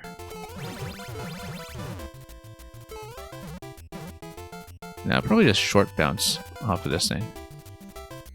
Or a long bounce if I get ahead of it. I'm not going to get ahead of it like that now. Unless I get up onto clouds first and then drop down, but something tells me that's not likely to be the answer. Whoops.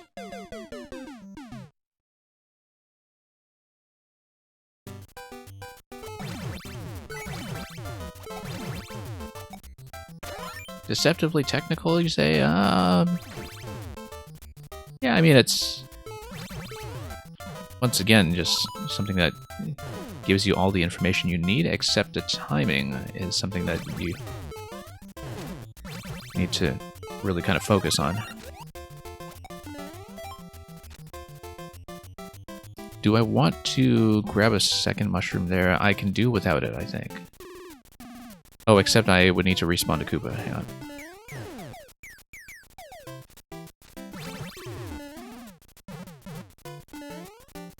And I have the mushroom already. I can actually just hit the Koopa directly, I believe. There we go.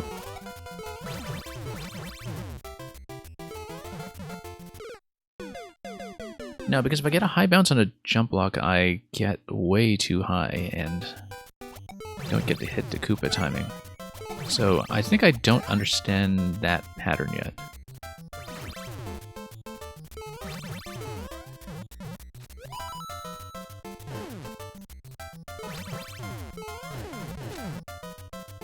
Yeah, don't understand the pattern yet, and we have to narrow that down. Whoops.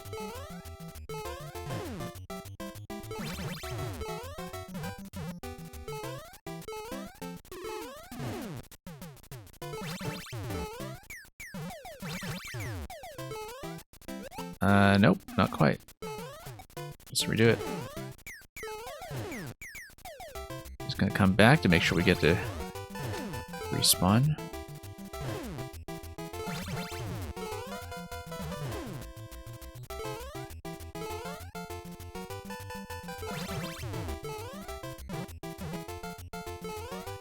And that's going to take a little bit of work to hit accurately. I keep pulling back a little bit. That's part of the issue here.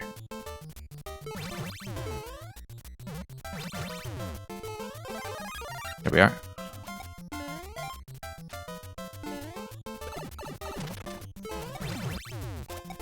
Okay.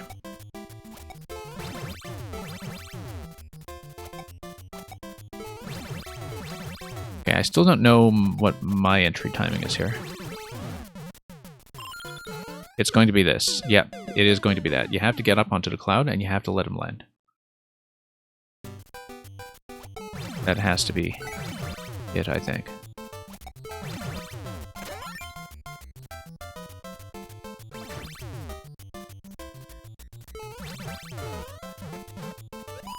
Okay, up we go.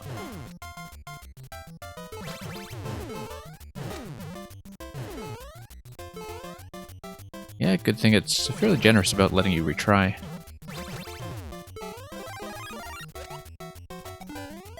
That's a lot of coins unaccounted for.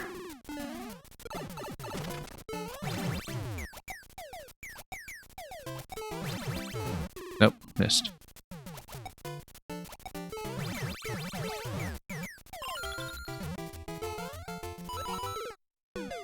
No, I need to get close enough to drop the thwomp in advance, maybe, and go over it. I can't go under it. Timing is not going to work out for that. So. Then how is that going to happen?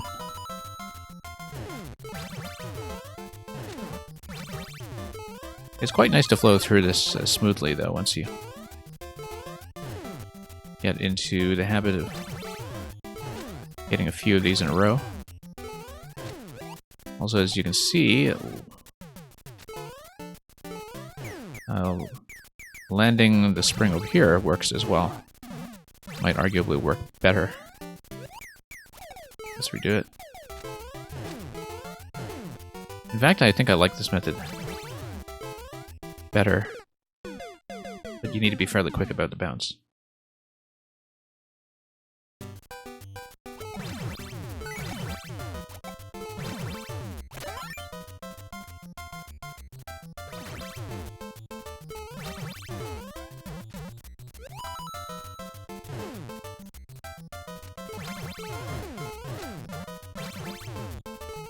There we go.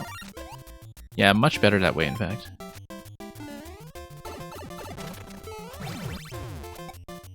Okay. Hit.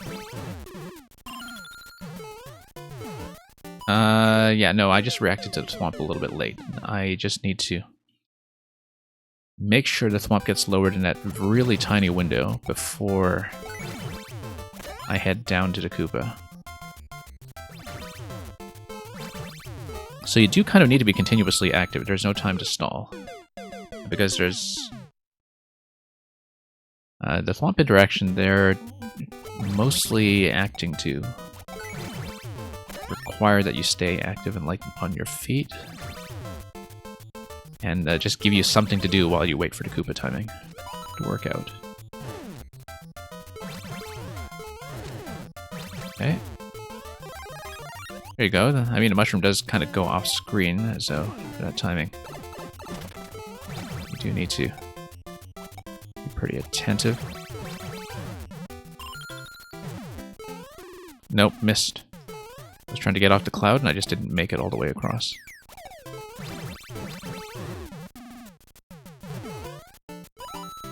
There we go.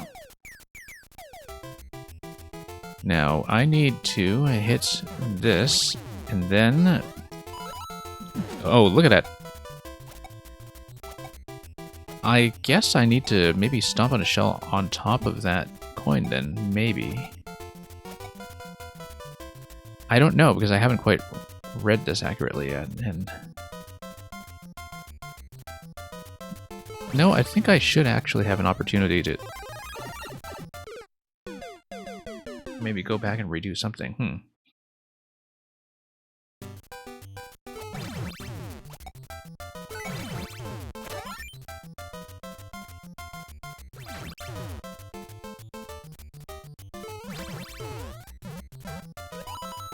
Okay, we'll do this.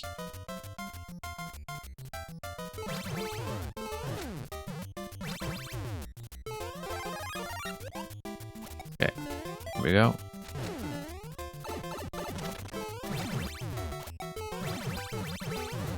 Yeah, from a pattern reading perspective, that's mostly fine. Mostly.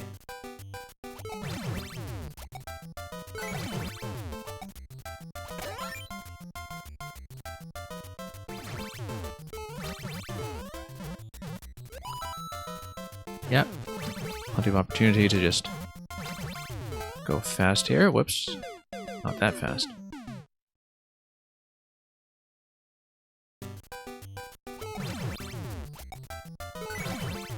Then we'll pass through here.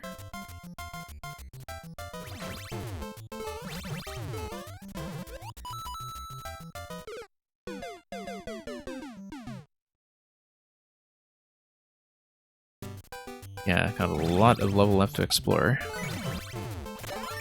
And we'll hopefully have mastered the mechanic by the end of it. Oh, whoops. Completely missed. The Koopa wasn't out yet. So, can't tighten this up too much. No, we'll go back and redo it. Hang on.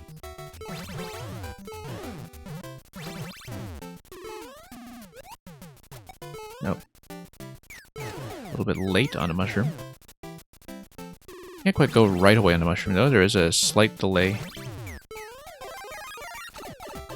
Nope. Easy to retry it at least.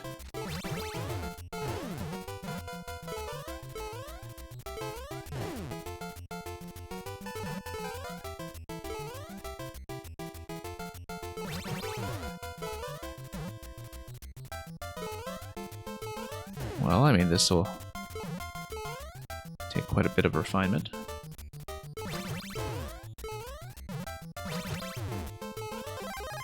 There we go. Grab this guy.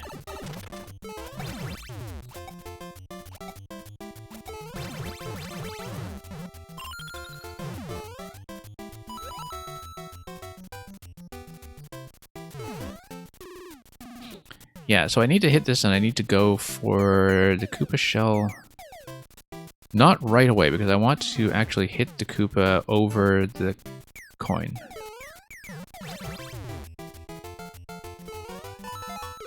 No, there's no way. Really? No, what I want to do is I want to jump onto Koopa, and so the shell is there by itself. Then I take a mushroom, and then I kick the shell into the coin. That's how to do it. Yeah, you jump once into Koopa, you get it into its shell form on top of the spike, and then you have to kick the shell after taking a damage boost with the mushroom.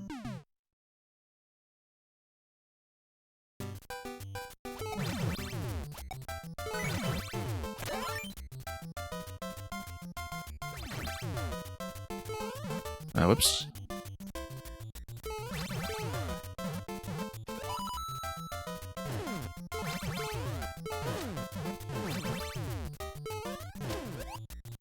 Okay. I don't know why I keep trying to reach for that coin. We've established by now that that's not going to happen.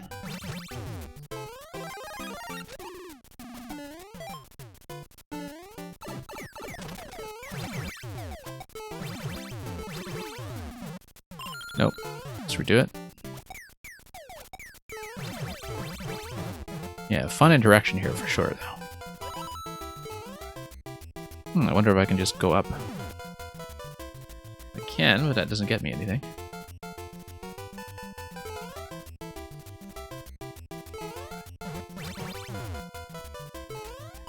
No, I have to be fast enough that the Koopa does not fall off at all.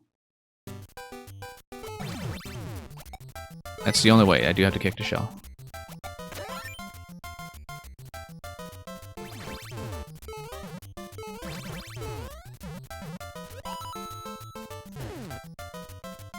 Okay. Up we go. No. Oh, hey, that actually worked. remarkably.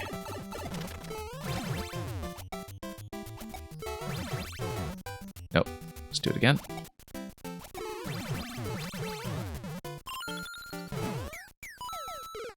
Too soon. Need to let it drop a little bit lower first.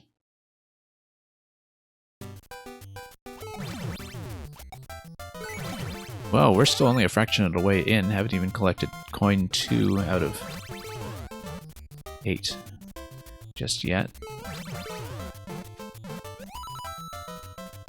And Mang, you're going to sleep. Your eyes are hurting. Yeah, you might want to save your eyes so you can make more levels for us.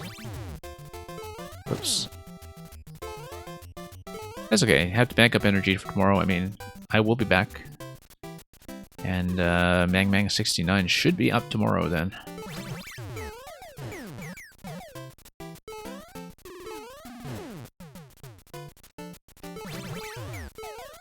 Yeah, like I said, I don't even know if I'll finish this one today. But we'll do our best. And at least learn everything that I can. No, too late.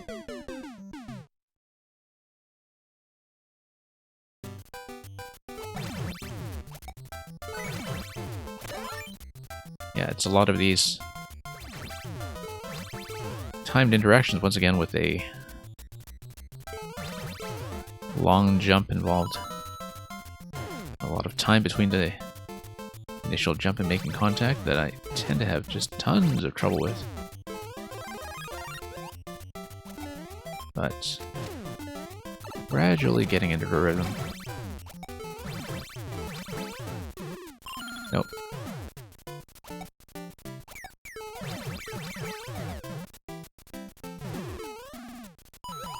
Okay, just barely.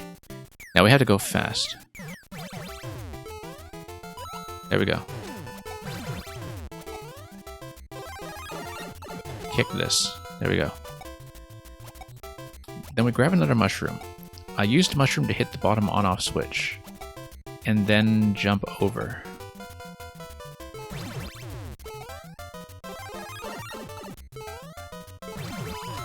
Checkpoint. There we go, 2 coins. Doing alright. I hope. Shell is going to kick over there. Koopa is going to wind up on top of the conveyor belt. Why would I want it on top of the conveyor belt? I don't know. Why do I want it on top of the conveyor belt? I'm not clear on this yet. Oh, because, yeah, one-way panels, I jump on it. Oh, and you send a shell across for some reason. Yeah, I guess the checkpoint placement is fairly generous about letting you figure this out. Hopefully. Ah, because you need to kick the shell over to the on-off switch. Yep, that's understandable.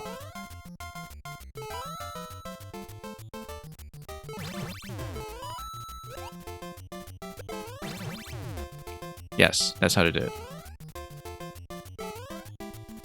Need a smoother timing on my part, but that's how you do it. Lots of variety to all these setups, of course. What does this do? Bounce. And how is that useful? You bounce it up.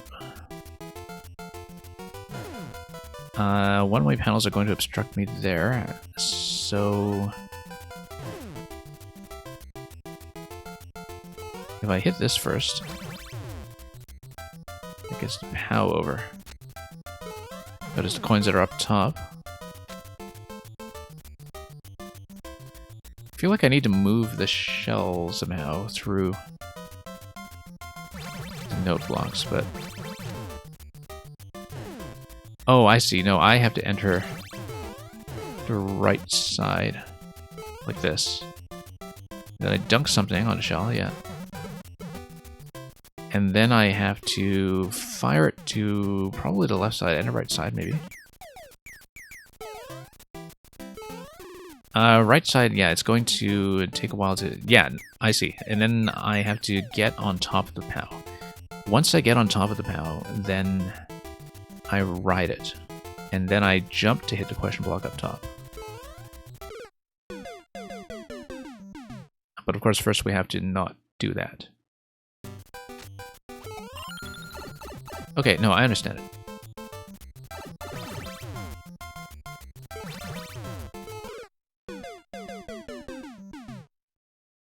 You have to loop around quite a few things here.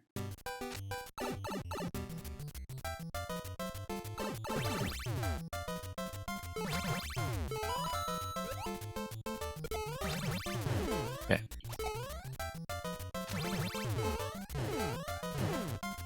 Yeah, so you have to do that interaction a second time. So I kicked the shell to the left so it hits both sides. Also clears the piranha.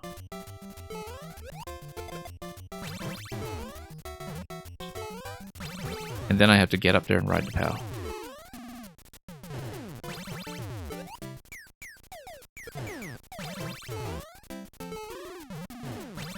Nope, just barely missed.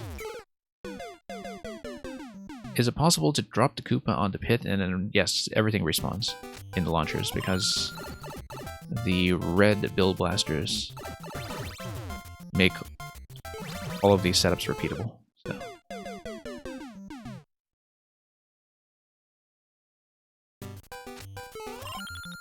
Yeah, I hope I can finish this before I log off, but it's entirely possible, as I said before, that I may need to log off suddenly before that. So it will hopefully not come to that, but we are a little bit past our intended time, so.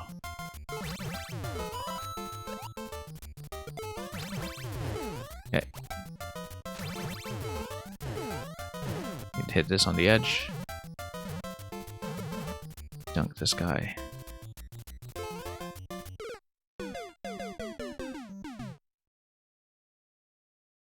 I mean, obviously, those jumps will need to be fixed up if we are to get anywhere on this level.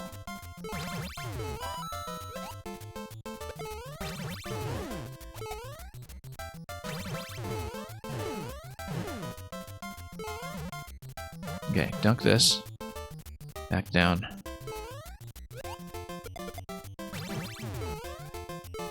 Missed. No.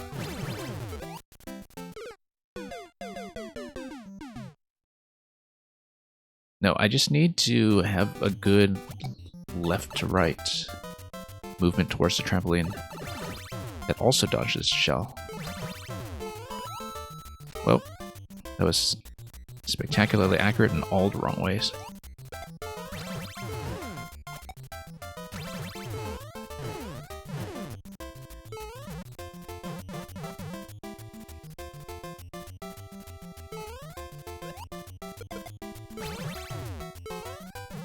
Okay, there we go. Missed. But that's the idea, that you jump towards the question block. And then you get coin 3.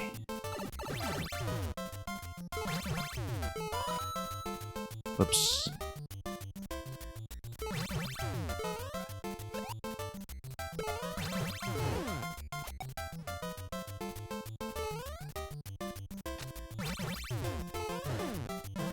Okay, same thing. I know what the intended pattern is. Yeah, dropping this from the left side seems to be a lot better, actually.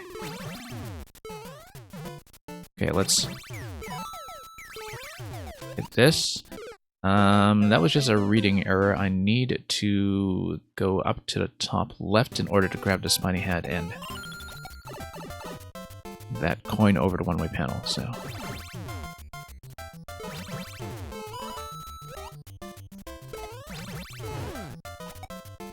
Yeah, I just kind of hesitated with what to do there, just because I was seeing that interaction after the POW for the first time.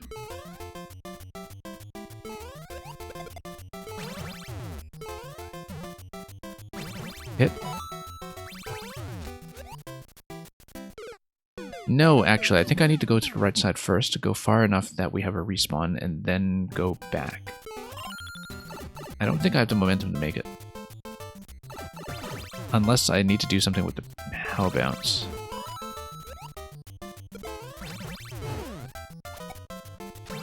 Yeah, I just don't understand coin 4 yet, unfortunately.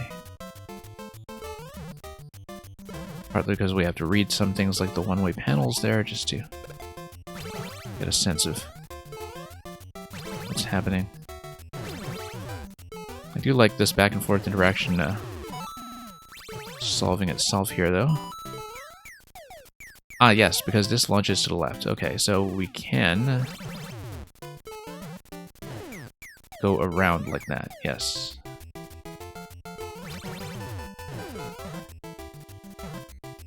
There we go.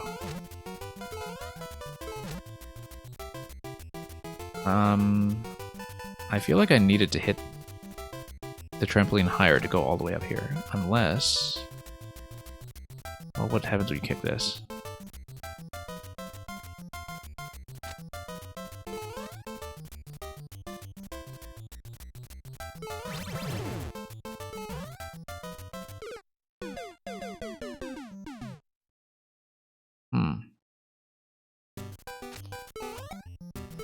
Curious.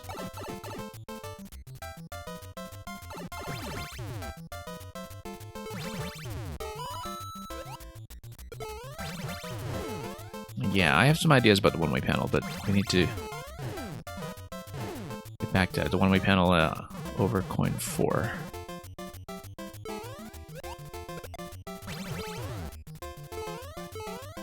Whoops.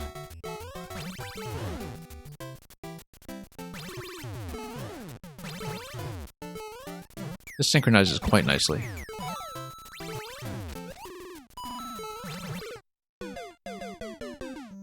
Yeah, that's gonna spring. I don't know if that by itself gets me high enough to touch the pink coin. I don't think so. I think it requires something else. And I was thinking it would involve getting the spiny hat somehow, but currently, given the spiny hat positioning, I don't see how to wear it unless I kick it onto a trampoline and get under it somehow. That may actually be the solution.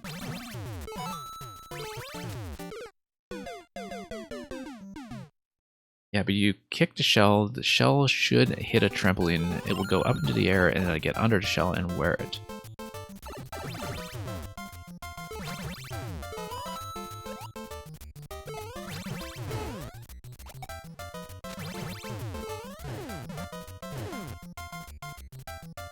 Okay, here we are. Yeah, I quite like the note block push through the icicle. That's a very nice interaction. One that you don't see so often in a platforming context. So, don't miss.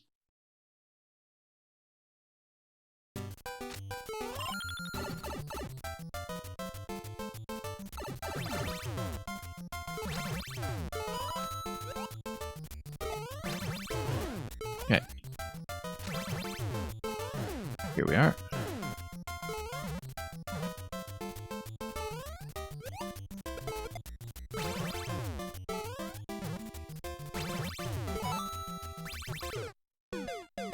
A little bit too much slippage.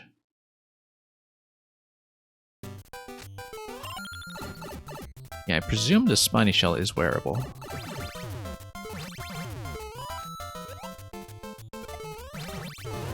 Okay.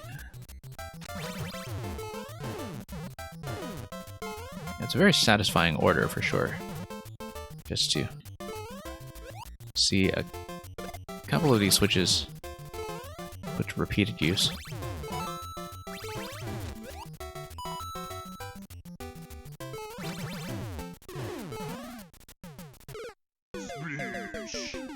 And thank you for the follow.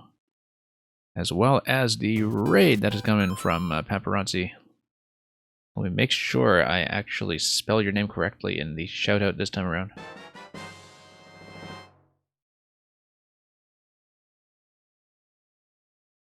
And yeah, Paparazzi, hope you had a nice stream over there. We have had a bit of a slow-moving one over here, partly because I had one hard objective on a certain level that took me 2.5 hours. And so I'm on only level 4 out of 12 of the final week of 6YMM, so I'm almost certain to continue tomorrow. I probably won't be on for much longer, in fact, but thank you for the raid anyway, and I hope everything on your side was just fine.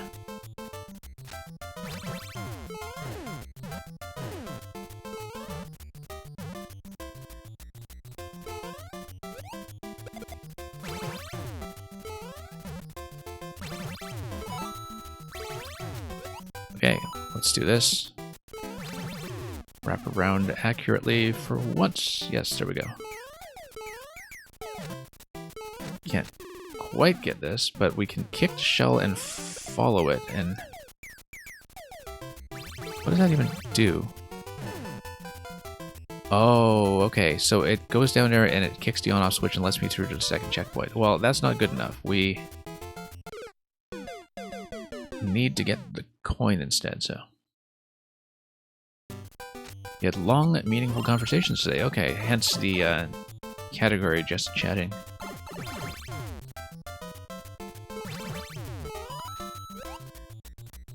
Yeah, nice to know that you could have a session like that and just kick back with some of your regulars and have a grand old time socially.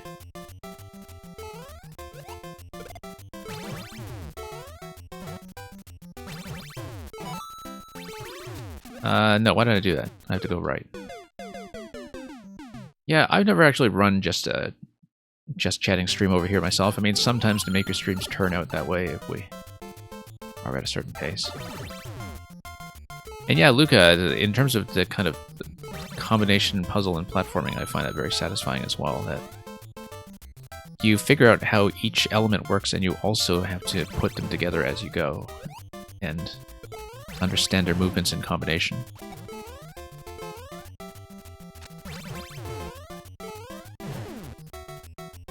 But it makes for a very interesting pace where, you know, at every turn it's often giving you a soft opportunity to reset, so you have the opportunity to learn what everything does at your own pace. But then when you do the platforming itself, that then becomes potentially deadly, as you can see here, as well as time sensitive. And yeah, Paparazzi, thank you for bringing some viewers over, and you have a good bedtime.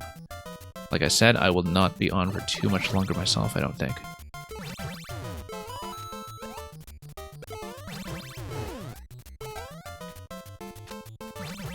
Okay. Here we go.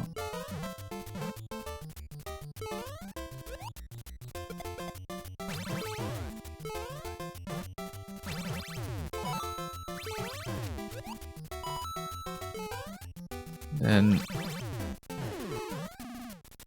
nope, trying to shortcut that too much. It really does feel like the only way to get up there is by taking the trampoline high enough. Now that I know what the shell is for, the shell is actually something you have to race over to the gate that takes you to checkpoint 2. Whoops.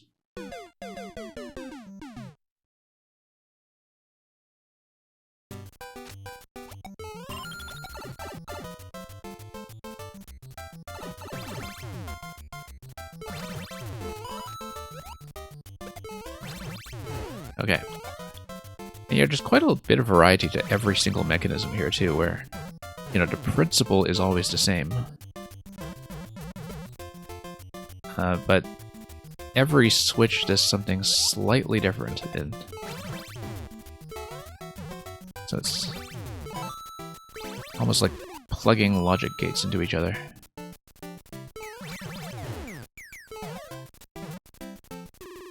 Miss. Let's do it again. It's clearly doable, but it's somewhat high risk. And you have to go over to one-way panel.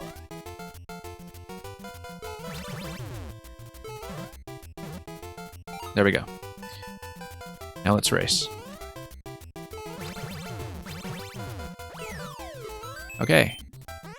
Checkpoint 2 with 4 coins. I think that's all the coins available so far. There's a coin that's underneath that muncher. I feel like that muncher is going to get bumped if you launch something. Actually, no, you can kill it with the POW.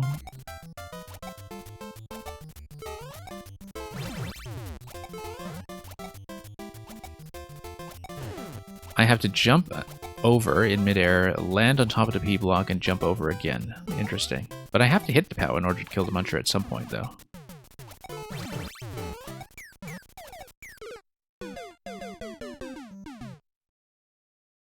This coin is interesting.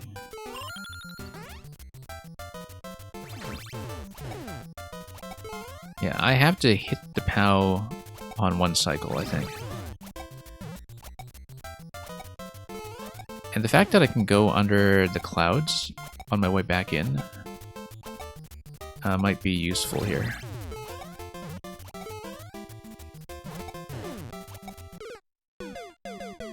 Yeah, because you can take the POW down low and then you jump over to coins and you can continue, but that doesn't give you the coin. You haven't managed to get the coin so far. And welcome, Tetratarix. I hope you've been doing well. This one's tricky. I think hitting the POW is absolutely essential. What if there's a second POW? No, because there's one from the blaster at a given time.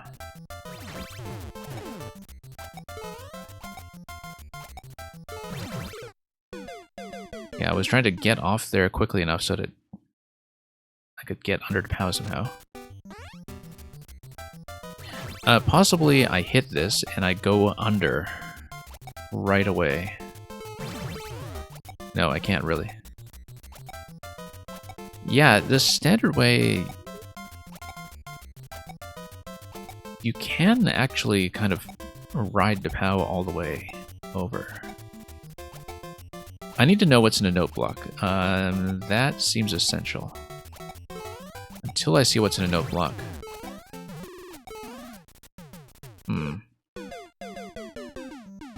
I think I only take the position above once I'm able to go through the muncher.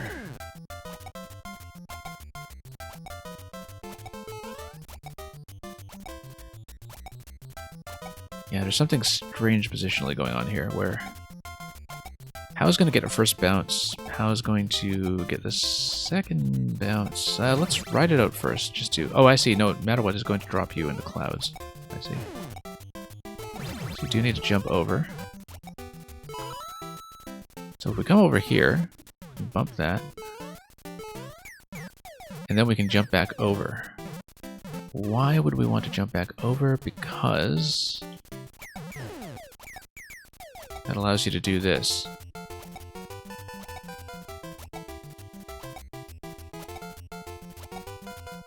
Now, why would I want to do that? If the idea is... Oh! I get it. I think I get it. I'm pretty sure I understand it. Yeah.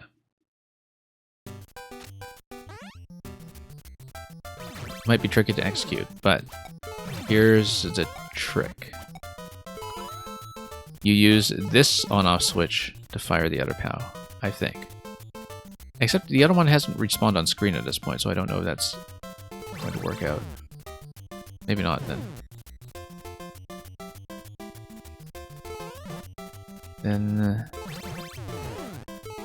okay, maybe not.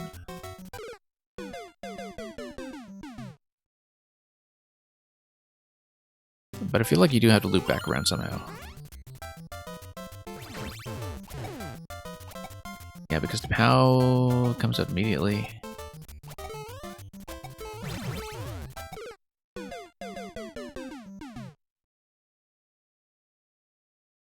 Curious.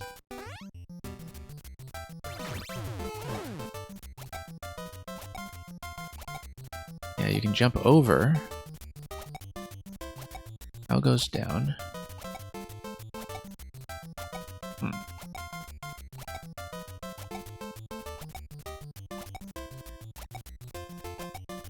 Yeah, the POW launches so quickly that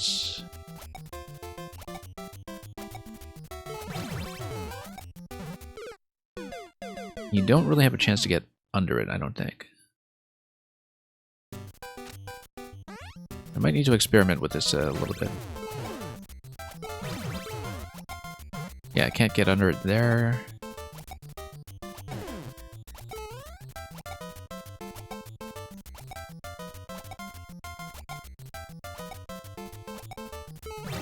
What if... Jump back to the left.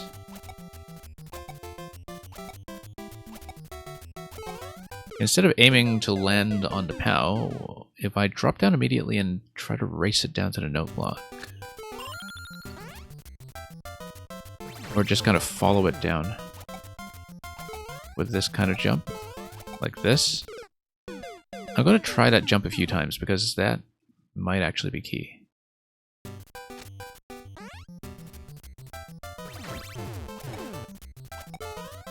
Like if you do this kind of jump and hit the POW from below.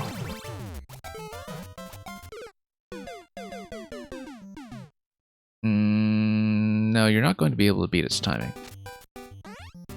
But if you stand a little bit to its left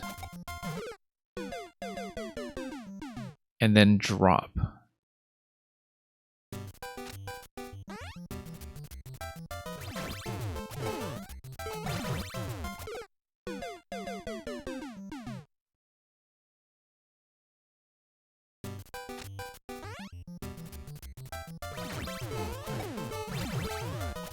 No, trying to do a double tap there, that doesn't work either.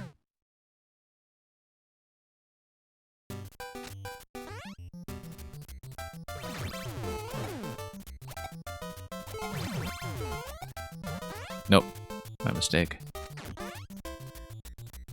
Yeah, I was trying to jump off the POW on the left side and get under it like that. No.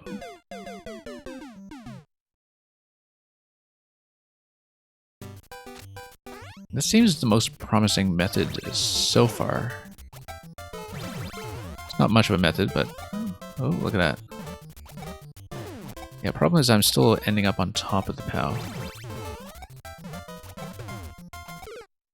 That is the method. And in fact, I get enough height that I should be able to go through the one-way panel immediately? No, because I'm hitting the POW at a height that will dunk me back down, so I need to circle back.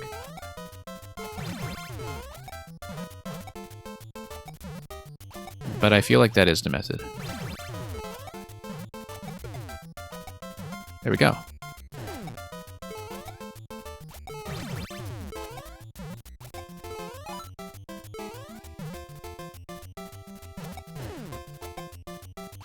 Mission accomplished. We'll have to do it every single time we die in the segment past checkpoint 2, obviously, but I think we can probably do it repeatedly without too much fuss.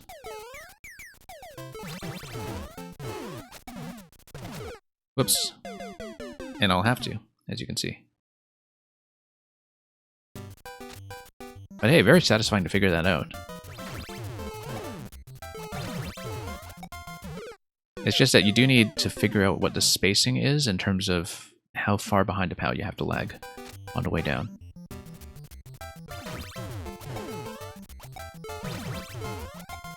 Yeah, you have to see that it is possible. That's the main obstacle here. Whoops.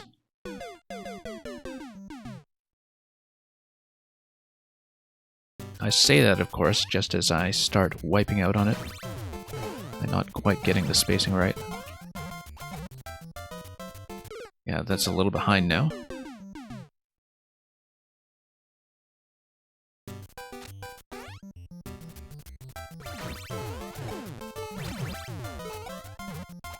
If I can get the method down reliably, that will be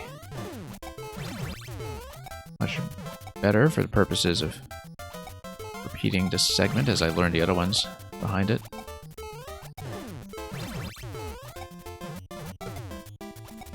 Okay, it's not too bad.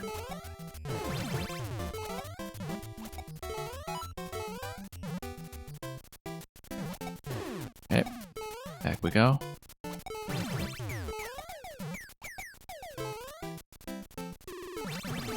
Bounce. Okay, no coins yet that I can see, but we want to rise on the stump. And we need to rise on the stump to land on the stump that's on top of the thwomp, so...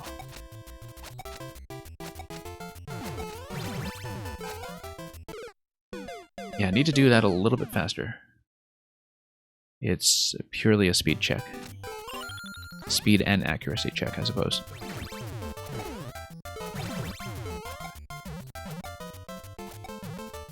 Yeah, you can retry mostly safely. The timing is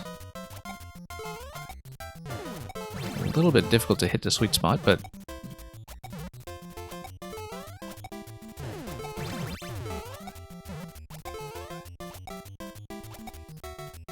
you can usually tell somewhat in advance if things are going to work out or not.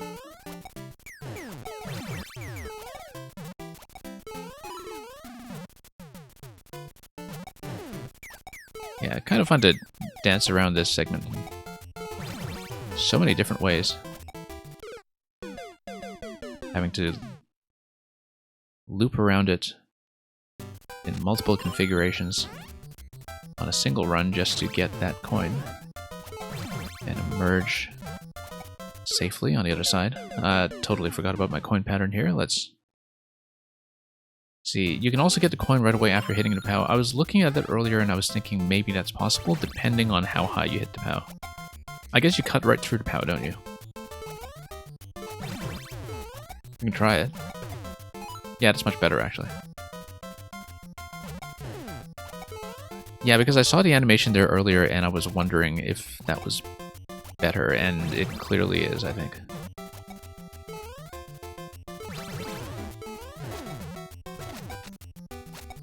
Okay, gonna be Womp. Miss. Luckily the stump pushes you in a way that's actually... whoops.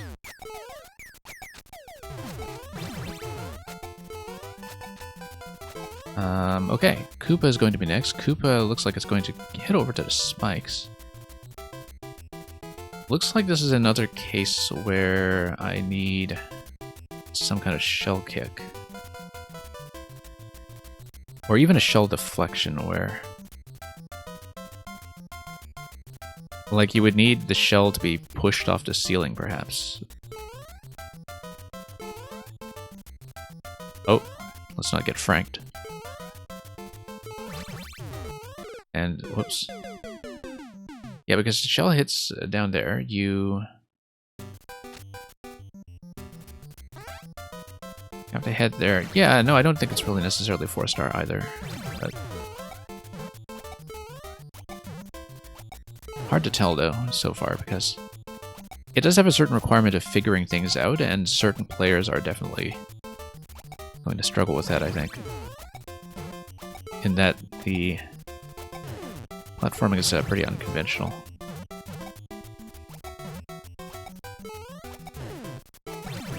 Depends entirely on your comfort level with figuring out jumps like this, I think. But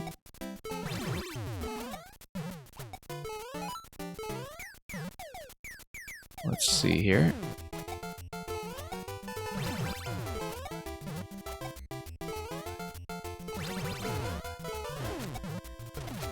Okay.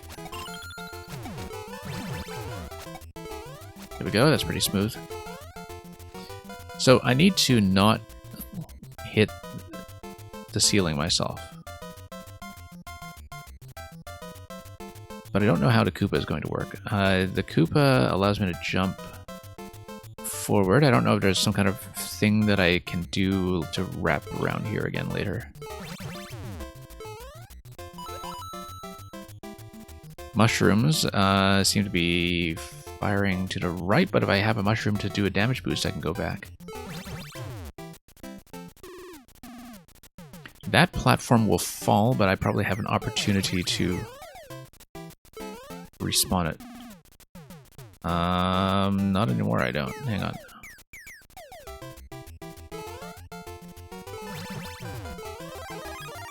That's okay. Having a mushroom allows me to go back.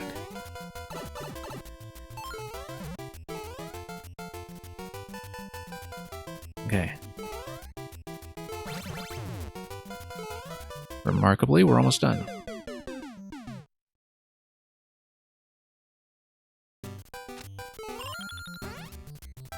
Yeah, it's not like this is a level that kills you with tons of spikes like that one that Lantis made.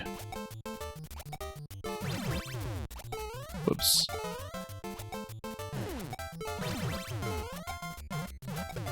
Yeah, we should remember that I can, in fact, cut through.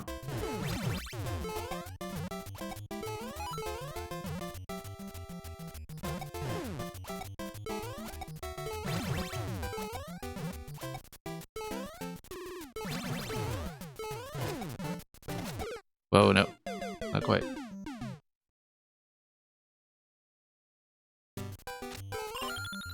No, with only one coin remaining after that damage boost one that we'd already seen, I feel like we're actually reasonably close to the end all of a sudden. Whereas near the beginning of the level, I was concerned about how slowly I seem to be progressing. Yeah, once again, I should consider cutting straight through, but that's okay, we'll do whatever feels cautious. Which was not that.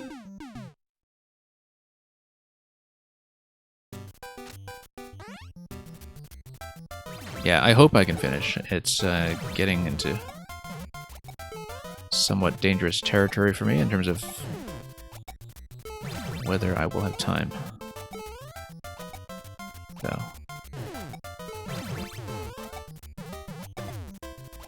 I've figured out most of the solutions. If I do need to restart this on the next stream, I can probably do that quickly and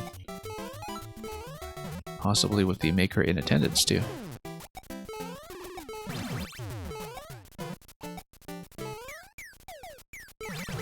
But in the meantime, we'll head over here.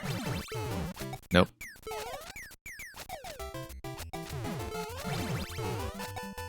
There we go. Going to do that in a very smooth motion. And we know what's going on here now, so... Oh, that was close.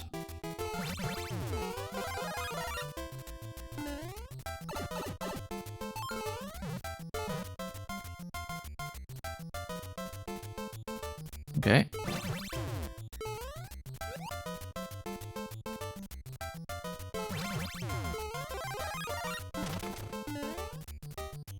That's okay. With the brick down, that's not going to respawn, so I just need to reset back to this side.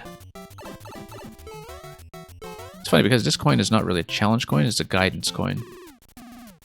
To let you know that this is in fact what to do.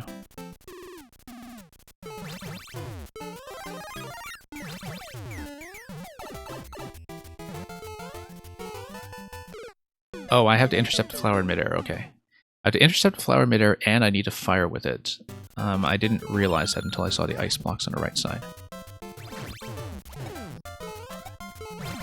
Yeah, that is a bit difficult to read blind, I think, but...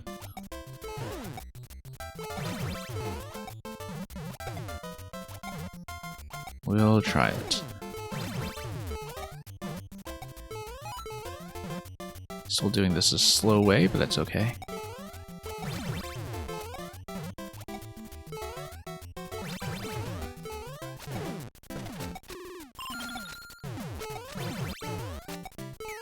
Okay, there we go.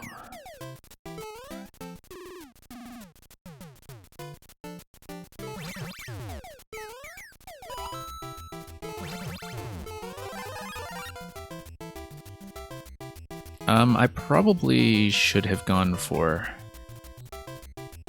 the brick first, actually, before we go back. I think it makes sense, in fact. That saves us one trip. And despawns the Koopa. Oh. Completely overshot. Forgot there was no wall at the end there. But I think the right move is to hit the brick first before we do the reversal.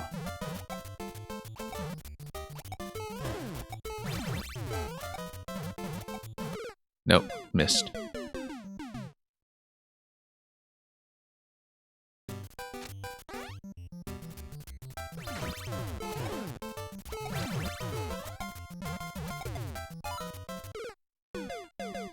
And Audacious Milk, yeah, thank you. Glad you enjoyed the commentary.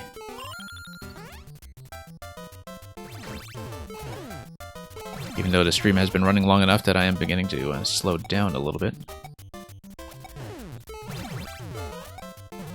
In terms of general chattiness.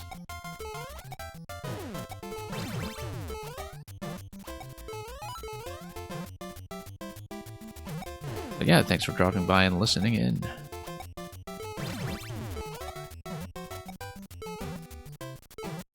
Oops. Total miss.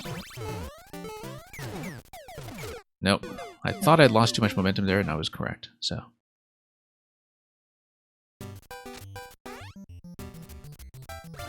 Yeah, we are quite close at this point. I can tell. There seems to be a tricky series of interactions with a fire flower near the end, and I just wasn't able to read it quickly the first time.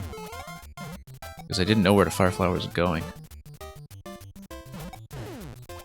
And I knew that I couldn't stay invincible for that long, but I just didn't understand what was going on yet, so. There we go. There we go. Thought I'd missed that one, but we managed to keep that steady.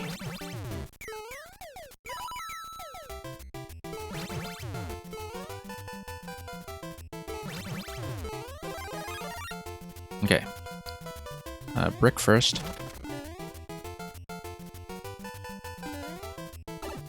Coin second. Because you're scrolling far enough to the right, the initial position of this red platform always works out very conveniently since it's also being loaded back in. That's something that did stick out at me, since it is within respawn range. Nope, have to do it again. Just a little bit late.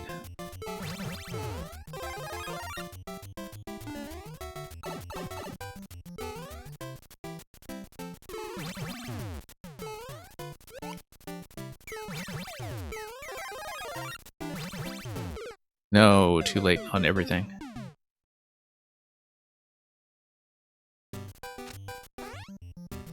Yeah, and you pretty much have to race until you get the flower, and then fire as soon as you get the flower.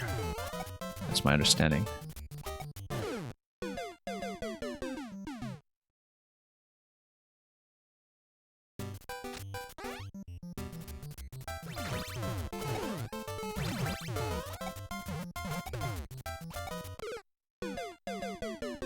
Should have just committed to cutting through that time.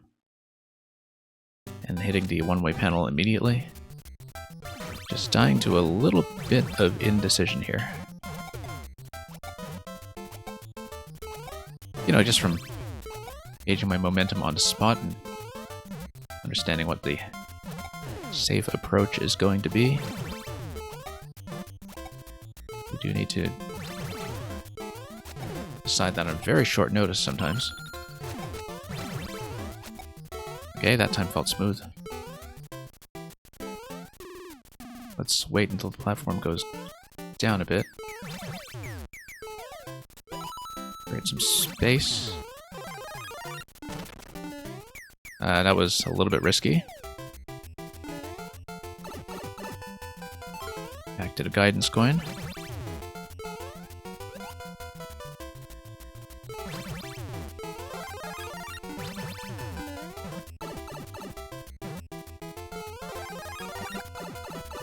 There we go. No, too late. And not only that, you need to keep the mushroom all the way through in order to grab coin 7. So you gotta be really quick. But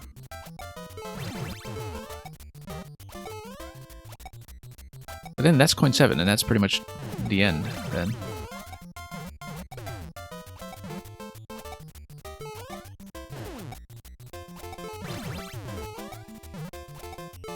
Yeah, I find it easier to plan this jump if I just take it the slow way. Because I'm not thrown off by the POW impact.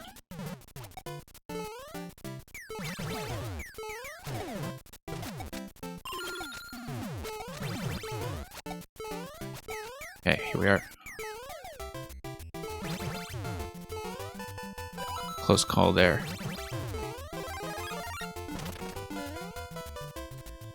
Okay. Here we are. Nope. Let's not miss. We'll just take it easy.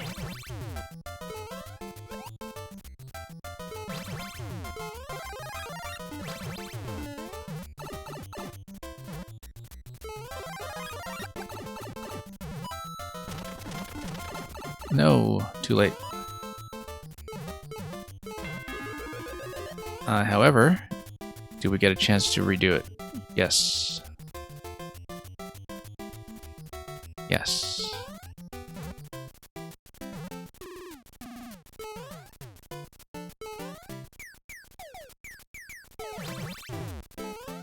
Very nice of this to let me redo it, because now that we've got the bricks, I think you have to redo it, in fact. There's no way the timing is going to work out for you to hit the brick that's under the last coin with the damage boost. You have to understand that you have to look for some kind of solution to go backwards. So as long as we don't die to something silly like that at the very end, I should have this. I've solved everything that needs to be solved.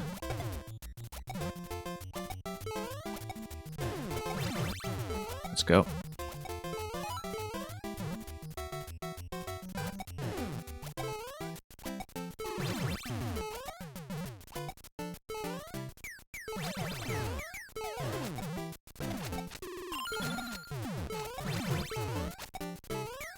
Okay, back over. It's nice to have a lot of these timings go smoother and smoother as you play. And it's mostly just a sign that a lot of the loading is extremely consistent. And then after a while, the movements of this catapult become decently predictable. Nope.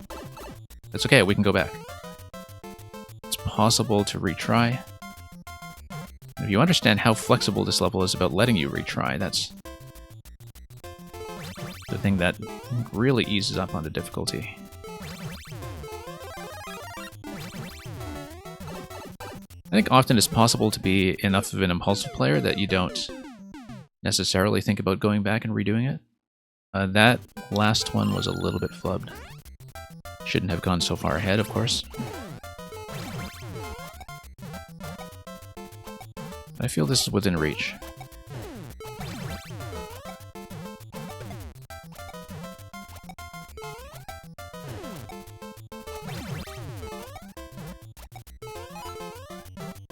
Okay, let's go back.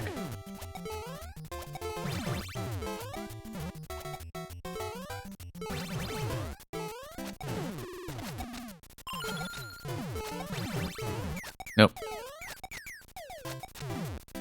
Looks kind of like I was going to get dunked on that bomb for a moment. That would have been unfriendly.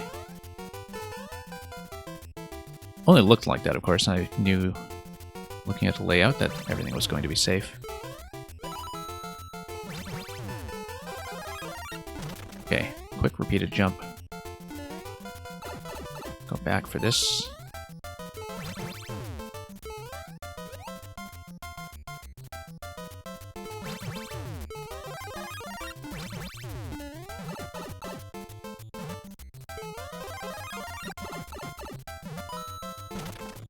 Nope. The slide was fine earlier. I landed a little bit too far to the left to begin with, I think. Let's not bump into that trampoline. That would have been disastrous.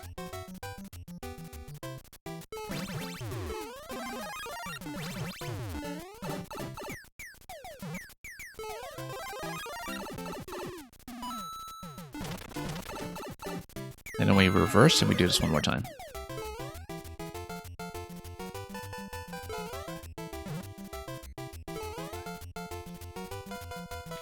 And yeah, really do love how the cloud offsets are the thing that make this entire level work. With the way the clouds unload the trampolines into location in the first place.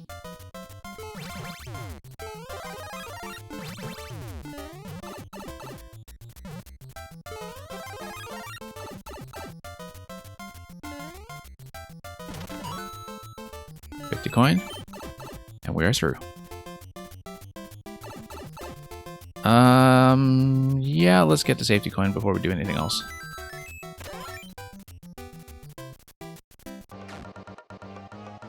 Mario Kart music. What is the POW going to do for me? Yay! Surprise! Okay, gotta pop the cake and... Yeah, sure, I'm going to grab everything. I don't know if the on-off state is manipulable at all. I don't think it is, but... I guess we'll have to make do with not being able to do anything too silly. Let's check this spot, obviously. Whoops. Hey, there we go. That's the only thing we can check, so... Yeah, everything built on the half screen. I guess we will go back out for the big finish. Now, is this... I mean, we can respawn here all we want. It's just that we... would need to... get back up here. And the donut block is going to drop you into the exit. Very nice. Let's look at the comments before we log off completely. But thank you so much for the GGs, and thank you for joining me on this lengthy adventure where we finished 4 levels in 5 hours. Half of that, of course, was Megatoro. And the Muncher Wave.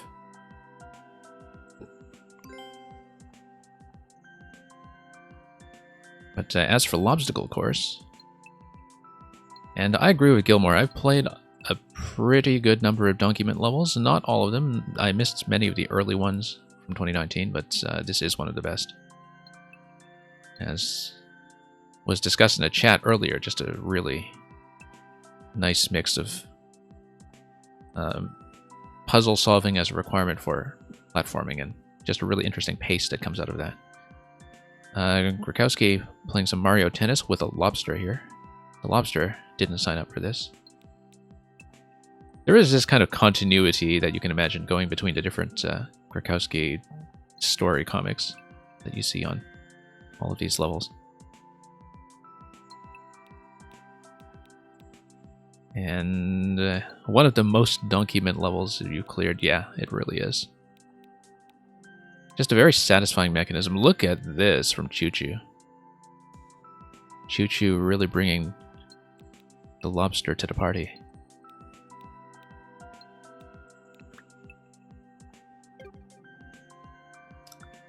Anyway, that's all for that.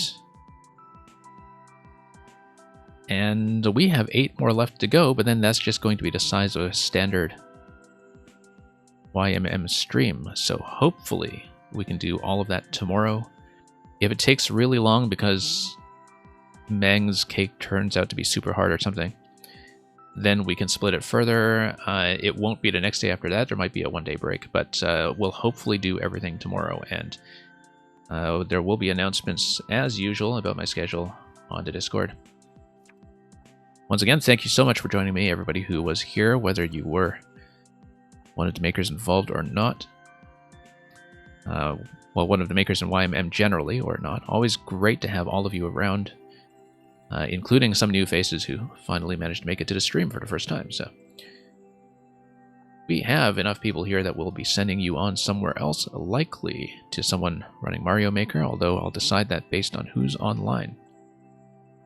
And yeah, we'll send you forth quickly, and 6YMM, if all goes according to plan, will continue tomorrow. So thanks for watching, thanks for all the GGs, thanks for coming by whether you are a maker or not. Everybody's welcome here. And as always, take care of yourself until we meet again. And above all, fare thee well.